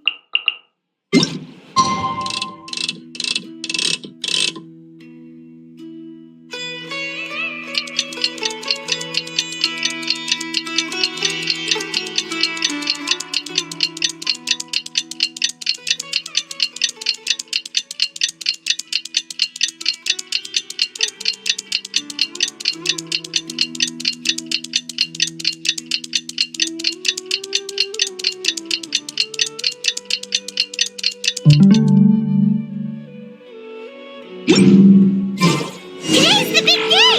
Let's go to the Grand Bazaar and see how the celebration's coming along.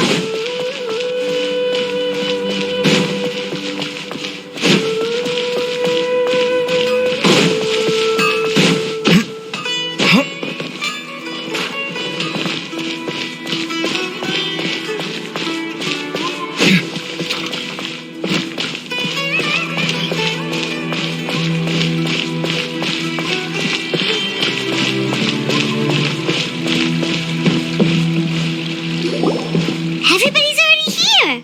Looks like we're the last ones to arrive. You're here. Ah, there you are. Well, look who finally decided to show up. You look like you came here immediately after finishing up some work. I'm very happy to see you here. But we're not late, are we? It's just that everyone else arrived ahead of time.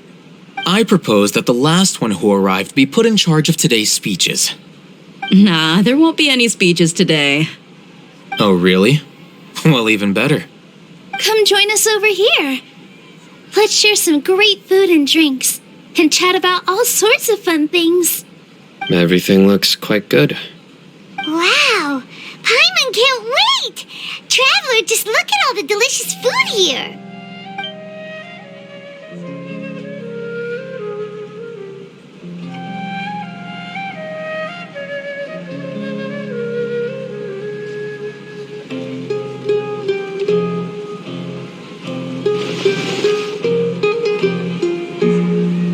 Whoa! It's so delicious!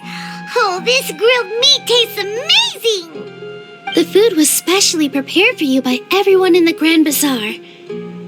And we have gifts that were sent by the residents of Sumeru City when they heard we were holding a feast. Everyone that came said that you saved Sumeru and wanted me to thank you all on their behalf. Feels kinda nice to be seen as a hero. I could get used to this. Being a bodyguard is also a hero's job. You've always been amazing, Dia. My lady sure has a way with words. Thanks. I'm glad to hear it. And I'm happy to meet everyone that participated in the great plan.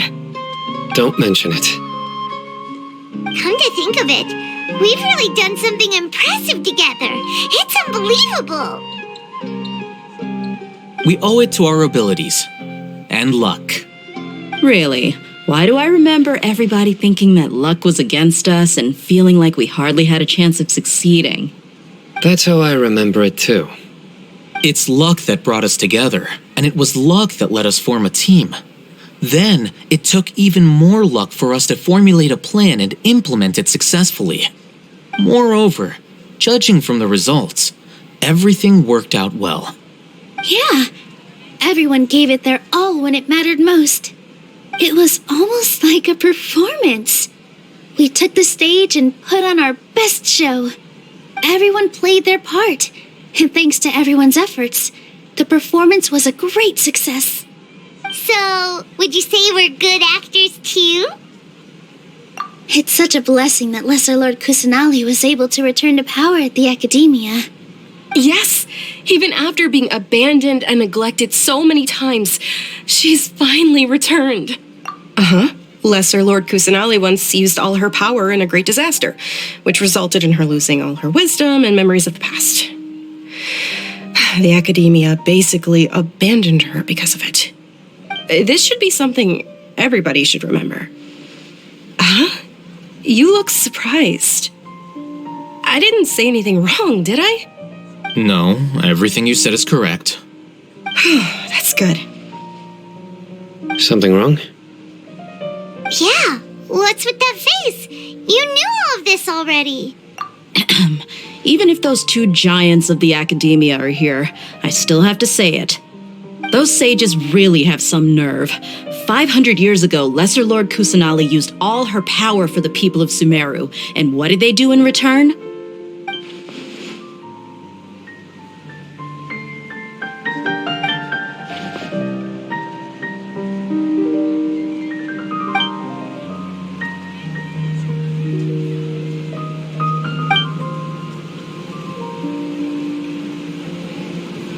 If you bite the hand that feeds you, don't act surprised when it turns into a knuckle sandwich, right, Sino?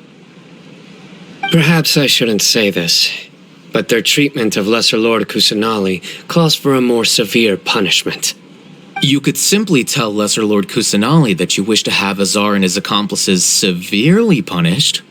I respect our deity's decision, and won't interfere in any way. While we're on this topic, why didn't you accept the Academia's invitation to become the Grand Sage? Are you trying to say that I'm fit to be a sage? Not at all. But every person handling the selection process has said that you are the most suitable candidate to lead the Academia right now. Why? Because he dethroned Azar from power? Could you try to put it another way? This is a good thing, yet you're making it sound like I overthrew Azar for my own personal gain. But seriously, though, I always wondered if you had some personal motives behind it. I did have my own motive, but it had nothing to do with being a sage. If the rules of our nation were suddenly cast by the wayside, then it wouldn't be long until chaos ensued. I had no intention of letting their dreams disrupt my life. By that, you mean your life working as the Academia's scribe? Precisely. Wait, is that all? So, that's the only reason why you joined us and came up with all those plans? It's reason enough. You've certainly got quite the personality. You flatter me. All right then. How about you? You've already resumed work as the General Mahamatra, right? That's right. Will you be happy with that life? It's not about being happy. There are merely a lot of things that I must do. Even so, Keep your spirits up and try to be happy, okay? And try to smile more every day, just like I'm doing now. Thank you. I'll keep that in mind.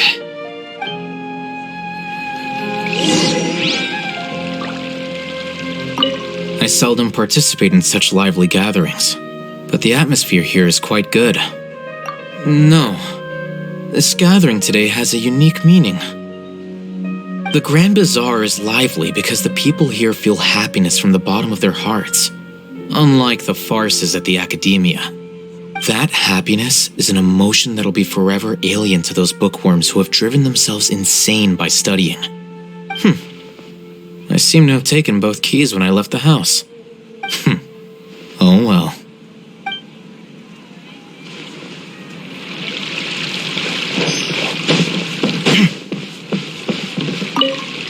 The atmosphere here is good, and everything is delicious. Yeah. I don't often come to such places, but it feels quite good. I have a lot to handle these days. Otherwise, I could show you around. There's always next time. We're friends after all. This feast is pretty good. I like it.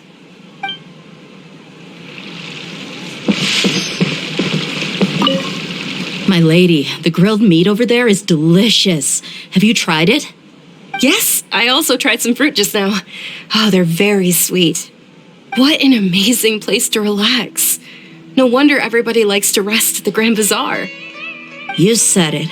Oh, look who else is here. Hello. Oh, I'm so happy Nilu invited everybody. Oh, now I have the chance to meet all the heroes.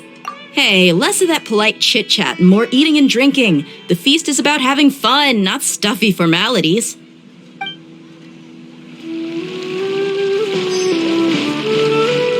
Ah, there you are, traveler. Well, how is it? Are you enjoying the feast today? If there's anything you're unhappy with, just let me know. I'll be sure to take note of it. That's good. It's the first time I've ever invited so many exceptional people to one place. I was a little nervous myself. You see, every guest here is quite extraordinary. It's unbelievable that we've got everyone together here. Almost like a fairy tale. Make sure you live it up tonight. I'll be happy as long as you're enjoying yourselves. I'm honored to have her think of me this way. If I have a chance in the future, I would really like to invite her to one of my performances. I can't explain why, but I just feel elated right now. Thank you.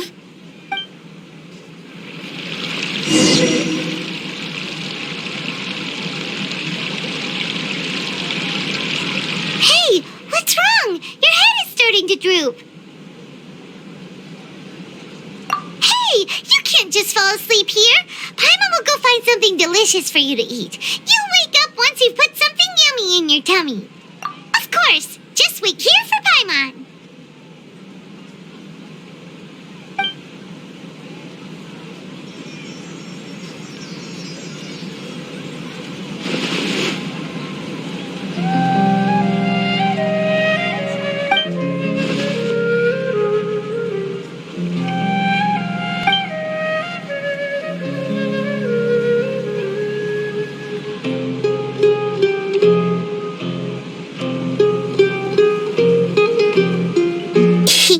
It's me.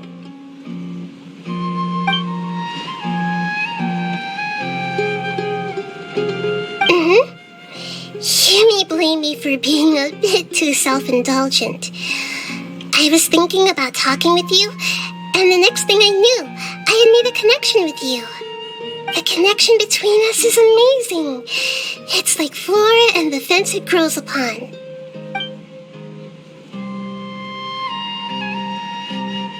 I heard there's an amazing celebration feast today at the Grand Bazaar. I wanted to have a look for myself, so I snuck in. Lately, I've been so busy dealing with all the fallout from recent events, so I really haven't had any free time.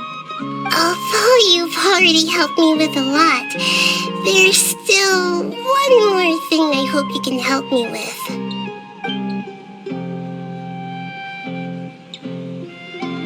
Please say thank you to everyone for me.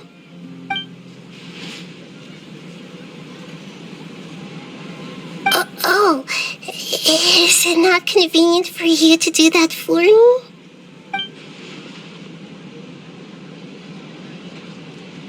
But if I just show up all of a sudden, people will become all quiet and stiff, won't they?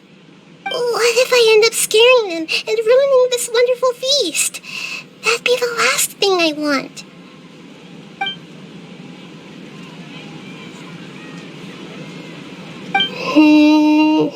Let me think about it. Okay.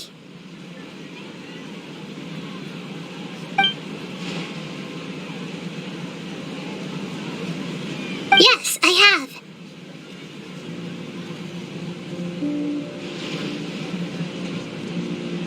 You said I should go thank everyone as myself, right?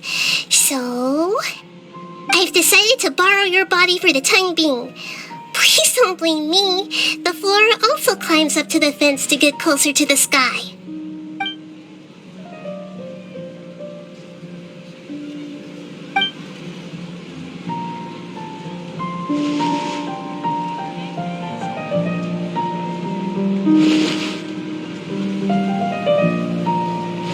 Everyone! Are you awake now? Paimon was just about to bring you the food. It's me. Huh? That voice. Nehira? Hold up, what's going on? I didn't expect to have a conversation with the consciousness of Lesser Lord Kusanali in the Grand Bazaar. Interesting. Is this also a part of the feast? No, of course not. Are you Lesser Lord Kusanali? Hello, Nilu. You know who I am? Yes, I already know every one of you. Nilu, Alhaitham, Sino, Dia, Paimon, and Dunyarzad.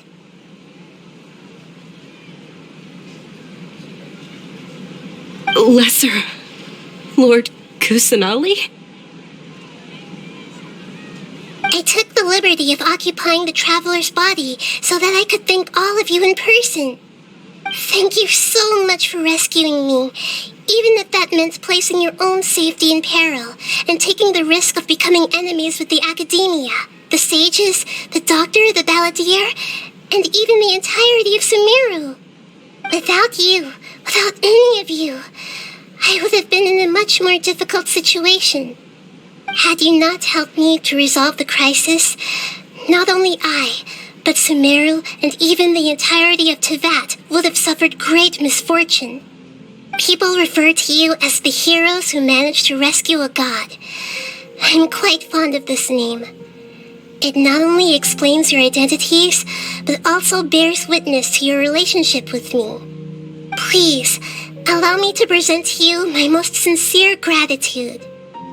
Lesser Lord Kusanali, you have done so much for Sumeru, and I didn't even have a chance to do anything for you. You don't have to do this. Dunyarzad, the suffering you endured during your illness is also proof of you being with me and praying for me. Thank you. You don't need to be so ceremonious. It's always been my duty to protect you. This is how the relationship between the Academia and Dendro Archon should be. We just did what was necessary and set things back on the right path. You're an Archon, but you act so humble. You really don't need to be so polite with us. I'm honored to have been able to take part in this plan. I hoped you liked the dance I dedicated to you. Thank you, all of you. Thank you so much.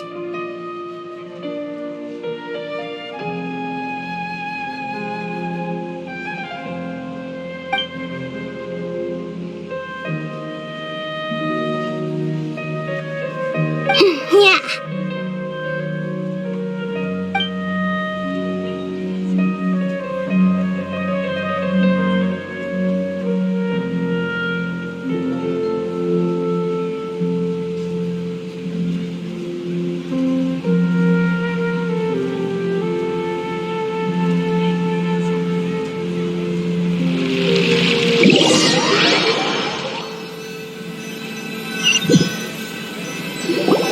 you awake? Did you rest well? After Nahida left, you ate a lot of food. You've become a glutton. That just means you still have a lot to learn from Master Paimon, the Sage of Gluttony. All right, since you're awake now, should we go and have a chat with Nahida? She should be in the academia right about now. If you have any questions, now's your chance to ask.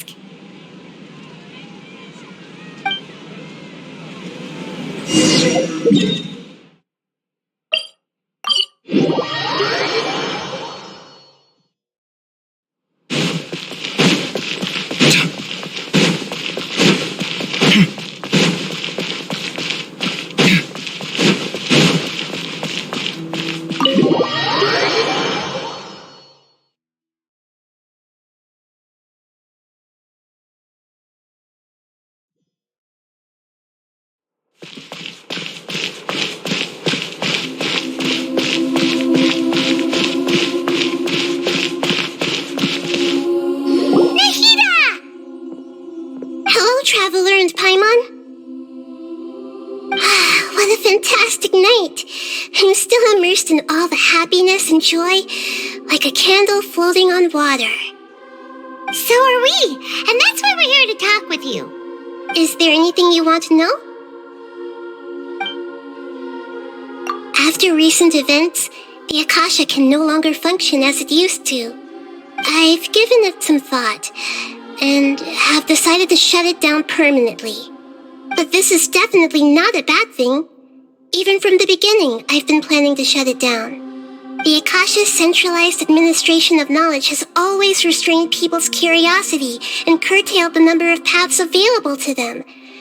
I don't think this is good for Sumeru. Although people may initially feel a little uncomfortable with the loss of the Akasha, they will soon understand that this life is more suitable for them.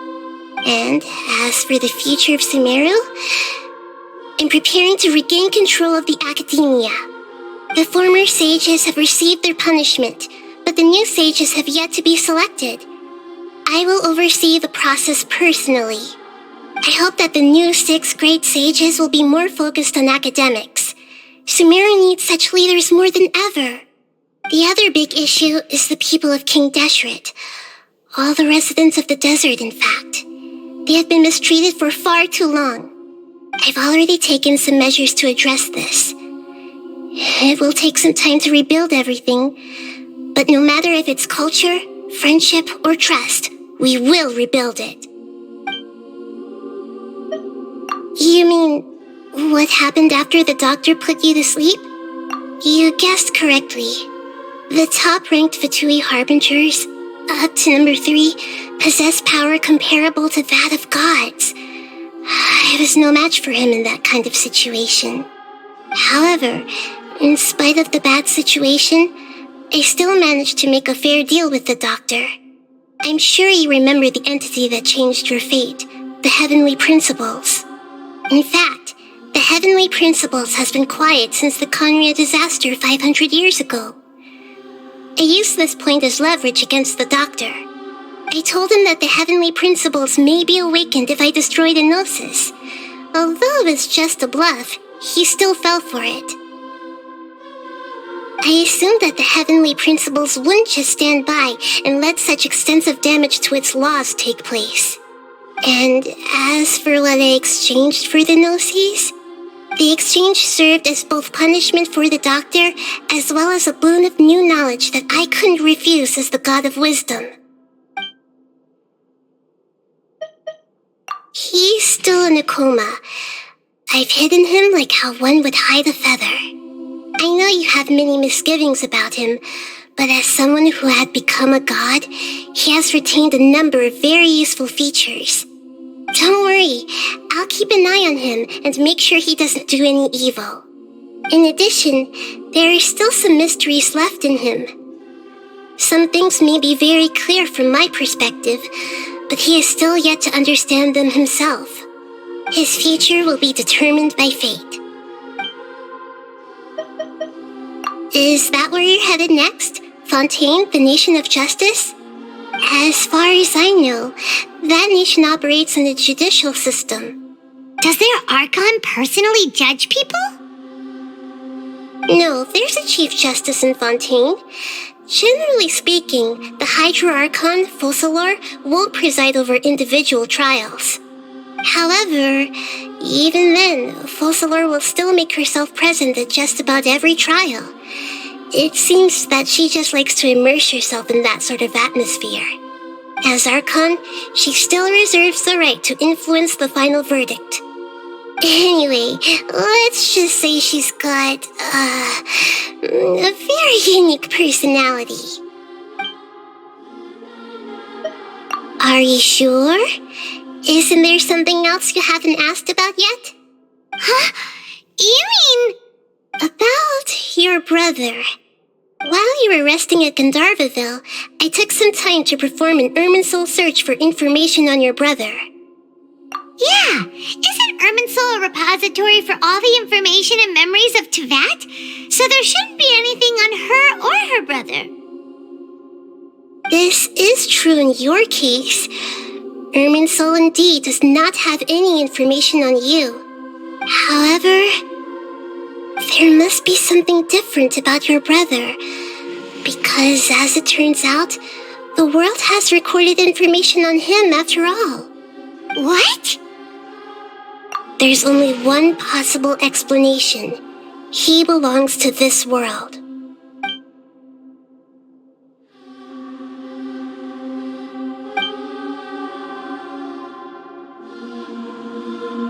But nothing about this makes any sense! Wasn't this your first trip to Teyvat? According to the records I was able to access, your sibling suddenly appeared in Conria. After the Conria disaster, he began his journey through the 7 nations of Teyvat. But just as his journey was about to reach its conclusion, the Irminsul records on him suddenly become fuzzy. What do you mean, fuzzy? Did something happen to him? All I know for sure is that somebody, for reasons only they can know, is deliberately obfuscating his fate. And whoever it is, if they can do that, who knows what else they're capable of. But even that wouldn't explain how he somehow comes from this world. Something else I noticed was that according to these records, the Fatui have not classified your sibling as one of the Descenders. What's a Descender? Paimon's never heard of it. Look, I'm sure you must be curious about the information I received from the Fatui in return for my gnosis, right? A very important part of the intel was about this world's Descenders. External beings, ones that don't belong to this world. Traveler, you are Teyvat's 4th Descender. Huh?